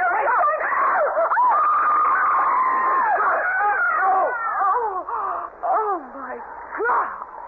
What can I say? Nothing. insist? I loved my sister either more or less than my first wife. I can't mourn either one of them. Jenny, it's too important to celebrate you. It'll take some time to straighten out my affairs, but once we do, you and I are going to enjoy our private life. You'll still be public property. No. My new deal as a director. I'll never act again. Not even for me. For you. For you, I'll be whatever you desire. This affair is finally beginning. It will end only the same way. Finally. Which is forever. I love you forever. That's what I just said.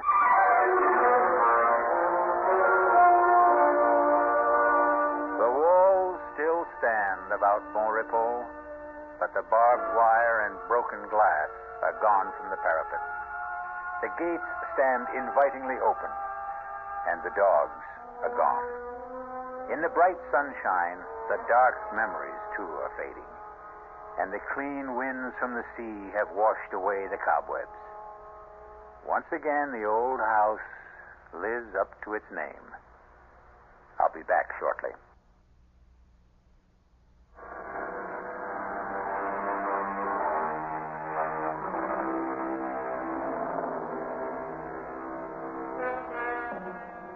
So again, we return full circle to our definition of the supernatural as it applies to tonight's tale, of or related to ghosts, behavior caused by the intervention or by the action of a god on earthly affairs. Well, April Sanders was both ghost and, by our modern standards, goddess. But her reign is over, and so is our up-to-date fable of Richard and Jenny.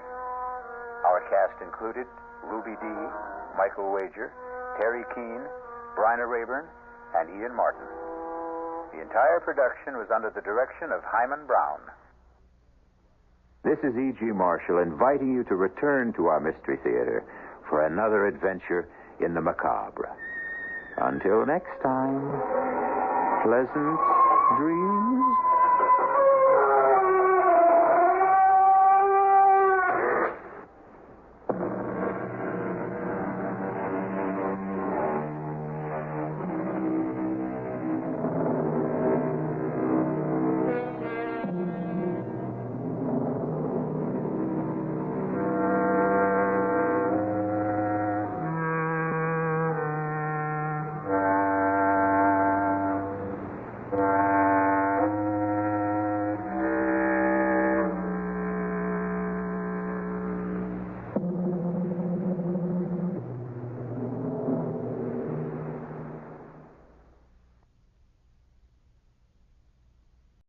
WDAF, Kansas City. Dan Henry, WDAF Local News at 11. The outlook for Kansas City, a chance for thunder showers. Kansas City, Missouri police have one suspect in custody in connection with a shooting on the street at 33rd and Troost.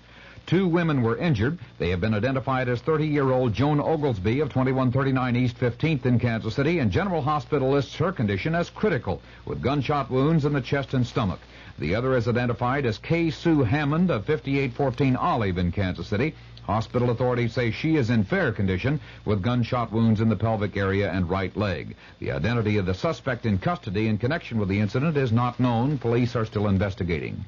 A class action suit against the Kansas City, Missouri Board of Education and the Kansas City Teachers Union has been filed on the docket of U.S. District Court Judge Elmo Hunter. The suit was filed on behalf of his sons by the father of 2 boys who attend Southwest High School, asking the judge to order schools opened and teachers to halt the strike. A hearing was set for April 25th. Norman Hudson, president of the Kansas City Teachers Union, sits in jail tonight his first in a 10-day contempt of court sentence, and all negotiations between teachers and the board are being handled by a federal mediator. In Kansas City, Kansas, teacher talks are to resume immediately, according to Superintendent of Schools Dr. O.L. Plucker. But negotiations between the NEA, representing Shawnee Mission teachers, and that district's school board appear to have been stalemated, with teachers apparently demanding more than the 10.5% increase reportedly offered by the board. WDAF News Time, 11 o'clock.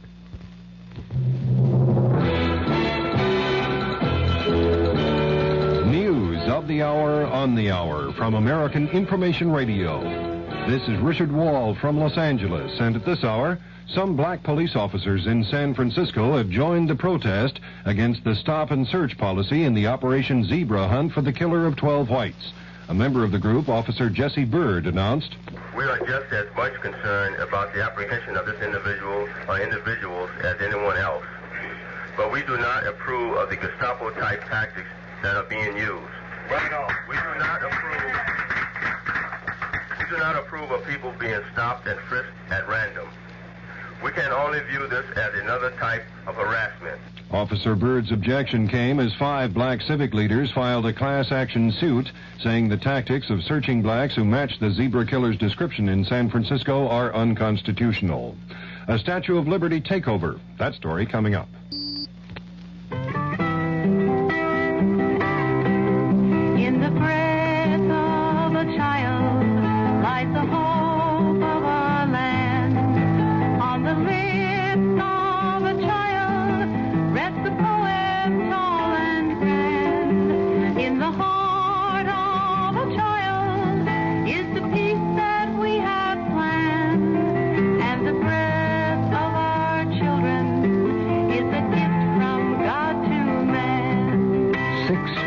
Children in the United States who should be running, laughing, and playing are coughing, wheezing, and choking. 6 million boys and girls are suffering from serious lung-damaging diseases. The National Cystic Fibrosis Research Foundation needs your help to help them.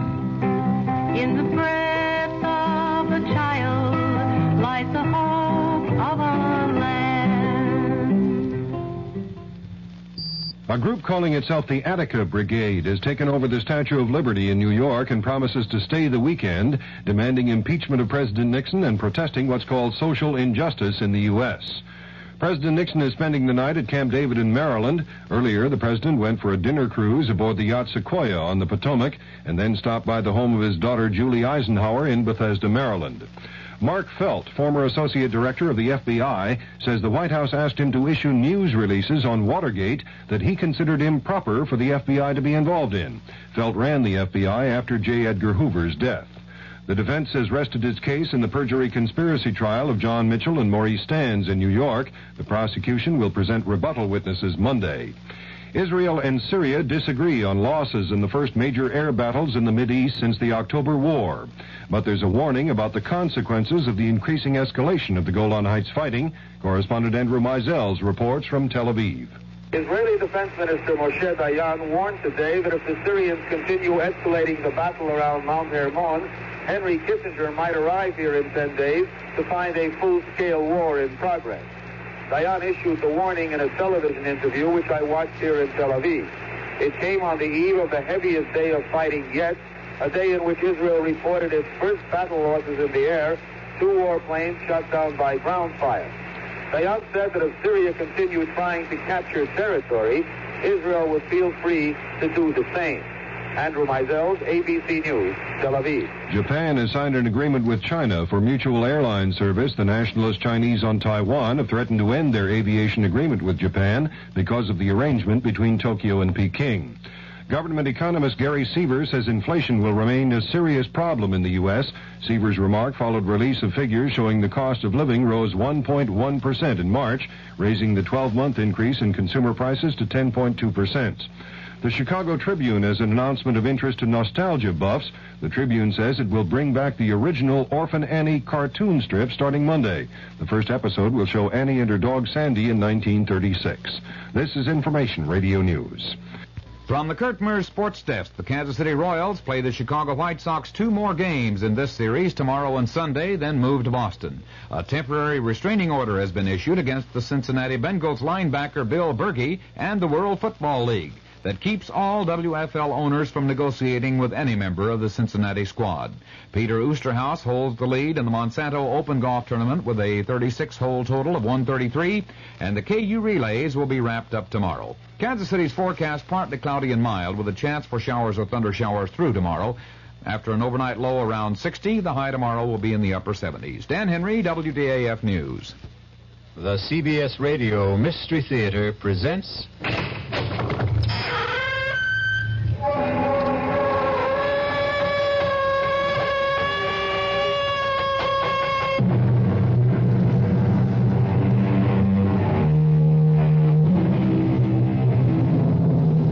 Come in. Welcome. I'm E.G. Marshall. Welcome to the fear you can hear. Welcome to the world of your own terrifying imagination. The art of the double cross, unfortunately, has become part of the fabric of our lives. In espionage, however, it is almost a lifestyle. In the world of spies, for the left hand ever to know what the right is doing is unthinkable. For the next hour, imagine that you are Larry Fielding, a 32-year-old newspaper man caught in a dizzying web of circumstances seemingly beyond his control. Larry, please change your mind and come with me. Not until you tell me who you are and why you sneaked into my hotel room. You're a fool, Larry. You must know that the police are looking for you, and they'll be here any minute. Oh, well, you're here now, and I still want to know who you are. If that's so important, my name is Carol Johnson. And when I tell you I know all about the murder of Dave Wilson, maybe you'll believe that I'm here to help you.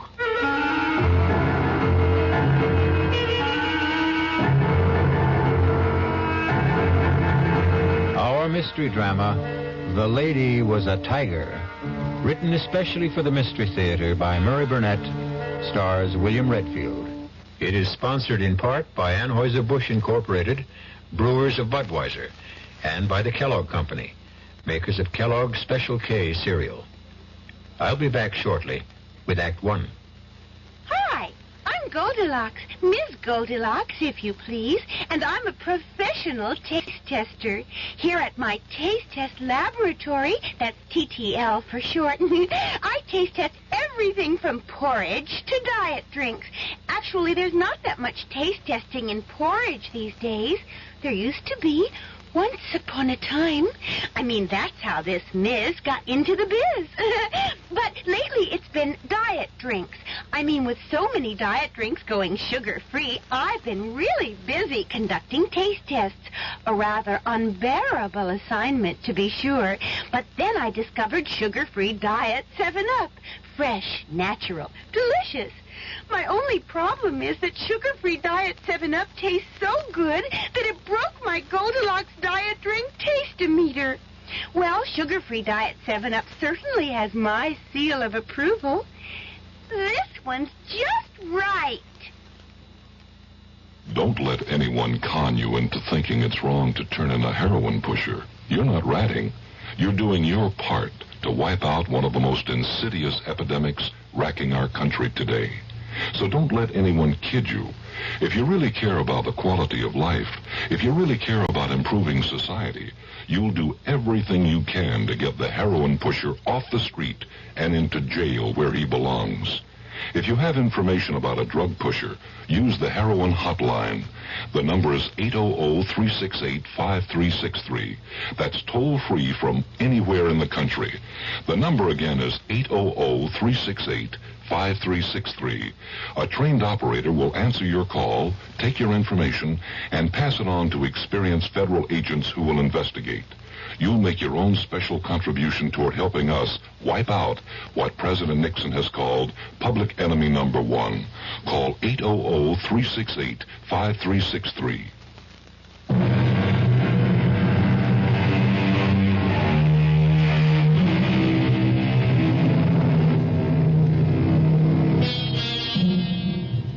Walking is great exercise, and with good weather can also be great fun. But not when you've just been fired by the editor of the newspaper for which you've worked happily for 5 years. Larry Fielding has been walking aimlessly for 2 hours, trying to figure out why Horace Finley, the editor and his boss, had refused to give him any reason for his dismissal. Tormented by his frustrating thoughts and tired, Larry sits down on a park bench to think. He is so deep in thought, he is unaware of 3 men who suddenly surround him. Larry has only to look at them to know that he is in trouble. He tries to get up, but is pushed back down, and the men start to beat him up. No, take my money and leave me alone, will you? Look, if you want money, I told you can have it. Help!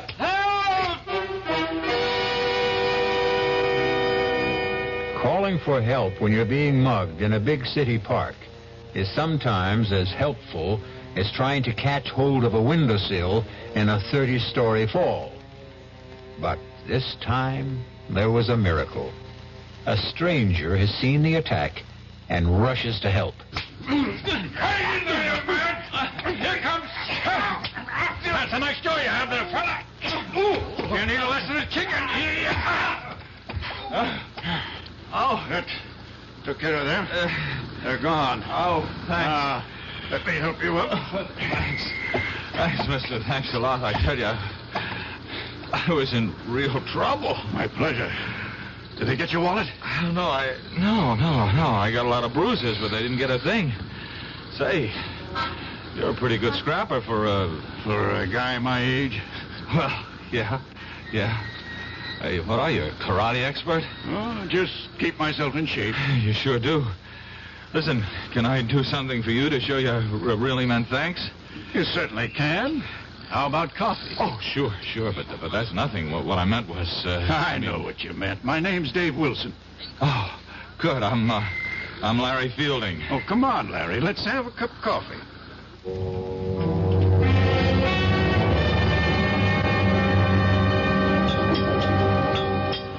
You know, I still can't get over the way you tore into those guys. I was a commando in World War II. World War II?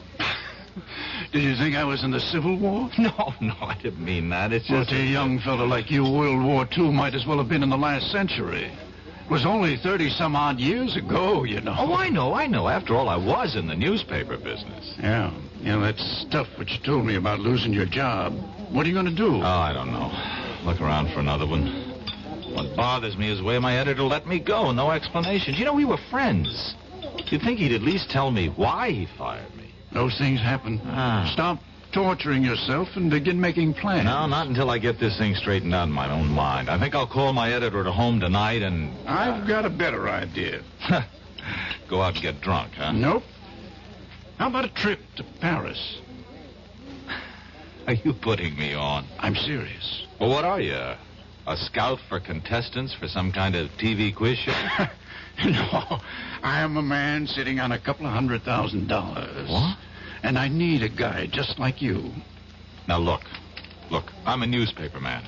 Anytime a stranger starts talking about a trip to Paris and $200,000, I... Walk away without even listening? Yeah. Even if the man just happened to maybe save you from being mugged, robbed, and beaten up? Okay, all right, I'll listen, but believe me, that'll be it. Fair enough. First, here's my card. Oh. David Wilson, Calridge Imports. I never heard of him. You can call and check me out. I told you I was in World War II. Oh, look. I'm grateful to you, but you're wasting your time. Why don't you shut up and listen?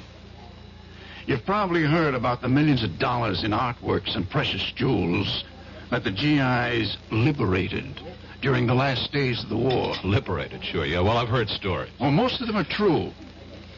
One that I know in particular certainly is. Did you ever hear of the Lancer collection? Lancer. The Comte de Lancer came from an old French family. And the Lancer collection is a fabulous assortment of diamonds, rubies, emeralds, and other precious stones, which were seized by the Nazis. when they swept through France in 1940. A pal of mine, not a commando, happened to come upon the collection when the Americans were driving the Germans back in 44. Wait a minute. And he liberated it? Exactly. He and a distinguished Frenchman named Henri Thiel. Oh, Professor Henri Thiel? The archaeologist? That's the man. Oh, come on. He wouldn't, You were saying something? No, nothing. You were about to say he wouldn't get involved in anything crooked, weren't you? Yeah, something like that. You're right, he wouldn't. But he was younger. The world was quite different then. And my GI pal was a most persuasive guy. They decided to bury the Lancer collection. They did. They drew a map. And today, Professor Thiel is the only possessor of that map. Uh-huh. And, what happened to your nameless friend? He's dead. Professor Thiel wants to return the jewels. But that's easy, isn't it? Not if the professor doesn't want embarrassing questions asked about how he came by that map in the first place. Oh. What about you? Calridge Imports is a highly respected and reputable importing firm. I want to keep it that way. Oh, so do I, even though I've just been fired. You haven't heard what I'm asking you to do. Well, what? Come with me to Paris. You're writing a story on Professor Thiel. He's good material. You'll grant me that? Yes. You'll interview him, naturally. During the course of that interview, he'll give you a slip of paper, which is a map showing the location of the jewels. You'll later deliver it to me. And that's all you have to do. You, mentioned something about sitting on hundreds of thousands of dollars? That's right. The Lancer collection is worth that and more. I'm sitting on it. I intend to return the jewels and collect a reward. If you want to share in that, you deserve it. Mrs. Wilson, the report is positive. Fielding has agreed to go to Paris with me. He bought the story about picking up a map showing the location of the Lancer collection. Operation successful.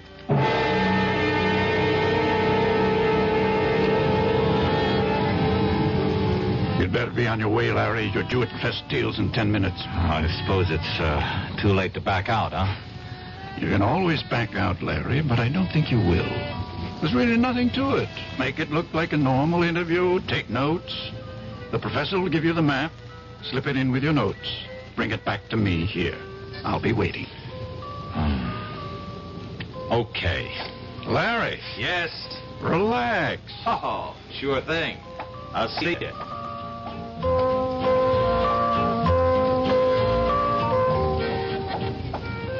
Would Monsieur mind if I join him? I wouldn't mind at all, but I don't think I'm what you're looking for. But Monsieur is exactly what I seek.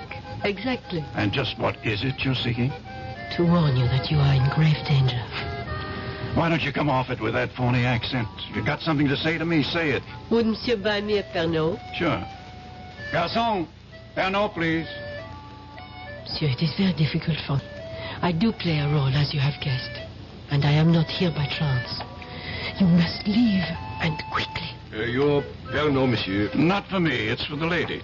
And for you, I have a knife. Oh, no. Go, mademoiselle, go.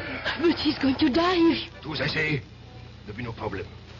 Simply put his head down gently on the table. So. And people will see another drunken tourist.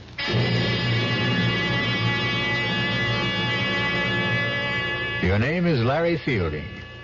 You're 28 years old, and you're feeling marvelous. You have just completed a fascinating interview with Professor Henry Thiel. And you have the paper that you're going to hand over to your friend who's waiting at Les Deux Magots. You see him at the table where you left him. His head is down, but you're not concerned. Dave, wake up. I saw the professor. What? Monsieur, what has happened? Well, I don't know. I came back to meet my friend. I guess he's passed out. A moment, monsieur. Look, this man has been murdered. What? Stabbed to death. You will wait here for the police. I will not. I'm getting out of here.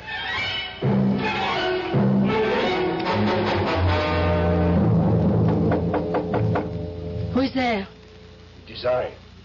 Open up. What's the matter? What happened? The other American. The young one. He got away. You let him go? He panicked. Ran. Now what? He'll probably go back to his room at the Dauphine. You will check. But aren't the police looking for him? I hope so. I gave them a complete description. And what do I say to them if they find me in his room? Calm, a beautiful young lady like yourself. Get to him and find out where the paper is.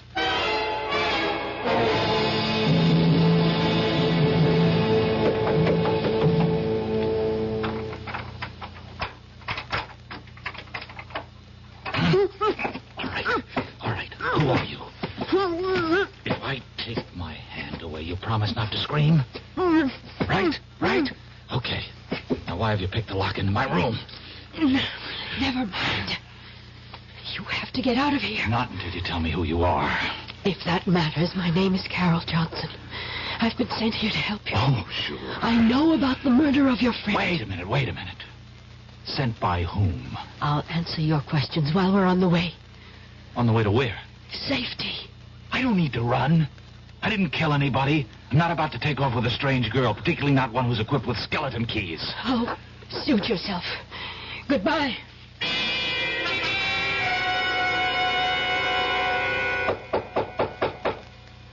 Come in. Monsieur de Ransfielding. Yes? Inspector Victor Roux, Sûreté. Oh. You will please come with me. What for? Suspicion of murder of another American? Monsieur David Wilson. Inspector, listen. Why would I kill Dave? I've already told you I had an appointment to meet Dave at the cafe. He was waiting for me. Would I have walked up to a man I just killed and shake him so that he'd fall down and make a big scene? That is your explanation. There is nothing to support it. Well, there's nothing against it either. There is the word of Louis Goret. Who's he? The waiter who attended the table at which Monsieur Wilson and you sat. The only reason that you are not, as of this moment, charged with murder is because you did return. That much the waiter's testimony supports. Only he says that Monsieur Wilson might very well have been dead shortly after you returned, and that you had time to kill him. That's a lie. So you say. Oh, just check with Professor Teal. He'll tell you what time I arrived, what time I left. We have been trying, and there has been no answer. We may have him on the telephone now. Hello? Eh? Ah? So? Voilà bien. Merci. All right, well, what'd he say? That was not Professor Teal. That was his apartment. And his servant. His servant? There was nobody there when I saw him. Don't you mean if you saw him, monsieur? Oh. According to the servant, Professor Teal left for an extended holiday early this morning, and it is not known when he is expected back.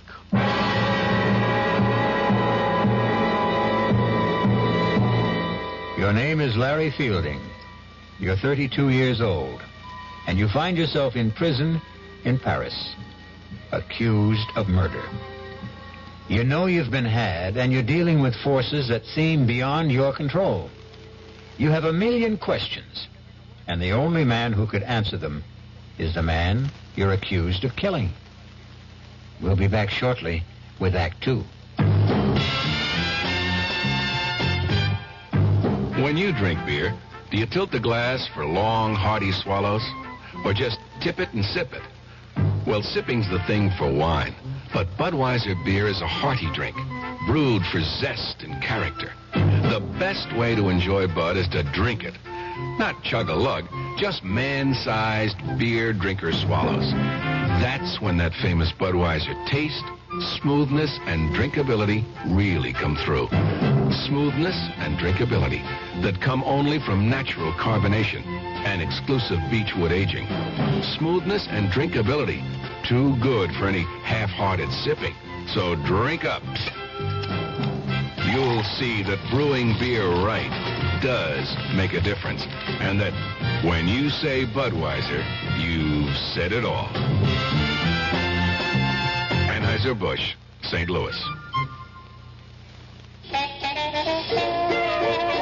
In 1919, someone had a big idea. Let's help youth understand big business by starting them in small businesses of their own. And Junior Achievement was born. Each group elected a board of directors, chose a product, set up a production line, sold stock, and went into business. That year, 314 students made and sold products and learned the business of business.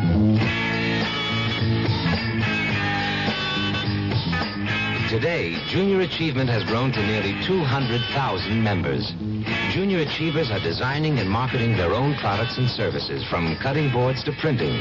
They're organizing sales efforts, writing marketing plans, calculating profit and loss. Running these small businesses helps Junior Achievers understand how big business works.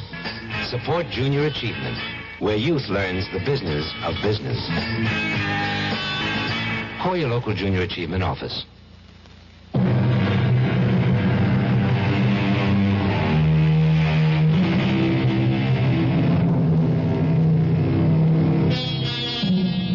To many Americans, Paris means visits to the Louvre, strolls along the Seine, or fine food. But to Larry Fielding, it means the inside of a prison cell, where he sits accused of a murder he didn't commit. Fielding knows he's been caught up in something that involves more than the recovery of some stolen jewels. However, what he doesn't realize is that he's the key pawn in a deadly game, and the players are about to make some moves. Come. I don't think it's smart to have me come here so often. I would not have sent for you if it were not necessary. Do you still believe that Fielding knows nothing about the operation? I do. Then where's the document? Well, we don't know he ever had it, do we? We know he visited Thiel. We know that Wilson waited for him at Les Dumagots. We know he came back there. I think it is safe to assume that he was carrying the plans. And he didn't have it on him when he was arrested. Roger arranged to be there when Fielding was brought in and searched. He says there was nothing on him. But he wasn't picked up right away. Exactly. He eventually went back to his hotel room, as you know. I believe he has the paper and that he has somehow managed to hide it. Oh. It does us no good in prison. We shall have to arrange to have him released. And how do we do that? We don't. You do.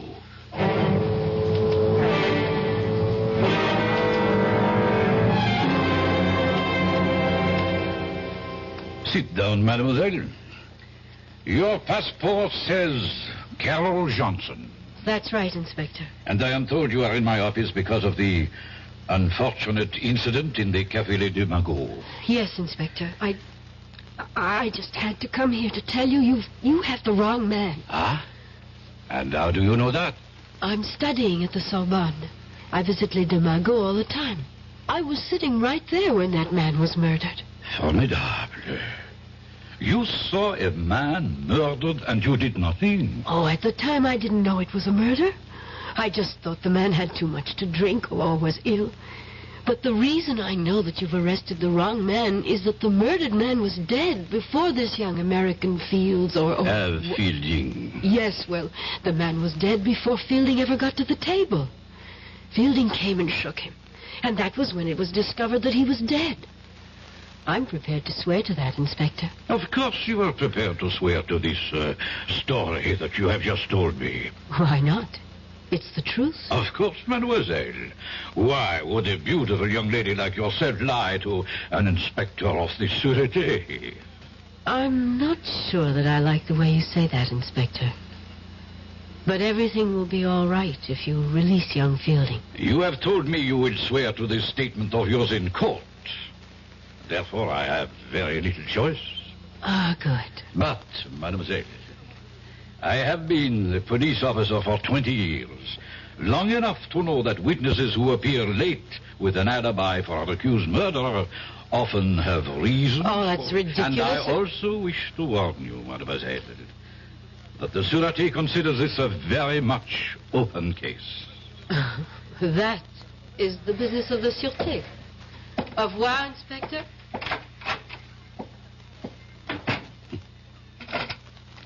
Gérard, You would follow the young lady who just left my office, and do not lose her.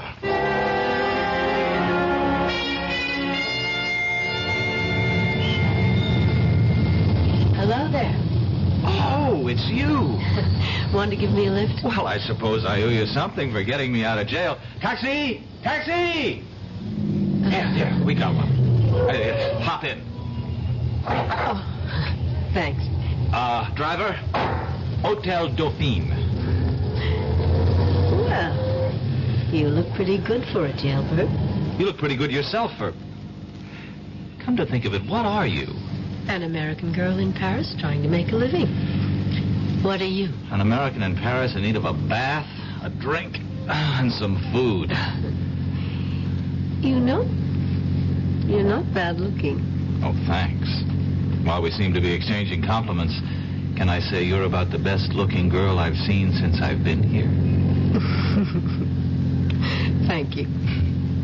Now that we like each other so much, don't you think it's time we started telling each other the truth? Yes, I'll buy that.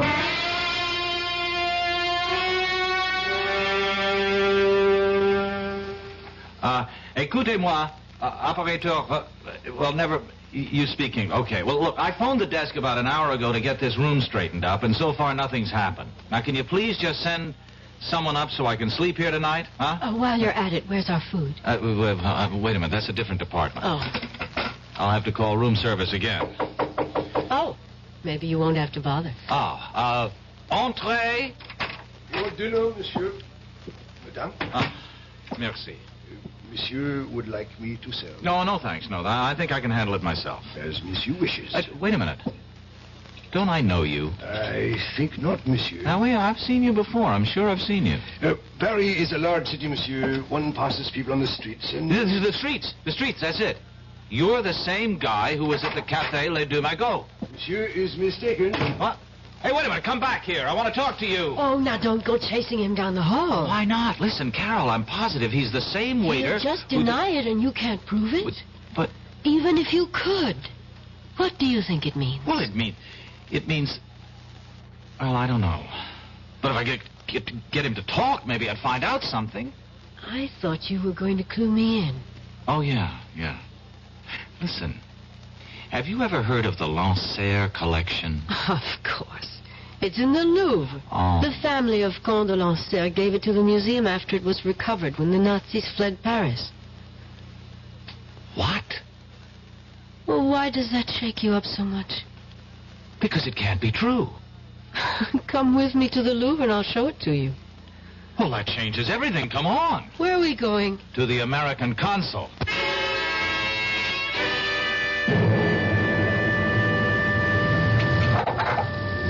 Well? Unbelievable. What? Simply unbelievable. Do you know what the consul told me? I predicted it, didn't I? Yeah, that's right. Mm-hmm. He didn't want to hear about it at all. Just advised me to forget the whole thing and leave France. Incredible. Well, not really when you understand that he doesn't know what you're talking about. But you do. Some of it. Okay, take me back to the hotel. Any reason? I'm taking the consul's advice. If nobody's interested, I'll go back to the States. Oh, now that they've cleaned up the room so nicely, you're leaving. Well, do you have a better idea? More than one. I think I'll take them one at a time. Number one. Give me the paper Professor Teal gave you. Well, it looks like we're finally going to level. Where is it? Well, first you tell me something. What is it? I don't know. End of conversation. Larry, listen to me. I work for Colonel Blake, military intelligence. I was assigned to this operation. What operation? All I was told was that Dave Wilson, who also works for us, was coming over here with you, and that you were to get something from Professor Teal and give it to Dave. Teal worked with you, too? He did. But now his cover is blown, and I don't know where he is. Who killed Wilson? I don't know. It could have been any one of 3 or 4 foreign powers. And the only reason I'm alive is because somebody wants the paper. That's right. And if I give it to you, then there's really no reason not to kill me. Oh, Give it to me. I'll get it to Colonel Blake, and we'll get you safely out of the country. No, hold on. I got a better idea. I'll go with you to Colonel Blake, and we'll give it to him together. No, that would be too dangerous. To whom? Will you please trust me? Give me a reason. Please, where is the paper? I burned it. You expect me to believe that? Why not? You expect me to believe everything you tell me? You admit you had the paper. And somehow, between the time you ran from Les Deux Magots, you managed to hide it in a place where experts have been unable to find it. I told you I burned it. And you know that's a fairy tale that no one will believe. I don't care whether you believe it or not. Now, are you coming with me? Where? To talk to your Colonel Blake. He won't see you. Oh, I think he will. Goodbye, Carol. It was nice knowing you. I think. You will kindly step back into your room, Monsieur Feeling. Now, wait a minute. Let me introduce myself. I am Major Simonovich. Oh, of the Gay Payou or the NKVD? Does not really matter. What matters is that you and I have something to discuss. I warned you. Yeah, sure you did. Just like a rattlesnake does. I do so dislike dealing with amateurs. This is strictly a business. You mean you want to make a deal with me? Correction. I mean you would find it wise if you wanted to make a deal with us. For the paper? Exactly. Where is it? No, not so fast. Not so fast. You spoke about a deal? You give us the paper, we give you your life. You must really believe I'm an idiot. You people murdered Wilson. That paper is the only thing that's keeping me alive. You have my word. No deal. Do you really believe you have a choice? Carol, call Rodjansky. Make the usual arrangements. We will wait here. Donnez-moi 80-36, s'il vous plaît. C'est ça. Merci. Carol. Yes. Tell me something. Will I like Rodzansky?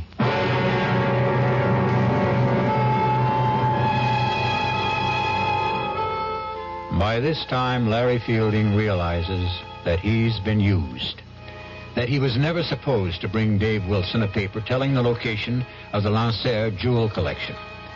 But his discoveries have only added to his dilemma. He was quick-witted enough to realize that his only hope was to hide the paper, because that slip of paper is his last resort. We'll be back shortly with Act 3. Great taste in the morning. Kellogg's has that wholesome taste to get you up and grinning. This is Jerry Kauffer for Kellogg's Special K. We've been having some fun in our television and radio commercials by using a ball and chain to symbolize the slight overweight problem common to so many of us. We point out that being a few pounds overweight is just a little more difficult for you. Climbing stairs, just walking around, even sitting down can feel, well, like you're wearing a ball and chain. In case you missed the message, it's this. If you really want to get rid of that extra weight, you really have to work at it by exercising and with sensible meals like the Special K breakfast. A 1-ounce bowl of Special K, America's favorite high-protein cereal, 4 ounces of skim milk, tomato juice, and coffee. Less than 240 calories. Nutritious and, by the way, delicious. So why not begin each day with a Special K breakfast and then keep up the good work?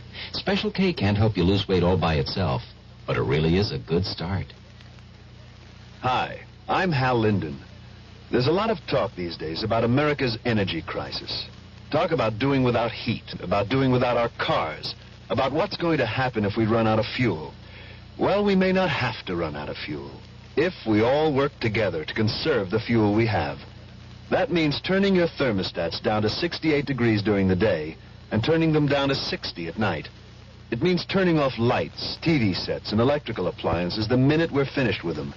It means driving no faster than 50, starting or joining carpools, avoiding the kind of stop-and-go motoring that eats up gas by the gallon.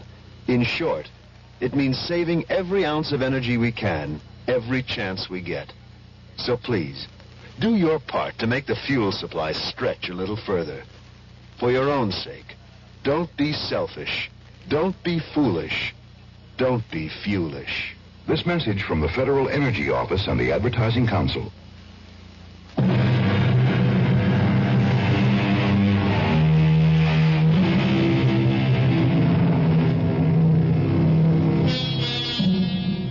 Newspaperman Larry Fielding sits waiting in his Paris hotel room, closely guarded by 3 members of the Russian secret police and the beautiful American girl, Carol Johnson.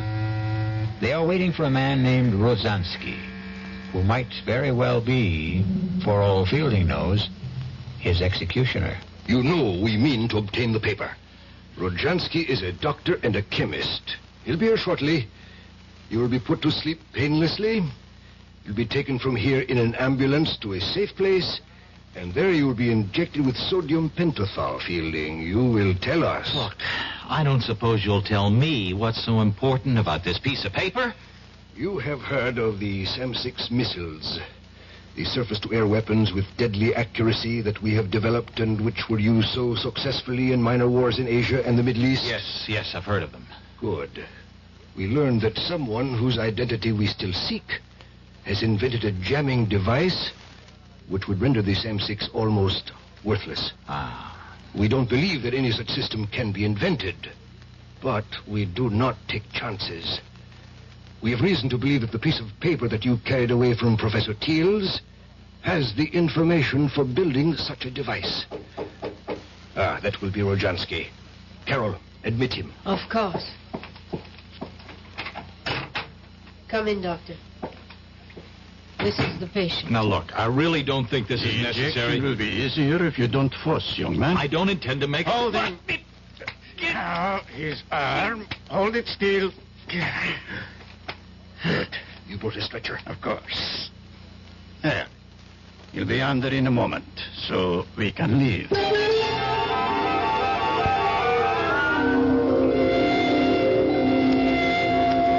What is this?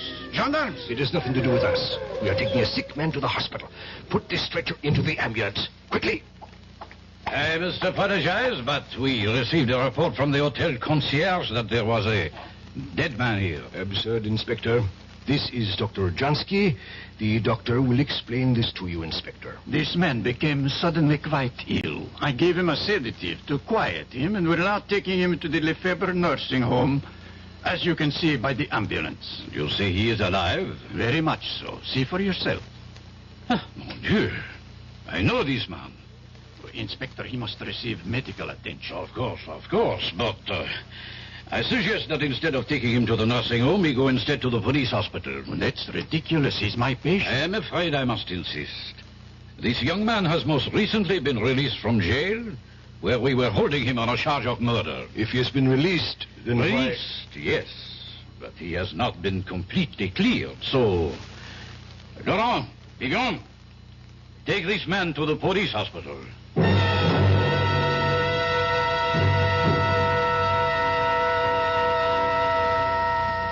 Did you get a report? Yes. And? He'll be conscious in an hour. And he will talk. I'm sure of that. He will scream to see Colonel Blake, and then your cover is blown, and the whole operation goes fooey. What do we do? Silence him. But what about the papers? We will be faulted for that, of course, but if we do not have it, neither do the Americans. Who do we have in the police hospital? Only Leclerc. A weakling. But he can admit Rojansky. Rojansky's a doctor. He doesn't need Leclerc to admit him. He can visit his patient openly. Thank you, my dear. I visit Fielding and he dies shortly thereafter. That idea does not appeal to me. We have to do something. You are both right. Carol, you will be his first visitor when he regains consciousness. No. Yes, Carol. Rojansky, give her your hypodermic kit. I don't have to do this, and I won't. You would prefer that in my report I mention your failure with Fielding when you had some hours alone with him? I'll go. That is wise. Rojansky, give her the syringe. Here. Quickly. The car is waiting. And Carol, if you should decide, or even think about changing sides, it would be most unwise. You know the French police are still most interested in the person who murdered Wilson.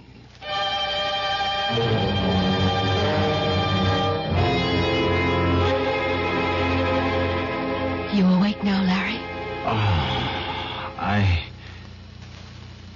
Oh, no. Wake up and listen to me, Larry. What? You've got to listen. Try to understand me. Wait a minute. What kind of a place is this? You're safe. It's a police hospital. All right, but how did you get in here? Where's, Rodzansky? Look, I can understand how you feel and why you don't trust me, but the truth really is that I am a double agent. Oh, Do you understand what a double agent is? as near as I can figure out, a double agent is somebody working for two different sides, Yes. and neither side trusts them. Oh. You know, that fits you to a T. You might just be telling the truth. I am. I really work for Colonel Blake, as I told you. The Russians know it.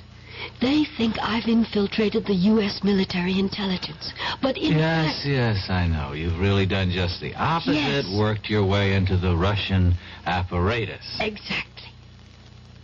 Oh, Larry, how can I make you believe me? You can't. Listen, you were deliberately recruited. The reason you lost your job was because we got in touch with your boss. He agreed to go along. The men who jumped you were part of the setup so that Wilson could save you. Hey, now, wait a minute. But that doesn't prove a thing. You could have learned all that working for Blake and still be with the other side, and... Oh... And wait, now, speaking of Wilson, how about getting him killed? I tried to warn him, but there wasn't enough time. It was either go along with that or blow my cover and endanger the whole operation. And when I wanted to give the plans to Blake, you objected. Same problem if I went with you to Blake or you went to him after we had talked. My cover was blown. Now, and suppose I had given you the plans. How would that have changed the situation? We would have had a phony copy that I would have delivered to Igor and everything would have been fine. And there's still time for me to do that. If you will just believe me and tell me where the plans are. I'd like to believe you. I really would. Please. Where are they, Larry? Get me to Blake. It's too dangerous. Look, you see this. Yeah, it's a hypodermic. It's death. Igor sent me here with this to kill you. Now, do you believe me? Wait a minute. If you don't kill me, and I guess you don't intend to, what will Igor and his friends think? Isn't your cover blown then anyway? Could be, but if I come back with the plans and say that I got them out of you without having to kill you, there's a chance they'll believe me.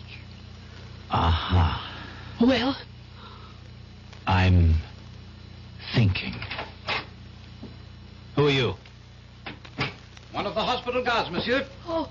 Mademoiselle, you have been here some time. How is the patient? Guard. Yes, monsieur? Call Colonel Blake at U.S. Military Intelligence. Tell him I've got to see him right away on a matter of the utmost urgency. Colonel Blake? Colonel Blake. I will inform my superior. Now, you don't have to inform anyone. Just call him. Yes, monsieur. The major will be disappointed you have not followed instructions. You are a fool. I would have had the information if you hadn't come in when you did. I know what you were ordered to do. What?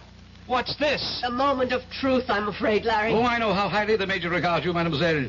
But I also know what he thinks of me. Tonight will change that. Give me that syringe. Here, right in your arm. Oh, you traitor. I knew. Carol, you were telling me the truth. Yes. Yes, I was. And I had to kill him. To make you see it. Where is the paper, please? In my hotel room. Oh, aren't you ever going to stop playing games? You know your room was searched. Let me get dressed and I'll show you.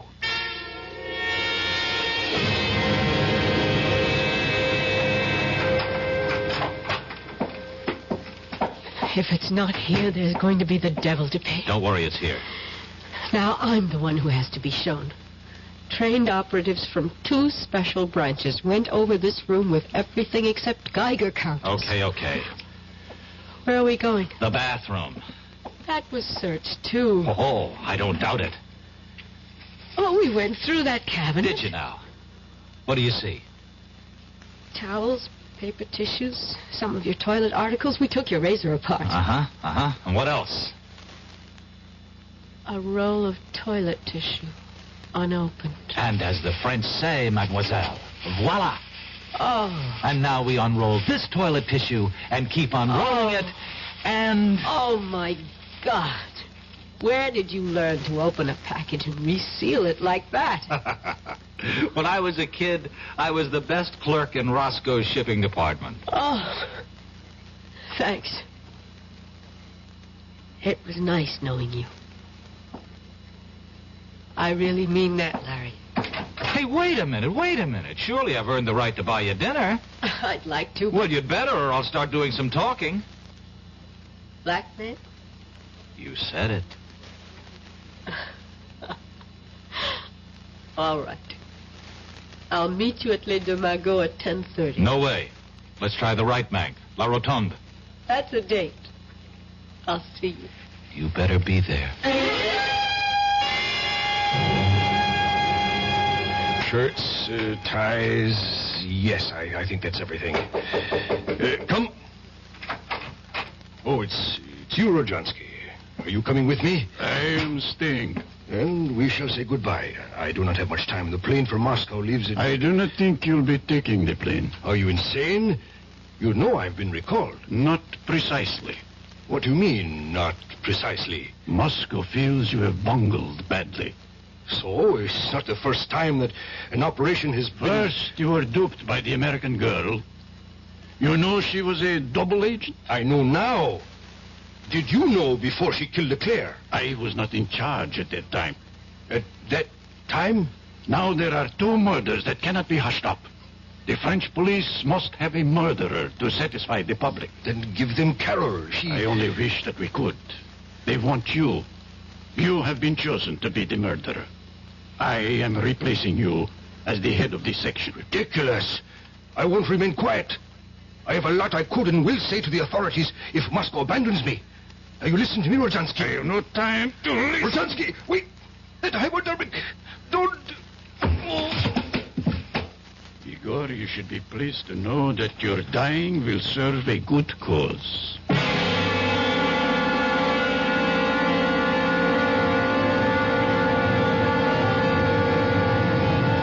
I'm sorry I'm late, but But? there were loose ends that had to be cleared up. Well, I thought maybe you decided against coming. Oh. After all, your job here is finished. Well, yes. Sit down. Now that the Russians know you, there's nothing for you to do. It would be suicide to try to, huh? Oh, well, there are other things for me. Sure. Like getting married to a lovesick newspaper man, settling down, raising a family. Oh. Oh,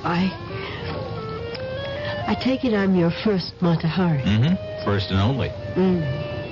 Well, Larry, we're very different from other women.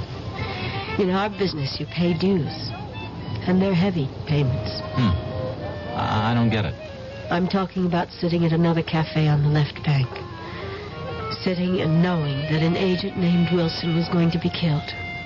Clumsily trying to warn him, and finally deciding that his death was the way it had to be. Larry, that's a big payment. But you can forget about it now. It wasn't your fault. No, forget about that and forget about Leclerc. Well, you had to... You see, it's even hard for you to say. I had to kill him. No, Larry, I have to keep on to justify those things. But, Carol, listen... Bye, Larry. Thanks for the champagne. But our dinner, I've ordered dinner. At least have dinner with me. Oh, we both know what I have to do. If I ever change my mind, I promise I'll come running.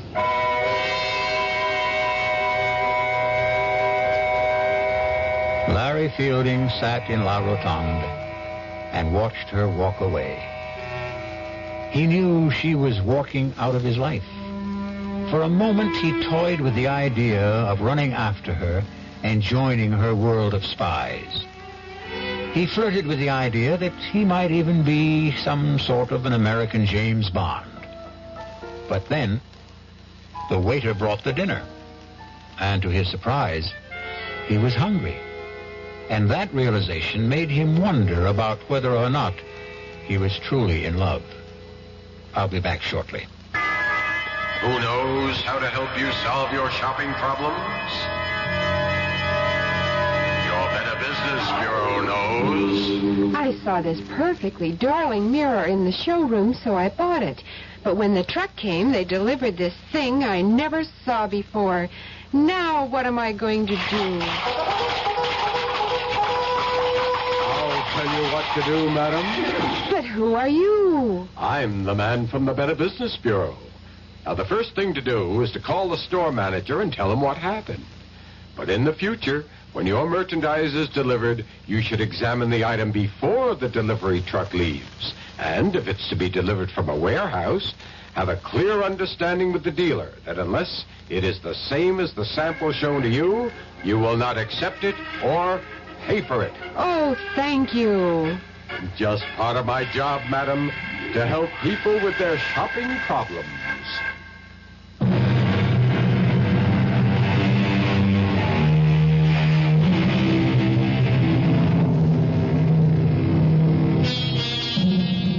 Back in New York, Larry Fielding returned to his old job. An old friend and boss, Horace Finley, who was curious about what had happened in Paris. Finley kept pressing Larry to tell him about his Parisian adventure. Finally, Larry said, "I'll tell you, Horace. In Paris, the food was good." Our cast included William Redfield, Joan Loring, Roger DeKoven, Ian Martin, and Chris Gampel. The entire production was under the direction of Hyman Brown. And now, a preview of our next tale. I really killed that boy, you know? What did you say? I killed him, Mr. Murray. I waited for him in the hallway the next day, and I grabbed him. He was a scrawny kid. It was like ringing in the neck of a chicken. I'd do the same thing again, Mr. Murray, to the next guy who bothers my wife. They gotta learn. You lied to me. Every stinking word you told me was a lie. Don't be sore, Mr. Murray. I couldn't tell you the truth, could I? I mean, you wouldn't have taken the case, would you? Yes! I would have taken the case and told you to plead guilty with cause. No, I wanted you to get me off, and that's what you did. Look, I've got to go now, Mr. Murray. I just want to say thanks again. Oh, you think it's that simple? You think you can just walk out of here? Melanie's waiting for me. She likes to eat dinner early. The girl's always hungry. So long, Mr. Murray. Radio Mystery Theater was sponsored in part by new sugar-free Diet 7-Up. This is E.G. Marshall inviting you to return to our Radio Mystery Theater for another adventure in the macabre. Until next time, pleasant dreams.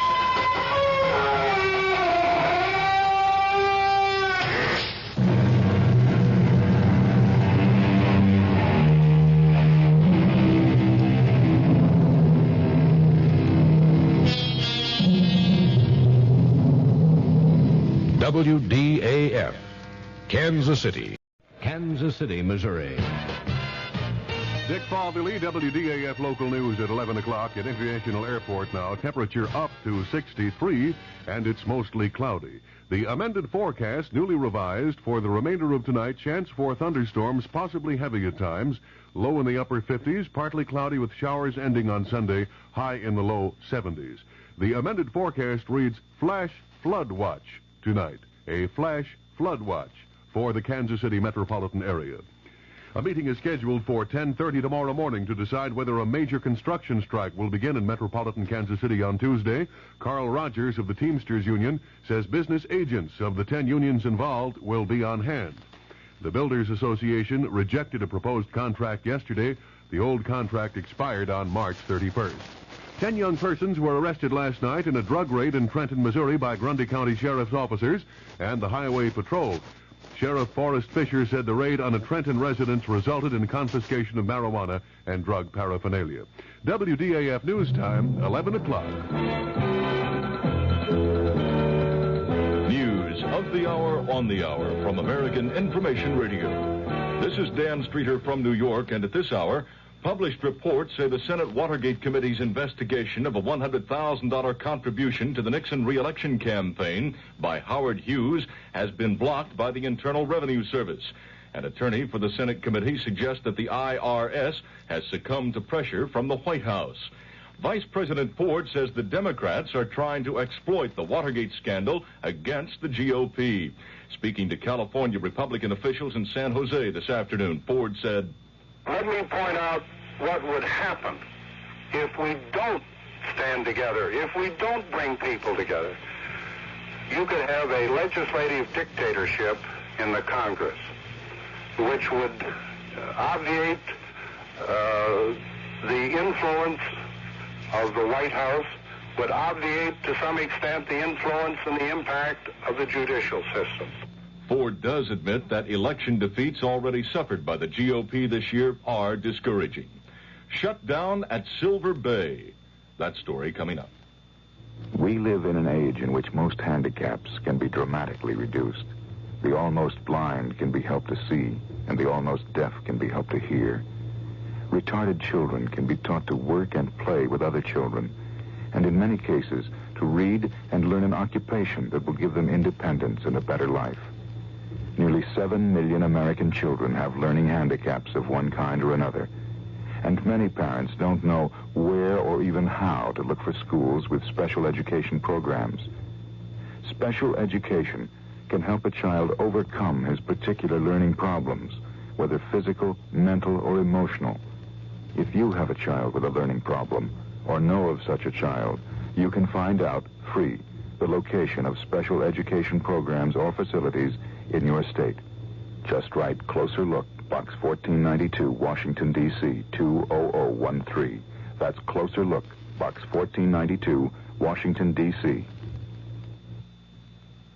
The Reserve Mining Company is shutting down its processing plant at Silver Bay, Minnesota, throwing 3,200 employees out of work. But the shutdown is a victory for environmentalists. Correspondent Ron Miller has been covering the story and has a report from Chicago. The Reserve mining trial in Minneapolis has been called the most important environmental case of the century. The trial has dragged on for almost 9 months, with testimony focusing on the health hazards created by Reserve's methods of waste disposal. The company has dumped 67,000 tons of waste into Lake Superior every day. Government experts testified that waste contained amosite asbestos fibers, which could later be found in the drinking water of Duluth and several adjoining communities. To the very end of the trial, the mining firm, which is owned by Armco and Public Steel Companies, denied its waste disposal methods created any threat to public health. But federal judge Miles Lord called the company's position preposterous and ordered the plant closed. Ron Miller, ABC News, Chicago.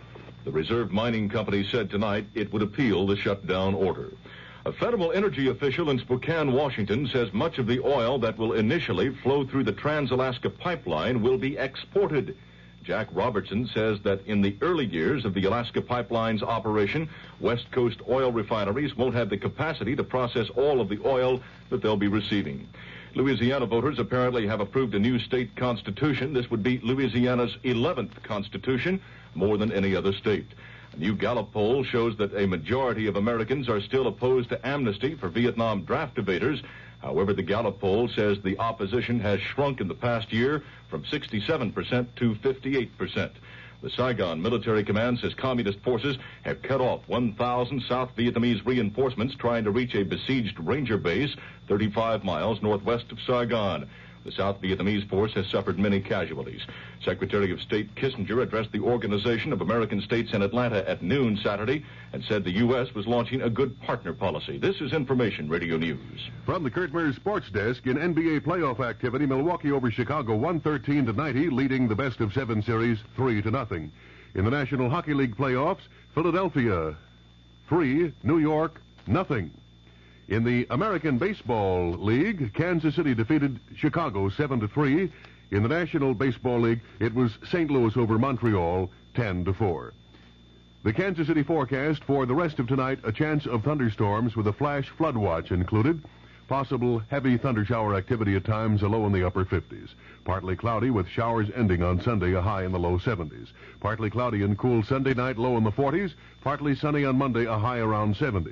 Now at International Airport, it's up to 63 degrees and mostly cloudy. Dick Fatherly, WDAF News. Join the fun tomorrow, 1 to 6 at North Hills Bank grand opening of the Parvin Park facility at 4300 Northeast Parvin Road. Free Frisbees, balloons, and more. Don't miss it. Member FDIC. The CBS Radio Mystery Theater presents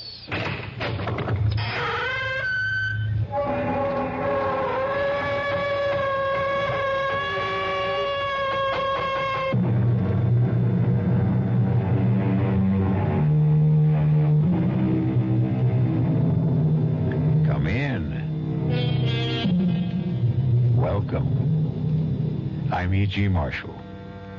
Welcome to the sound of suspense. Welcome to the fear you can hear. Welcome to the world of terrifying imagination. This is a tale about justice, about the lady who stands over the criminal courthouses of America with a blindfold over her eyes. Of course, the blindfold represents impartiality, not faulty vision. But yet, there are occasions when justice seems to be looking the other way. And that's something which bothers Attorney Ned Murray very much indeed. He's getting away with murder, Tony. And maybe he'll get away with another one. Maybe there's an answer. What? I've been waiting a long time to figure out what I could do for you, Ned. What kind of favor might be important to you? Now I know.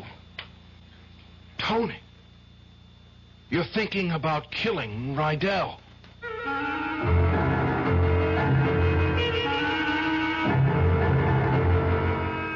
Our mystery drama, After the Verdict, was written especially for the Mystery Theater by Henry Slessor and stars Tony Roberts.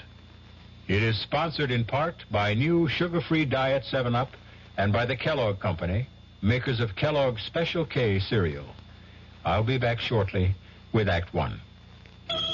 And now, another story of the ball and chain, as Kellogg's Special K presents The Library. Welcome to the public library. May I help you, sir? Yes, I'd like to check out... I'd like to check out Famous Laundromats of the World by Audrey Schnorbart. Sir, excuse me, but isn't that ball and chain you're wearing just like the ones they use in the Kellogg's Special K commercial? This ball and chain? Yes, that one. How are you going to get rid of it? Well, you know, lots of good exercises, and by eating smart at every meal, starting with the Special K breakfast. Don't you have to watch your calories? Yes, and the Special K breakfast is less than 240 calories. Less than 240 calories? Right. A 1-ounce bowl of high-protein Special K, 4 ounces of skim milk, tomato juice, and coffee. It's really tasty, and it's going to help me get rid of this ball and chain. I'd say it's long overdue, get it? Your happy ending could begin with the Special K breakfast from Kellogg's. Who knows how to help you solve your shopping problems? The Better Business Bureau knows. Wednesday, 10 o'clock. I'm back at the office working on the case when my secretary brings me the mail. Thanks, kid. The usual stuff. Then I see it. It's addressed to me, resident. Inside, a fake rabbit's foot. The pitch, a $2 donation or send back the rabbit's foot. My problem? What to do about it.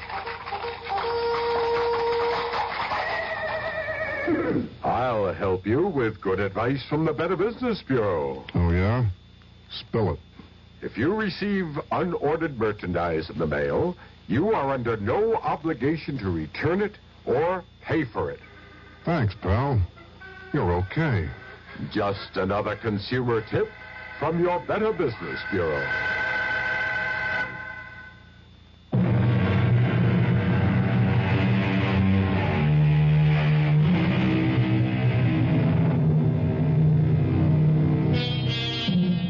What better place to begin a story about justice than in a courtroom?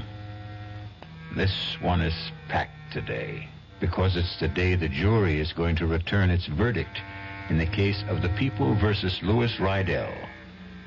That's Rydell over there, the thin man with the burning eyes.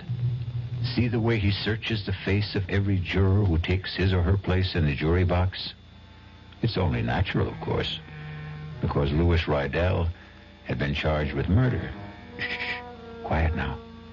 Presiding Judge Lincoln Arthur is about to speak. The foreman of the jury will please rise.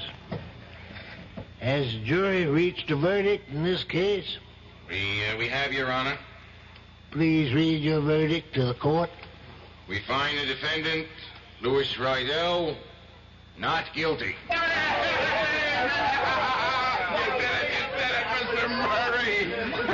Congratulations, Lou. I'm very happy. happy. You're happy. How do you think I feel? Hey, come on, let's get out of this place. Let's celebrate, huh? Let's pick up my wife and have a ball. Well, I don't think I can. I promised my boss that I'd go down You don't care about your boss. You want to see that daughter of his. Okay, we'll make it a foursome. I can't, Lou. I'm sorry. Oh, come on, Counselor. Melanie's got a cab waiting outside.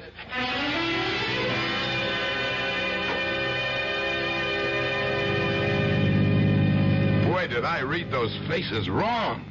I thought, that's a hanging jury if ever I saw one. The only one I was worried about was that little old lady with the blue hair. You just can't tell about a jury from their faces. My last case, well, I thought they all looked friendly, but I lost. You won this one, Mr. Murray. I bet that boss of yours is real pleased. I mean, all this publicity that you got. Well, you're a regular Clarence Darrow. Look, Lou, we don't really have to talk about the fee settlement now. Why don't you and Melanie just go out and drink up a couple of bottles of champagne? Oh, Lou doesn't drink, Mr. Murray. Lou doesn't have any vices. Do you, Lou? I want to get the money settled, Counselor. Melanie here doesn't like to hear about money. She just likes to spend it. We'll drop her off at home. Hey, you promised to take me someplace. Wait for me at home, Pumpkin. Oh. Daddy will be there just as soon as he settles things with his lawyer. Okay? What choice do I have? I'll be home in an hour or two, and we'll go out to dinner. Just stay in the apartment, and don't open the door to anyone. And if you have to open the door, wear some clothes, baby, huh?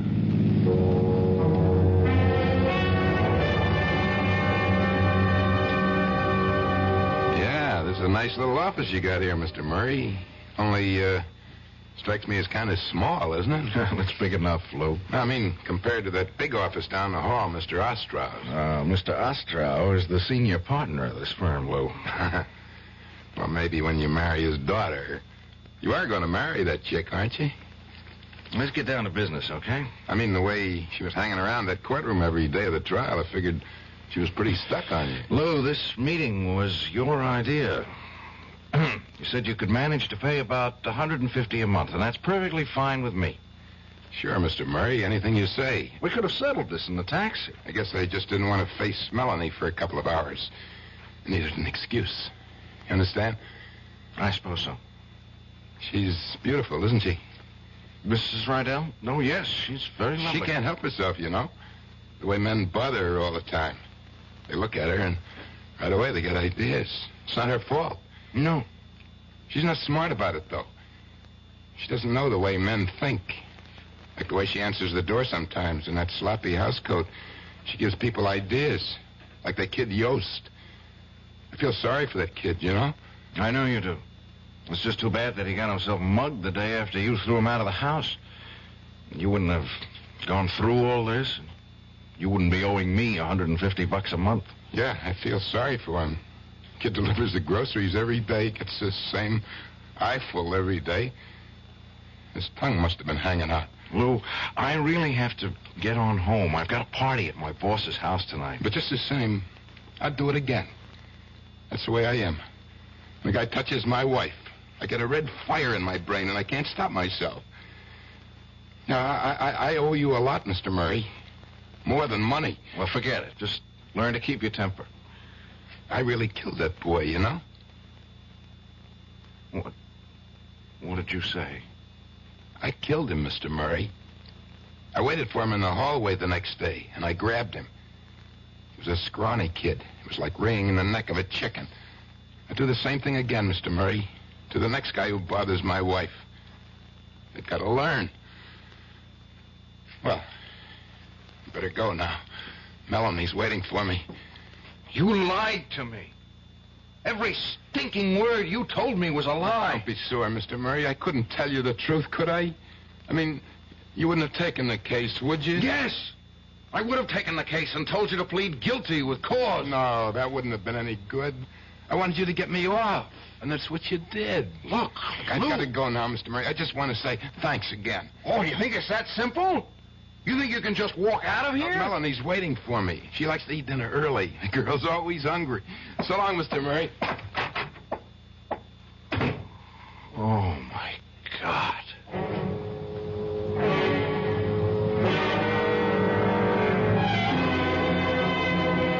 Light on the ride, more on the... Ned! Ned, for the love of Mike, where you been? Sorry I'm so late, Mr. Ostrom. Who do you think this party's for, anyway? Well, come in. Karen's going out of her brain waiting for you to get here. This one looks like quite a crowd. Well, they're all in your pocket tonight now, Ned. All right, everybody, hold it. Here's the man we've all been waiting for. Ned Murray, folks. Greatest trial lawyer since since Harry Ostra. All right, come on, Ned. Karen's over here. Ned! Hi, darling. Where in the world have you been? The party started 2 hours ago. I just lost track of the time, that's all. Must be love, if you ask me. All right, I'll see you kids later. Ned, come into the kitchen for a minute. No, it's full of servants. Come into the bedroom. Now, that's an offer I can't refuse. Well, what did you have in mind? Give you one guess. Oh, darling, I'm so proud of you. You were so wonderful. The kiss was pretty wonderful. Father says that you were everything he used to be in the courtroom, and there's no higher praise he can give than that. Look, let's forget about the trial. It's over. Oh, no, I don't want to forget about it, Ned.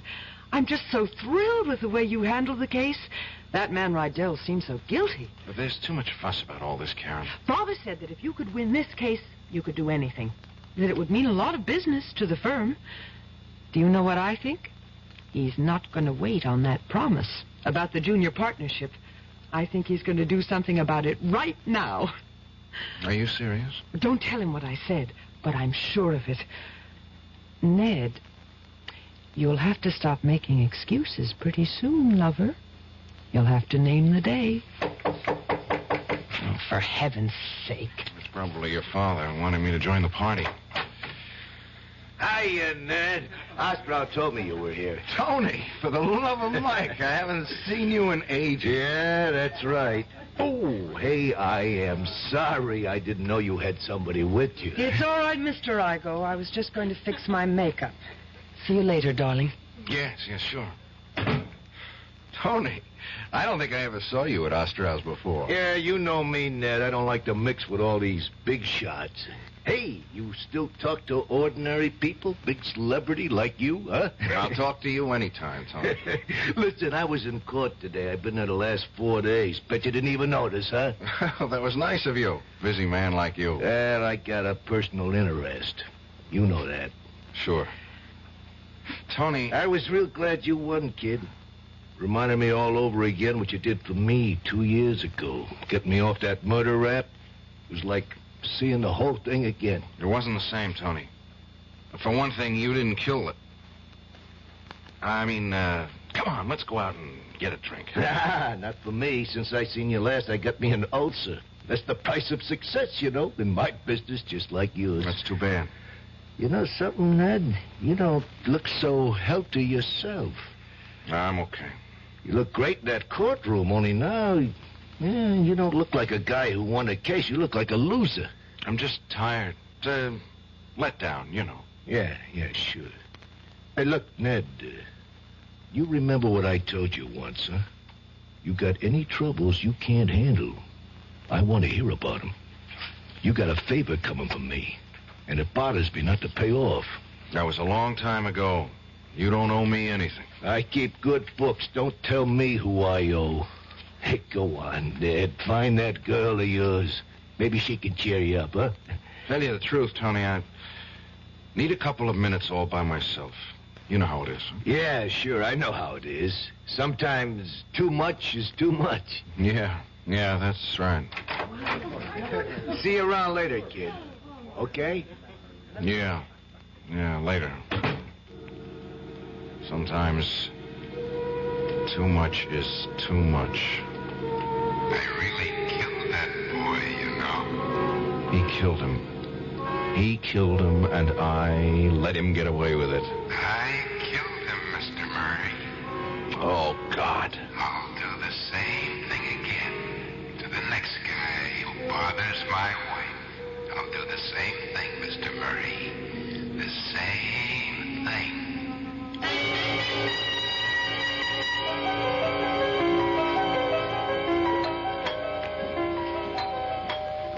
I'm coming. Mr. Murray. Hello, Mrs. Rydell. Oh, well, Lou isn't home, you know. Oh, he went to see Mr. Fleming about going back to the company. I knew he wasn't home. May I come in anyway? Oh, yeah, sure. Look, do you think Lou will have any trouble? I mean, getting his old job back? You know, he was their best salesman before the trouble happened. They won't hold it against him, will they? I don't know. I want to ask you a few things. Yeah? Oh, well, sure. Mrs. Rydell, before the trial, you told me your husband was the jealous type. Yeah, that's right. But you said there was never any reason for his jealousy. But do we have to go through that again? The trial's over, isn't it? Please, it's more important than you think. Why? This delivery boy, Yost. I tried to underplay Lou's anger about him in court, but he was really pretty sore about the pass he made at you, wasn't he? But I told you all that. Yes, Lou was sore. Sore. He was crazy. I didn't even want to tell him about the kid because I was afraid he'd... Well, you know... Mrs. Rydell, the trial is over, just as you said. Nobody can charge Lou with the same crime again. That's the law in this state. So you've got nothing to lose by telling me the absolute truth. About what? Lou did kill that boy, didn't he? Hey! He waited for him the next day and choked him to death. That's a dirty lie. How could you, of all people... All right. Maybe you didn't know the truth. Maybe you believed your husband the way I did. You get out of here, mister. Please, I'm not through. The reason I know this is because Lou told me himself yesterday in my office. Lou isn't going to change because of the trial. He's an insanely jealous man, and he might very well do the same thing again. Oh, you're awful. I thought you were so nice, Mr. Murray, but you're terrible. I had to let you know how things are with Lou. He got away with murder, and that makes me sick to my stomach. There's not much I can do about it, but maybe you can do something, Mrs. Rydell. Me? You can be careful. Do you understand? No. You've got to make sure he never has any reason to be jealous. Listen, if you think I play around... Even if he misunderstands your behavior, somebody else might get Lou's hands around his throat. It might even be easier for him the next time. He got away with it once. Please, Mrs. Rydell, for his sake. All right, for mine. Don't make your husband kill again.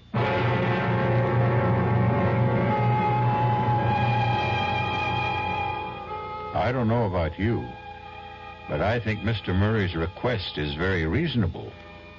The only problem, of course, is exactly how reasonable Lou Rydell is. There's something about the man's eyes, the way his hands twitch. Personally, I don't think it would be a very good idea to wink at Mrs. Rydell. I'll return shortly with Act 2. Oh, somebody's been drinking my sugar-free Diet 7-Up, and it's all gone. Oh, actually, I saved a little. Oh, a bear! Hiya, Goldie. What's brewing? That's Miss Goldilocks to you. Oh, come on, kid. You mean you don't remember me? The cottage, the 3 chairs, the porridge? Baby bear! In the fur. Been a long time, Goldie. But Baby bear... Just call me BB.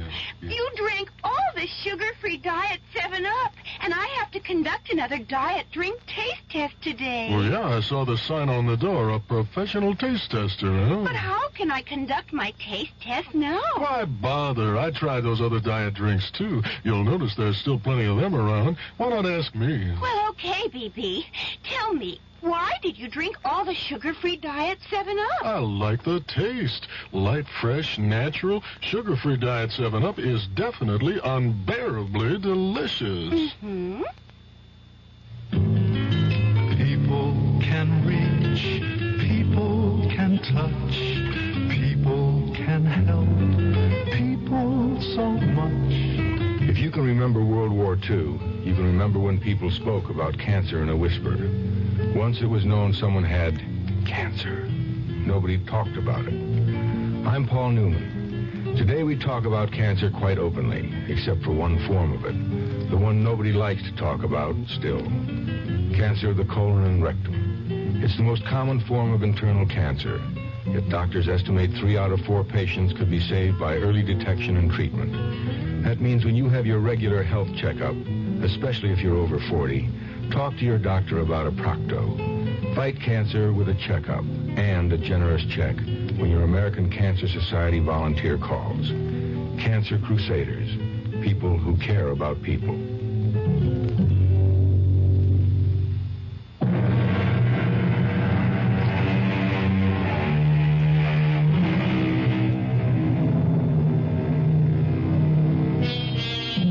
And now here's Act 2 of After the Verdict. It's a bright, sunny morning.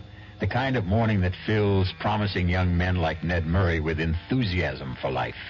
After all, he has everything going for him. A fine career ahead, marriage to a lovely young lady who also happens to be the boss's daughter. And even if his recent triumph has turned a bit sour, it was still a triumph, wasn't it? But as Ned Murray goes to see Harry Ostrow, he finds the sun isn't shining in the big corner office. The shades are drawn. His boss's face is a thundercloud. You wanted to see me, Mr. Ostrow? Yes. Come in and shut the door. Hello, Mr. Murray. Nice to see you again. Hello, Lou. What are you doing here? Mr. Rydell's told me something I find hard to believe, Ned. I said he must be mistaken, but he swears it's true. Did you go to see Mrs. Rydell yesterday? Yes. Why did you think it was necessary to do that? I had something I wanted to tell her. It was strictly an unofficial visit. You told her I was guilty. You went up there deliberately just to frighten her. I ought to sue you for what you did, Mr. Murray. Lawyer or no lawyer. What kind of nonsense is this, Ned? You didn't say any such thing, did you? Well, did you? Yes, sir, I did. What? I didn't go there to frighten her, just to warn her. Right after the trial, Mr. Rydell here obliged me with a nice little confession. A little late, I'm afraid. Confession? What are you talking about? That's a lie. I don't know what you've got against me, Mr. Murray, but I never heard of a lawyer behaving like this. I didn't kill that boy. The jury said so. And Ned, please, this is all so ridiculous. Mr. Rydell put it very bluntly. He said he killed Yost. He said he'd kill again if another Yost came along. You can't do that. It's over. The trial's over. They can't put me through this again. They can't. No, Mr. Rydell, of course they can't. There's nothing to get excited about. Mr. Murray just misunderstood you, that's all. I read him loud and clear. I knew I couldn't get him back in a courtroom because of double jeopardy, but I thought if I went to the DA, he'd be a lot more careful with his hands the next time. I'll sue you. I'll sue this whole firm for slander. You hear that, Ostrow? Now, please, Ned. Apologize to Mr. Rydell. Tell him you didn't mean it. Apologize? Yes, I should apologize to the state for saving his skin. Ned, you listen to me now. I don't know what went on between you and this man, and I don't care. But he's a client, understand? My client, even if you handle the case.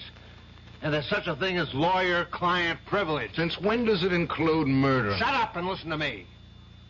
Anything you do reflects on me, on the way I run this firm. Mr. Rydell got a fair trial under law. Better than fair. Yes. And the jury acquitted him. That's all we have to know. You don't have any right to violate any confidences he made to you. Didn't they teach you that in law school? They taught me something else. They taught me that a lawyer's main concern was for justice. You talk about justice, huh? Go talk to that hoodlum buddy of yours, Tony Igo. If there was justice, you think that crook would be walking around loose? Tony was innocent of that murder charge. Because the jury said so. And they said the same thing about Mr. Rydell here. And that's that, my boy.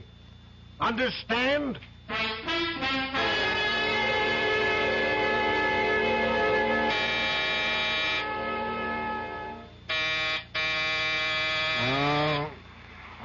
Who is it?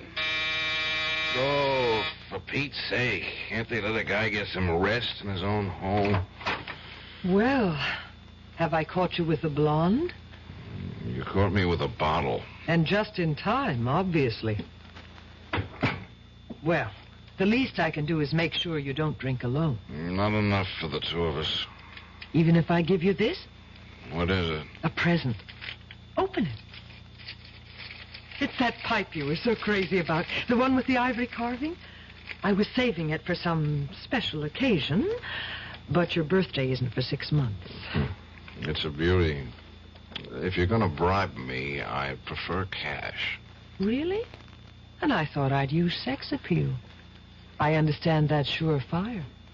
Excuse me, it's time for another drink. What's so funny? The whole thing. You, Father. He told me about that scene in his office this morning. I wish I could have been there. Clarence Darrow versus William Jennings Bryan. It wasn't. It was stupid versus childish, and all because of that... All because of that silly man with the funny eyes. Honestly, Ned, I hope you won't make any more fuss about him. I thought it was Daddy who was making the fuss. Believe me, I think he feels just awful about the whole silly quarrel. Yeah, I'll bet he does. Oh, for heaven's sake, Ned, why would you want to spoil things now? All right, maybe that idiotic man did kill that grocery boy, but I'm not saying he didn't. But, well, wouldn't be the first time that a guilty man is... Ned! It's the first time for me. Don't you understand that? The first time I ever got a guilty man off? Was it really, darling? Well, that man Tony was innocent. Well, innocent of that crime, maybe, but what about all the others? He might have killed a dozen men before, or had them killed. He wasn't being tried for killing a dozen men, only one. And he was innocent of that. I should know better than to talk to you while you're drinking. I'm going to the district attorney tomorrow, Karen. Even if it doesn't do a bit of good, I'll feel better for it. Do you know what the DA will say? He'll say you're a fool. I don't care. You haven't got a shred of proof. Not a shred. And all the proof in the world wouldn't put Lou Rydell back on the stand. You know that, don't you? If you go to the DA tomorrow, you can find yourself another connection. What? What was that? Oh, I'm sorry, Ned, but he did say it. And I know my father. I know he never says anything he doesn't mean. What about you, Karen? What about the connection between me and you? I waited long enough for you to get serious about me, Ned. I can wait a little longer until you come to your senses. And that's the real bribe, isn't it?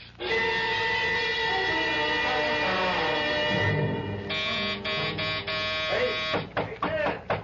Open up, it's Tony! Hey! What? What is that? What's all the racket about? Come on, open up! All right, take it easy, will you? Give a guy a chance. Tony, what the heck are you doing here? Boy, you've really been working at it, kid. Huh? I'm an invited guest, remember? No, I guess you don't. About an hour ago, you called me up, told me to come have a drink with you. Well, here I am. Want to change your mind? No. Come on in. I told you, make mine ginger ale or something. I'll drink with you. No, it's a good thing. It's a good thing, Tony. That's about all I've got left. Just one more drink. Hey. What is this, kid? This celebration going on a long time, ain't it? I'm not celebrating now, Tony. Commiserating. That's the word, isn't it? Doesn't sound right. Commiserating. Don't ask me. I never heard it before. It means I'm feeling sorry for somebody. For who? For a dumb kid named of Yost. Dumb kid from the grocery. You mean a kid that got killed? Yeah, that's right. That got killed. Yeah. And you know who killed him? How should I know? Where's that drink? Oh, there it is. Here's the crime, Tony. Put it down, Ned. What? You heard me. Put it down. You want to tell me your troubles? Okay, I'll put on a pot of coffee for both of us.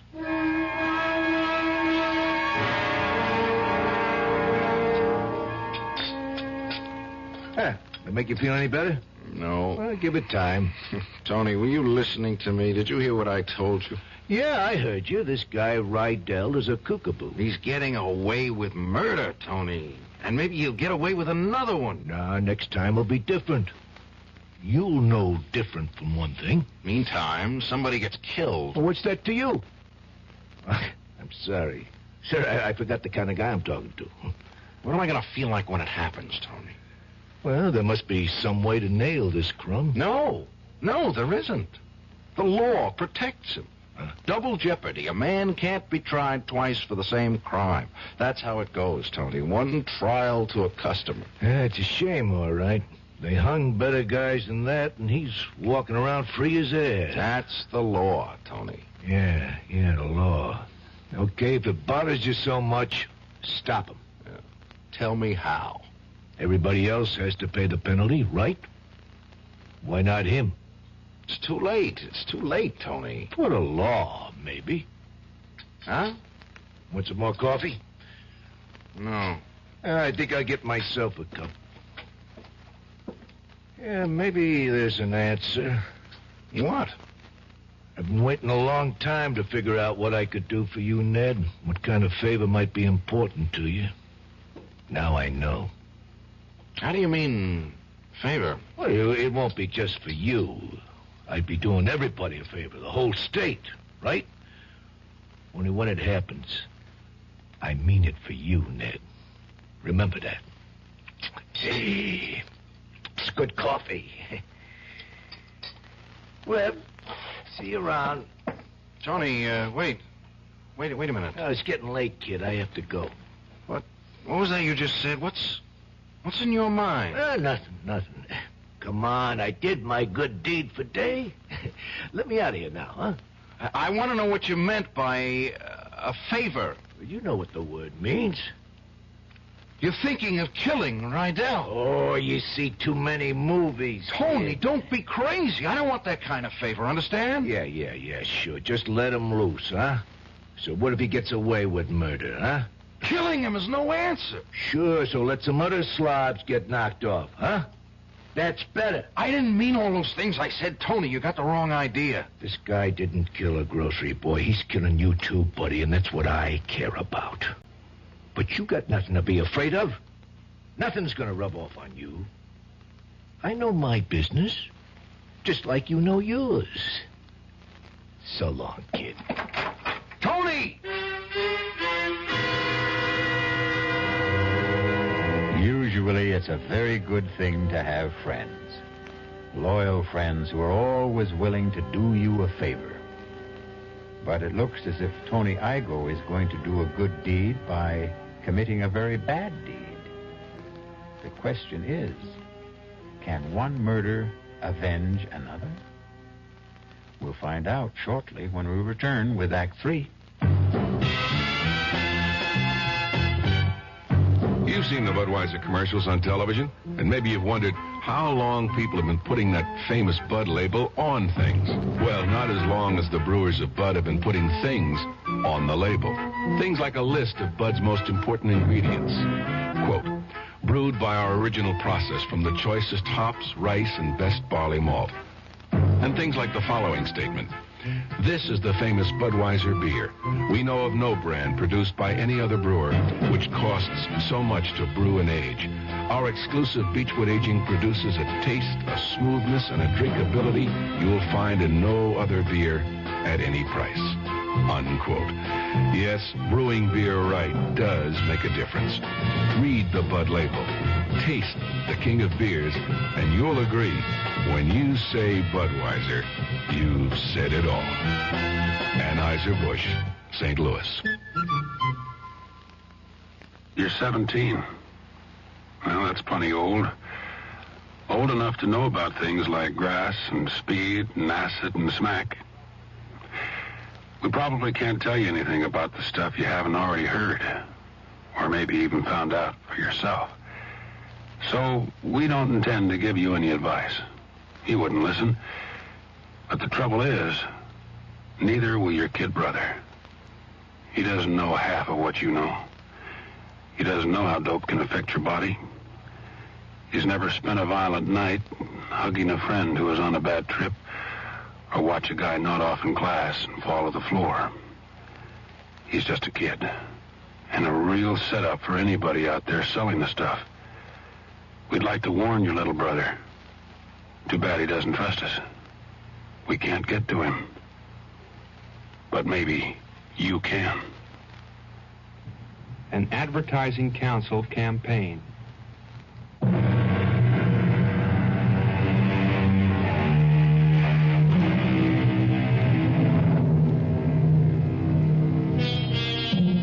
Now, the last act of After the Verdict. Listen closely. Here's a sound we don't hear very often. Yes. What with all these electric clocks and digital clocks and electronic clocks, the good old-fashioned ticking that marks off the minutes and hours of the night is rarely heard. But tonight, Ned Murray is hearing that sound. Hearing it from a clock which normally purrs softly on his night table. But Ned's hearing is highly sensitive tonight.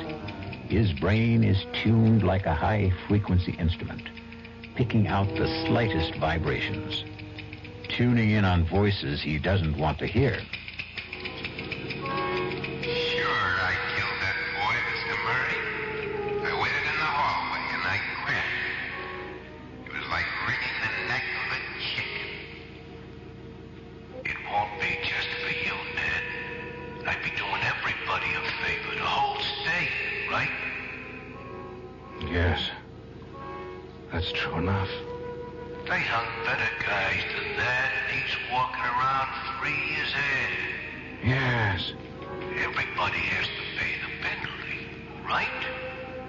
Why not him? Yes. It's true. Why shouldn't he pay? A man is murdered. A murderer has to pay. Tony is right. He's right. Hello? How are you, darling? I'm all right. I'm in bed. Oh, I'm sorry. Did I wake you up? No, I was just lying here. You're not sick, are you? No. Well, it's only 10:30. I didn't think you went to bed so early. I did tonight. You're angry with me, aren't you? No, Karen, I'm just tired. I drank too much. Oh, I knew you'd do that. Ned, I'm so mixed up. Well, what's there to be mixed up about? The choices are pretty clear, aren't they? Are they? Not to me, they aren't. I don't think things are ever that simple, especially when it comes to law. Just ask your father. He knows all about the law. He knows how to make money at it. That proves it. That isn't fair, Ned. No, I suppose it isn't. Don't you remember what he used to say?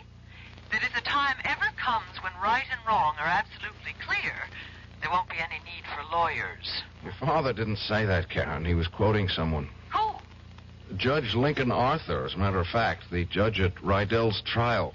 Well, it makes very good sense to me. Yeah. Judge Arthur always made sense to me, too. Karen, do you mind if I hang up now? Then you are angry. No. It's just that I have to make a call. A very important call. All right, Ned, but will you call me tomorrow? Yes. If there is one. Good night, Karen.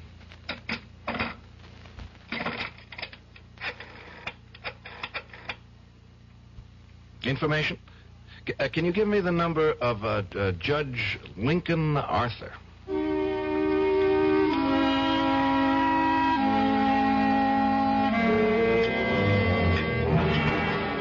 Sure you don't want any wine, Ned? No, Judge, thanks. I've sworn off that stuff for the duration of my life. Sounds like you had yourself a party. Is that when you came up with this parable? Isn't that what you called it? No, Judge. It's more like a riddle, a legal riddle. The only thing is, I already know the answer. All right. Let's see if I know it. It's about a lawyer. A criminal lawyer who defends somebody for murder and does it successfully. He's convinced of his client's innocence, understand? And that helps him get the acquittal. But right after the verdict, he makes a discovery that his client is guilty. How does he make this discovery? Is that important? It might be. Was it on evidence that had appeared at the trial? Evidence he had misinterpreted or concealed unknowingly? No. It was a confession. How does he obtain this confession? It's given to him, unsolicited by his clients. Why? I don't know. Perversity, pride, ego. Anyway, he knows the truth about his client. And he knows something worse. That the man is more than capable of committing a similar crime. In fact, he boasts of the possibility almost gleefully. Any witnesses to this confession? No. And when he's confronted with it, the client denies ever having made it. You're not asking a legal question, Ned. I'm sure you know where your hypothetical lawyer stands legally. In the middle of nowhere. Is this a moral question, maybe? Well, you might say that. I mean, if you were that lawyer, Judge, what would you do? If I were that lawyer, Ned, and if I were your age, I suppose I'd do what you're doing now. I'd get angry. With my client, with myself, maybe even with the law. But if I were practicing now, I think I'd feel different. How different? I wouldn't feel anger, only pity. Pity? For a man like that? Yes, exactly for that kind of man. Man who feels a compulsion to confess must have felt a similar compulsion to kill. They're symptoms of the same disease, Ned. And if there's one thing the law has learned in this century, it's the ability to feel compassion for the emotionally disturbed. Yeah, he's that all right, but that doesn't... Ned, this parable of yours, you talking about Louis Rydell? Yes. He told you that he murdered Yost? He did, I swear it. In my office, the same day of the verdict. Oh, for God's sake, Ned, use your brains. Can't you see that the man's mentally ill? Everything points to it. He killed a boy just for putting an arm around his wife. He confesses when there's no need to confess. Is it worthwhile venting all this anger against such a man? But he's dangerous. He'll do this again, Judge. If a man just looks cross-eyed at his wife, it'll be another excuse for murder. If he had confessed this to you before the trial was over... I would have demanded that he plead guilty. He'd be waiting to serve a life sentence right now. And Ned, you're forgetting something. What? I was the judge at the trial. It was my prerogative to pass sentence, not yours. It was first-degree murder, premeditated. Ned, if the jury had brought me a guilty verdict, I would have recommended psychiatric examination with a view to confinement at an institution for the criminally insane. But you didn't know he was... I mean, even I didn't know he was crazy. Well, do you know it now? Do you feel it now? Do you recognize that he needs cure more than punishment? Punishment? The law only penalizes the guilty, Ned. Isn't that what we all believe in? We don't penalize the sick. I have to go, Judge. I have something to do. It's getting pretty late for running errands, Ned. Almost midnight. Yeah, but this is important, Judge. I have to see someone. I have to tell something very important.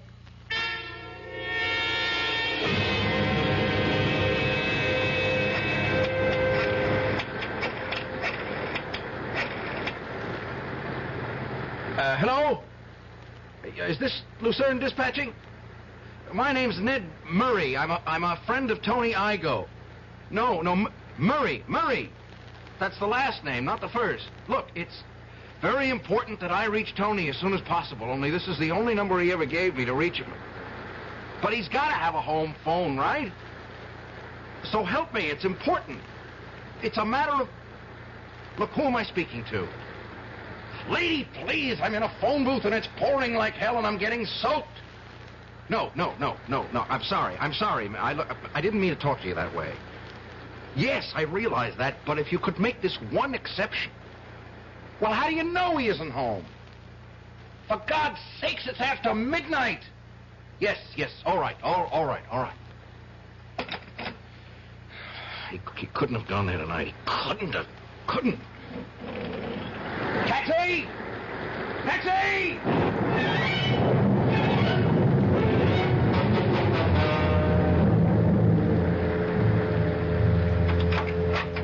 Lou, is that you? Yeah, it's me. Disappointed? Where the heck have you been? I've been taking care of business. What business? Since when do you sell shoes in the middle of the night? I was taking care of some competition. That's what I was doing. What are you talking about? Go on, pretend you don't know. But I don't know. I don't know what you're talking about. You know something, Melanie? You make a rotten liar. I'm not lying. For God's sake, Lou, will you stop staring at me like that? I'm looking at you the way other men look at you. What other men? The one who comes around here every day when I'm out pounding the pavements, peddling those lousy shoes to those stores. Oh, Lou, nobody comes around. You're just in one of those crazy jealous moods again. Well, I got news for you, Pumpkin. There's one boyfriend who's not coming around anymore. Are you still talking about that poor, dumb grocery boy? Lou, I told you there was... No, I'm talking about the old guy. The one with the white hair. The one who's been hanging around here all night, looking up at our window, waiting to make sure that the coast is clear. You're crazy. Crazy.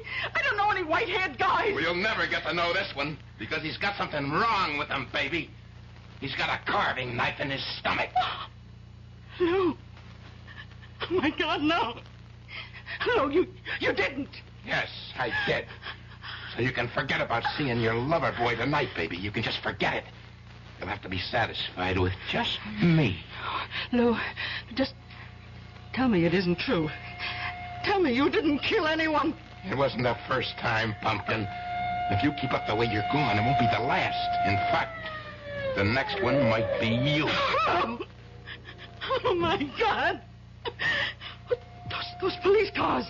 They're coming here.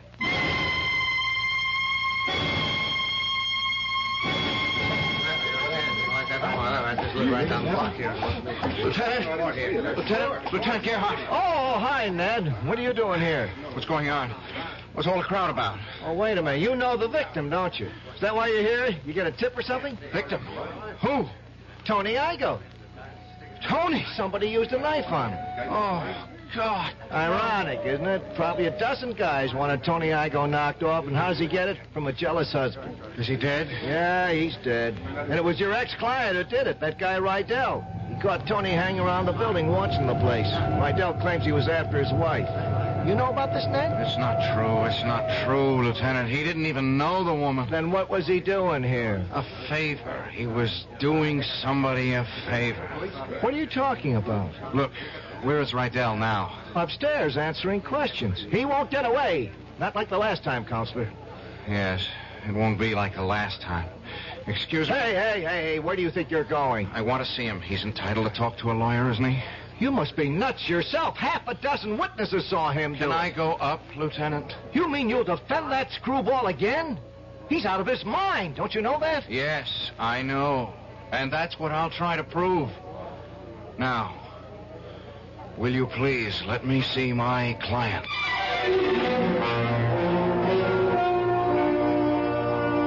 And so Ned Murray is about to try for still another verdict.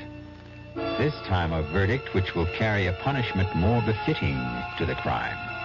And something tells me that he'll be very successful. Not just as an attorney, but as a human being. I'll be back shortly.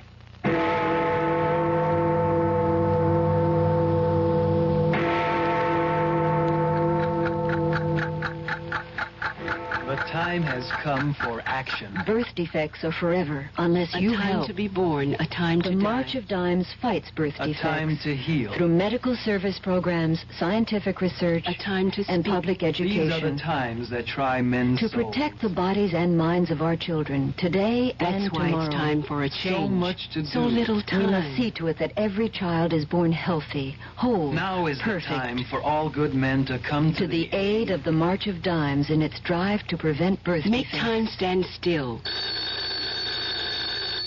Wake up. It's later than you think. Remember, birth defects are forever unless you help. The time has come for The time has come for action. Give to the March of Dimes.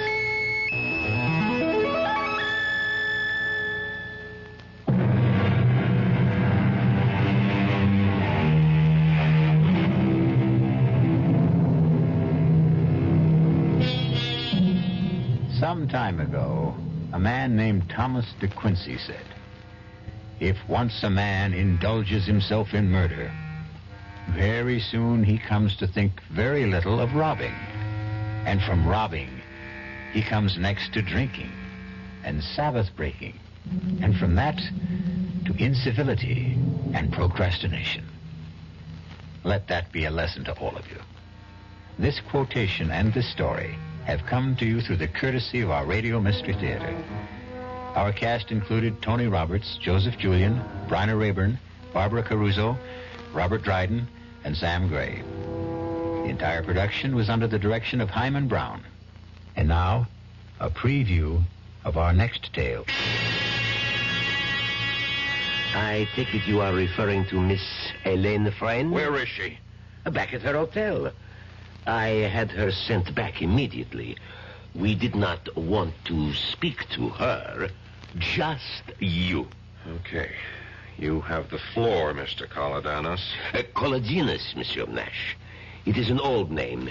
In my country, a revered name. I'll do my best to remember. Well, continue. A question, monsieur. Why are you in France? As we say at home, none of your business. I like you, Monsieur Nash. You are refreshingly candid. You are working for FNB. You are a trusted, intelligent worker, well thought of. Thanks for the information. When I get back, I'll put in for a raise. If you get back, monsieur. If you get back. Radio Mystery Theater was sponsored in part by Anheuser-Busch Incorporated, brewers of Budweiser. This is E.G. Marshall inviting you to return to our Mystery Theater for another adventure in the macabre. Until next time, pleasant dreams.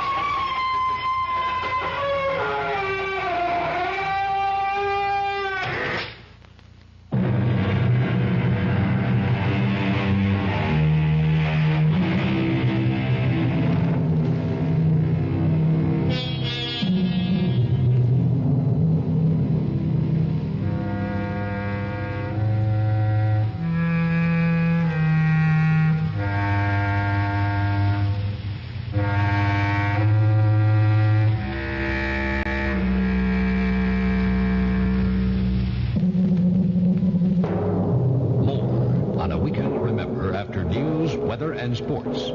This is WDAF, Kansas City, Missouri. Pat Ross, WDAF local news at 11 o'clock. The outlook for Kansas City, sunny and mild. Floodwaters from the rising Big Arkansas River swept into rural and urban areas north and south of Wichita Sunday, causing the evacuation of many families. At Mulvane, Kansas, south of Wichita, at least 25 families were evacuated from their homes as the water continued to rise. Affected were from 75 to 100 residents. It's been a relatively safe weekend this far on Kansas roads. Just one highway death reported in Kansas since the weekend counting period began at 6 o'clock Friday night. In Missouri, 9 persons have been killed so far this weekend. 5 of the deaths involve motorcycles. Missouri legislators return to work tomorrow, anxious to resolve a deadlock on the state's $2 billion budget. For some senators, it could be the last time they return to Jefferson City for a while. WDAF News Time, 11 o'clock.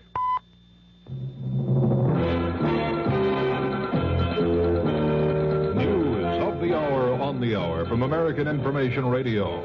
This is George Caldwell from New York, and at this hour, Chairman Peter Rodino of the House Impeachment Committee says he doubts President Nixon would be cited for contempt of Congress, even if the president does withhold some evidence subpoenaed by the committee. On ABC's Issues and Answers, Republican Senator Charles Percy of Illinois says the president already is headed for a dangerous confrontation with Congress. Percy says the president may be obstructing justice by holding back evidence. Democratic Representative Shirley Chisholm has changed her mind about chances the president will be impeached. In Kansas City this afternoon, Chisholm told newsmen, I do think there are enough votes now. About 3 weeks ago, I would say no. But again, I am noticing the change in the attitudes of some of the most conservative members and some of the lifelong allies of the President of the United States. And when that begins to happen, you recognize that there is an erosion of confidence. And so I think that we do have the votes at this moment. Representative Chisholm said the president's tax case turned the tide for impeachment. The fight for Mount Hermon. That story coming up.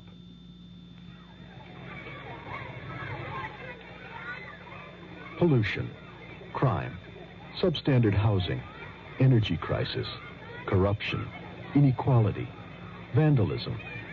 If you don't like these conditions, you can do something about it.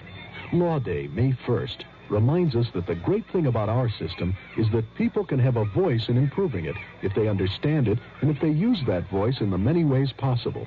Through involvement like helping to register voters, campaigning for candidates, voting. People of all ages can work to bring about change lawfully. But with almost half the population under 25, youth can make the difference. Learning what can be done and how should begin at an early age. Law Day urges young America to lead the way. Help preserve good laws. Help change bad laws. Help make better laws. A public service message of the American Bar Association and your state and local bar associations. Military officials in Tel Aviv say they don't have any information to support reports that Israeli soldiers moved into Lebanon today. Arab newsmen on the scene say an Israeli force took positions on the edge of Mount Hermon in southern Lebanon. Syria says its troops attacked 10 Israeli positions on the other side of Mount Hermon. Earlier today, correspondent Jem Bennett was on Mount Hermon. At least for a few hours, the Israelis, who have tenaciously held on to this position in the face of very heavy shelling by the Syrians, are not about to be pushed off. Their spirits remain high. They're a happy people, a happy group of soldiers. I don't see any dispiritedness among them. The plateau stretches out in a green carpet for miles. From here I can see Damascus. I can see into Lebanon. And it's the control of this mountain that gives the Israelis the advantage in the Golan Heights. This is Jim Bennett, ABC News, atop Mount Hermon. Newsweek magazine says the FBI has turned up valuable new leads in the Hearst case. Newsweek says numerous undercover agents have infiltrated the neighborhood where the Symbionese Liberation Army was headquartered and may actually have found the house where Patricia Hearst was taken. Tornadoes hit 3 counties of eastern Wisconsin this afternoon, killing 2 people and injuring at least 36. Police Captain Don Utek tells what a twister did in Oshkosh, Wisconsin. Well, it did quite a bit of damage. There was some areas that are residential and some are commercial areas.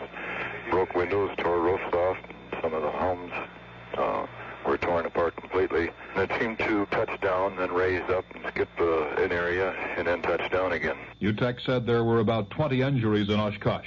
One man is reported dead because of flooding along the Souris River in the southern part of North Dakota. About 3,000 people have been evacuated from their homes in the North Dakota flooding. On Broadway tonight, the Tony Award for Best Play went to The River Niger. Best Musical is Raisin. Best Actress in a Musical, Virginia Capers in Raisin.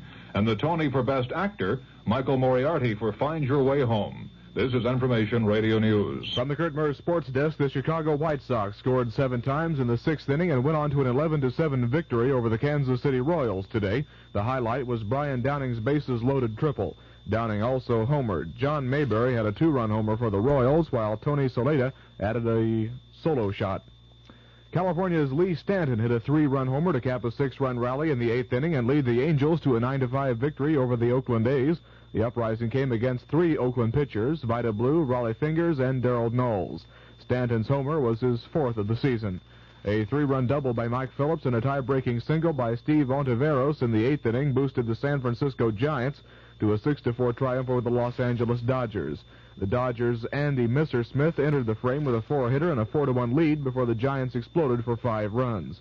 Chris Speyer drove in the final run of the inning with a single. Veteran Joanne Prentice sank a 3-foot putt to defeat Jane Blaylock today on the 4th playoff hole to win the title in the Dinah Shore Winner's Circle golf tournament. Miss Prentice, an 18-year veteran of the tour with 4 prior victories, holed her birdie putt after Miss Blaylock's attempt at a 12-foot birdie went beyond the hole. She collects $32,000 for winning this richest ladies tournament in history. And Chris Efford won her 9th consecutive clay court title today by methodically crushing Australian Kerry Melville 6-0, 6-1. Miss Everett takes home $10,000 for her victory in the tourney at St. Petersburg, Florida. The Kansas City forecast for the remainder of tonight, mostly fair and cooler. The low tonight in the upper 40s. Partly sunny and mild tomorrow with a high in the upper 60s. Fair and cool Monday night with a low in the 40s. Tuesday, mostly sunny and warmer with a high around 70. Currently clear skies, calm winds, the humidity 58%, and 60 degrees in Kansas City. This is Pat Ross, WDAF News.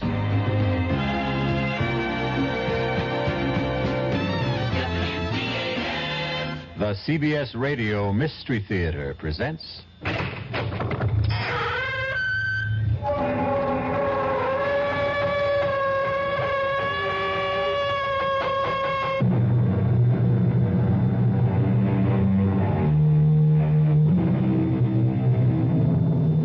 Come in.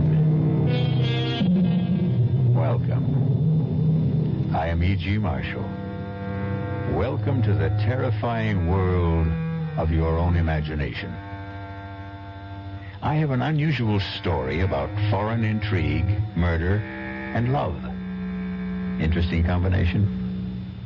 You know, that great mystery writer Edgar Allan Poe once wrote that the best way to hide something was to leave it in full sight. And that's what this story's about. Steve Nash, agent for the Federal Narcotics Bureau, was awakened from a sound sleep by his chief. Steve, Manny and LaFaro got it tonight. Wounded? Dead. Oh, no. Manny's wife just had a baby. She's still in the hospital. Start packing a bag right now, Steve. Am I going somewhere? Paris, and anywhere else you feel it necessary to go from there. Paris? Now, don't get happy. It's not exactly a vacation, Steve. You're in for plenty of trouble.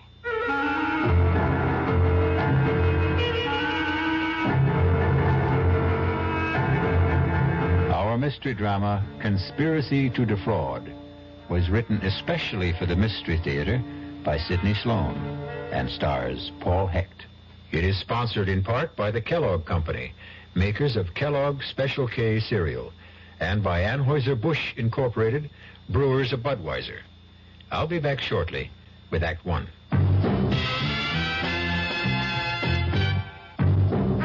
Ever had a tall, frosty glass of Amplitude? Well, if your beer is Budweiser, you've had it often.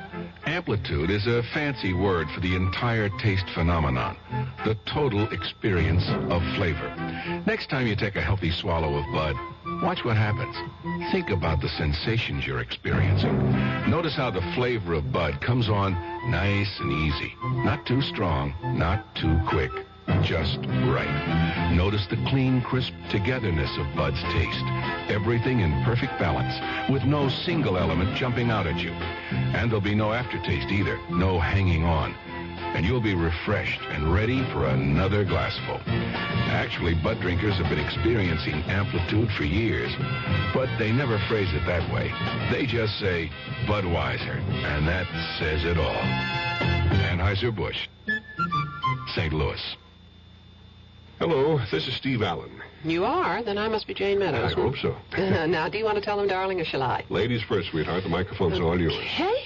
Well, we have some good news. Steve and I are the honorary chairman of National Goodwill Week. That's May 5th through the 12th. Mm-hmm. And we're very pleased to be associated with this organization because it's the #1 rehabilitation facility in the country. You see, Goodwill believes in people, and its business is helping the handicapped help themselves. Mm-hmm. And you know, Steve, with most of us these days devoting a good portion of our time combating the energy crisis, we tend to forget about the battle that handicapped people face every day just to survive. Very true. But that's where Goodwill Industries comes in.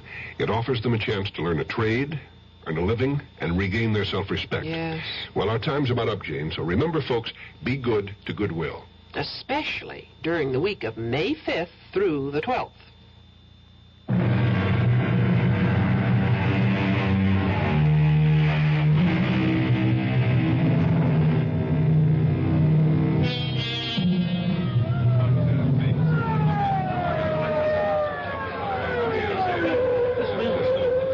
what the police and the Federal Narcotics Bureau believe to be a well-planned and secret bust of a big narcotics ring is taking place in a warehouse district of New York City.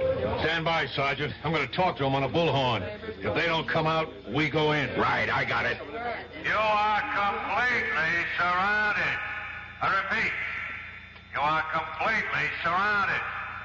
Come out with your hands behind your head, and we will not fire. Come out with your hands behind your head, and you will not be harmed. Keep the windows covered. I'm going to blast the lock on the door. That's got the door. Let's go. Looks like there's nobody here. Careful, it might be a trap. This is your last chance. Come out with your hands behind your head. Cover me. Hit the lights. Wait a minute.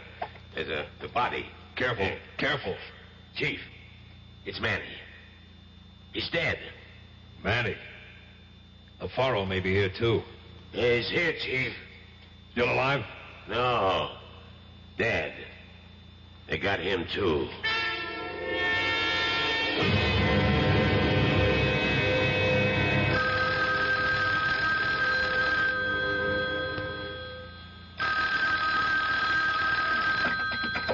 Yeah? This is Borton, Steve. Yeah, Chief, what's up? Manny and LaFaro got it tonight. Wounded? Dead. Oh, no. Manny's wife just had a baby. She's still in the hospital. I haven't spoken to her yet. Talk to Mrs. LaFaro. Took it hard, eh? I hate this job. Steve, you're a good friend of Manny's. Would you talk to his wife for me? Sure, I'll go to the hospital first thing in the morning.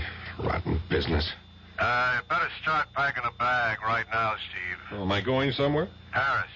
And anywhere else you feel it necessary to go from there.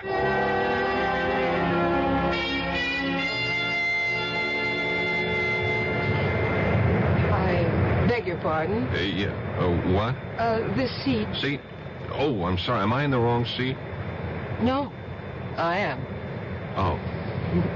You see, I was sitting forward, the second row on the outside. Yeah? And I asked the stewardess to change my seat. This was the only unoccupied seat in first class. Oh, sure. Sit down. I don't mind. I thought this was going to be a dull flight. My name is Helene Frayne. Oh, I'm Steve Nash. Pleased to have you as a traveling companion. I'm pleased, too. Are you going to be in Paris long, Mr.? Nash. Call me Steve. So seldom I get called Mr. I'm not sure whether I'm the one. Steve, then. Are you going to be in Paris long? Well, it all depends on business. Are you? No, I was rushing back to... Well, you see, my aunt and my brother are in Paris, and I was with them until last Thursday when I had to fly back to New York. Up and back across the Atlantic. I'm impressed. This is my first time over. I'm as excited as a kid. Your first time? Well, that must be exciting. You must let us show you the sights. Nothing I'd like better, Helene.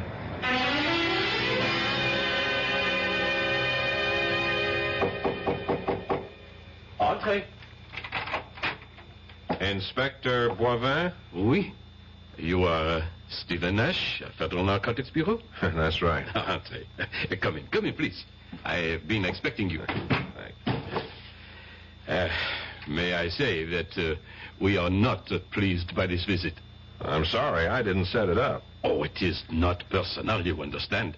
But we feel that France is, how shall I say it, is being insulted by the charges that we are the center of the illicit narcotics trade in Europe. Inspector, a lot of heroin is getting into the States. We know it's coming from France. Well, that is doubtful. In the last 6 weeks, we have intercepted and destroyed over 100 pounds of refined heroin coming into New York alone. From France? Definitely. 3 men from my department have died in the operation, and that is no exaggeration. Well, as you say, it is foolish for me to fence with you. That is not my job. As I understand it, Inspector, your job is not to question nor to argue. Your job is to cooperate. And that was the information handed down to my boss from the State Department. You may be assured of our cooperation.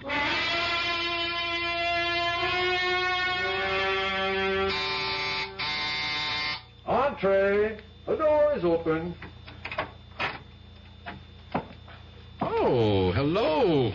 You must be the chap Helene picked up on the plane. Picked up? Oh, that's just a figure of speech, of course.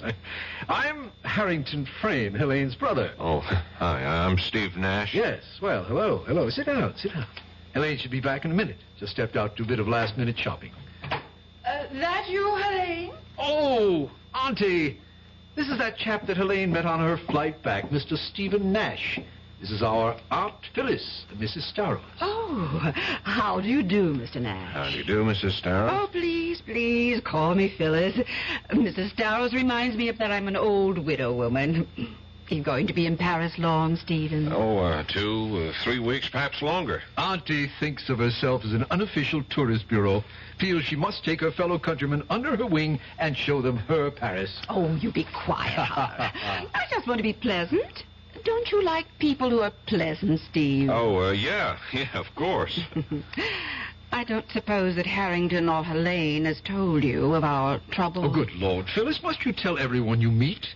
Mr. Nash has only been here a few minutes, and you want to burden him with the story. Well, I must say it's rather a traumatic experience, wouldn't you say, Stephen? To lose emeralds worth $150,000. $150,000? Oh, that must be Helene. Let her in, Harrington.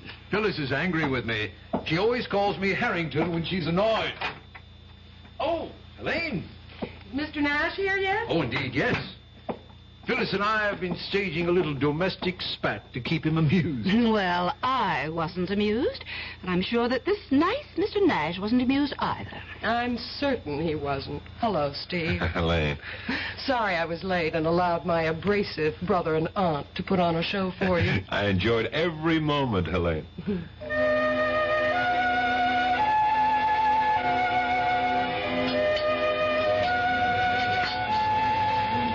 Penny for your thoughts, Steve. Oh, I'm sorry. I shouldn't have let the maitre d' seat us here in the window with a view of Notre Dame and the river. It is beautiful, isn't it? I was worried that perhaps you might feel that I'd steered you to a tourist trap. This place is frightfully expensive, you know. It's great.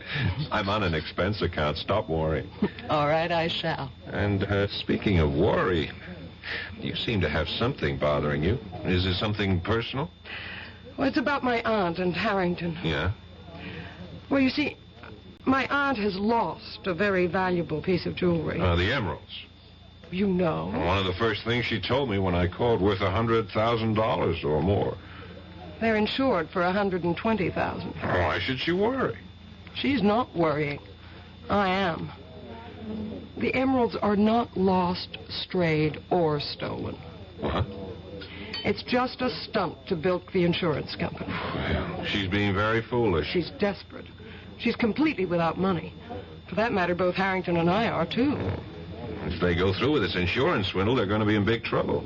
Even a professional crook would have serious problems, and they're... rank amateurs. When I went back to New York to see if I could raise some money... no good, eh?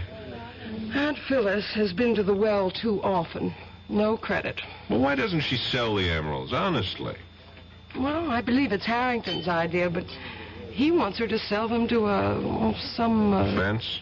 Yes. And also collect the insurance. He's made several tentative moves in that direction. He's spoken to several mysterious callers. I don't know how far the transaction has gone.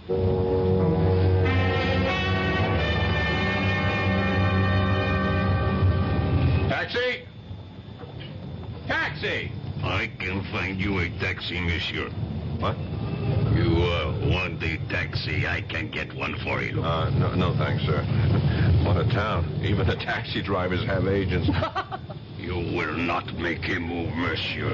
It is a revolver that is pressing into your back. Oh!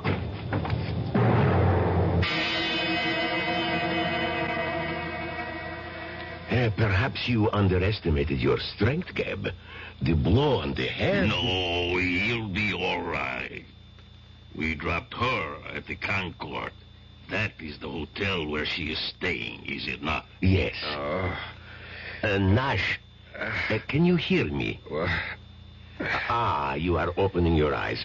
That is better. Oh, my head. Unfortunately, Geb found it necessary to, persuade you to come with him. Yeah. It's a neat little persuader he used. Right in the back of my head. Thanks. Don't try to move yet, Mr. Nash. Who are you? I? You do not know me? I am quite well known. I am Orestes Kolodinos. Rings no bells. Why should you try to make me come here? Wait a minute. Where is she? What have you done with her? Now, compose yourself, Mr. Nash. I take it you are referring to Miss Helene Friend? Where is she? Back at her hotel. I had her sent back immediately. We did not want to speak to her, just you. Okay. You have the floor, Mr. Kolodinos. Kolodinos, Monsieur Nash. It is an old name. In my country, a revered name. I'll do my best to remember. Well, continue. A question, monsieur. Why are you in France? As we say at home, none of your business. I like you, Monsieur Nash. You are refreshingly candid. You are working for FNB. You are a trusted, intelligent worker, well thought of. Thanks for the information. When I get back, I'll put in for a raise. If you get back, monsieur. If you get back.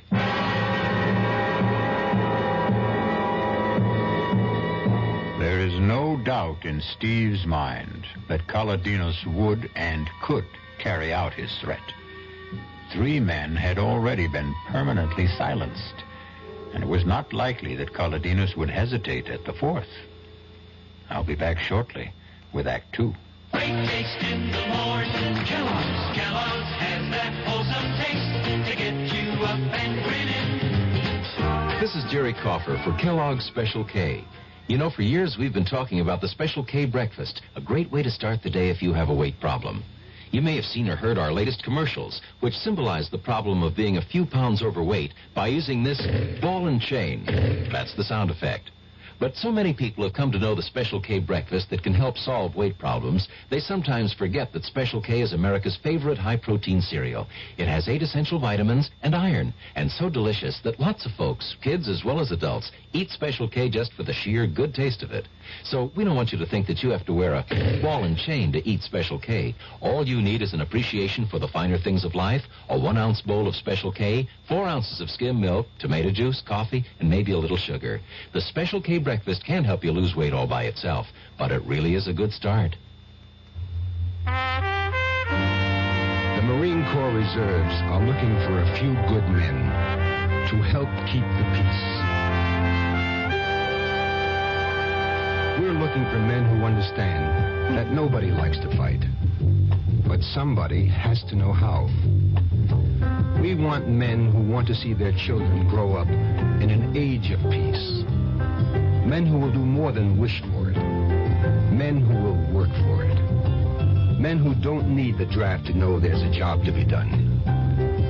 Men who ask themselves what they can do for their country and do it. We're looking for a few good men to stand with the Marine Corps Reserve. No shortcuts, no compromises, no promises except one. You'll be a Marine, and you'll be ready. That's the job of a peacekeeper.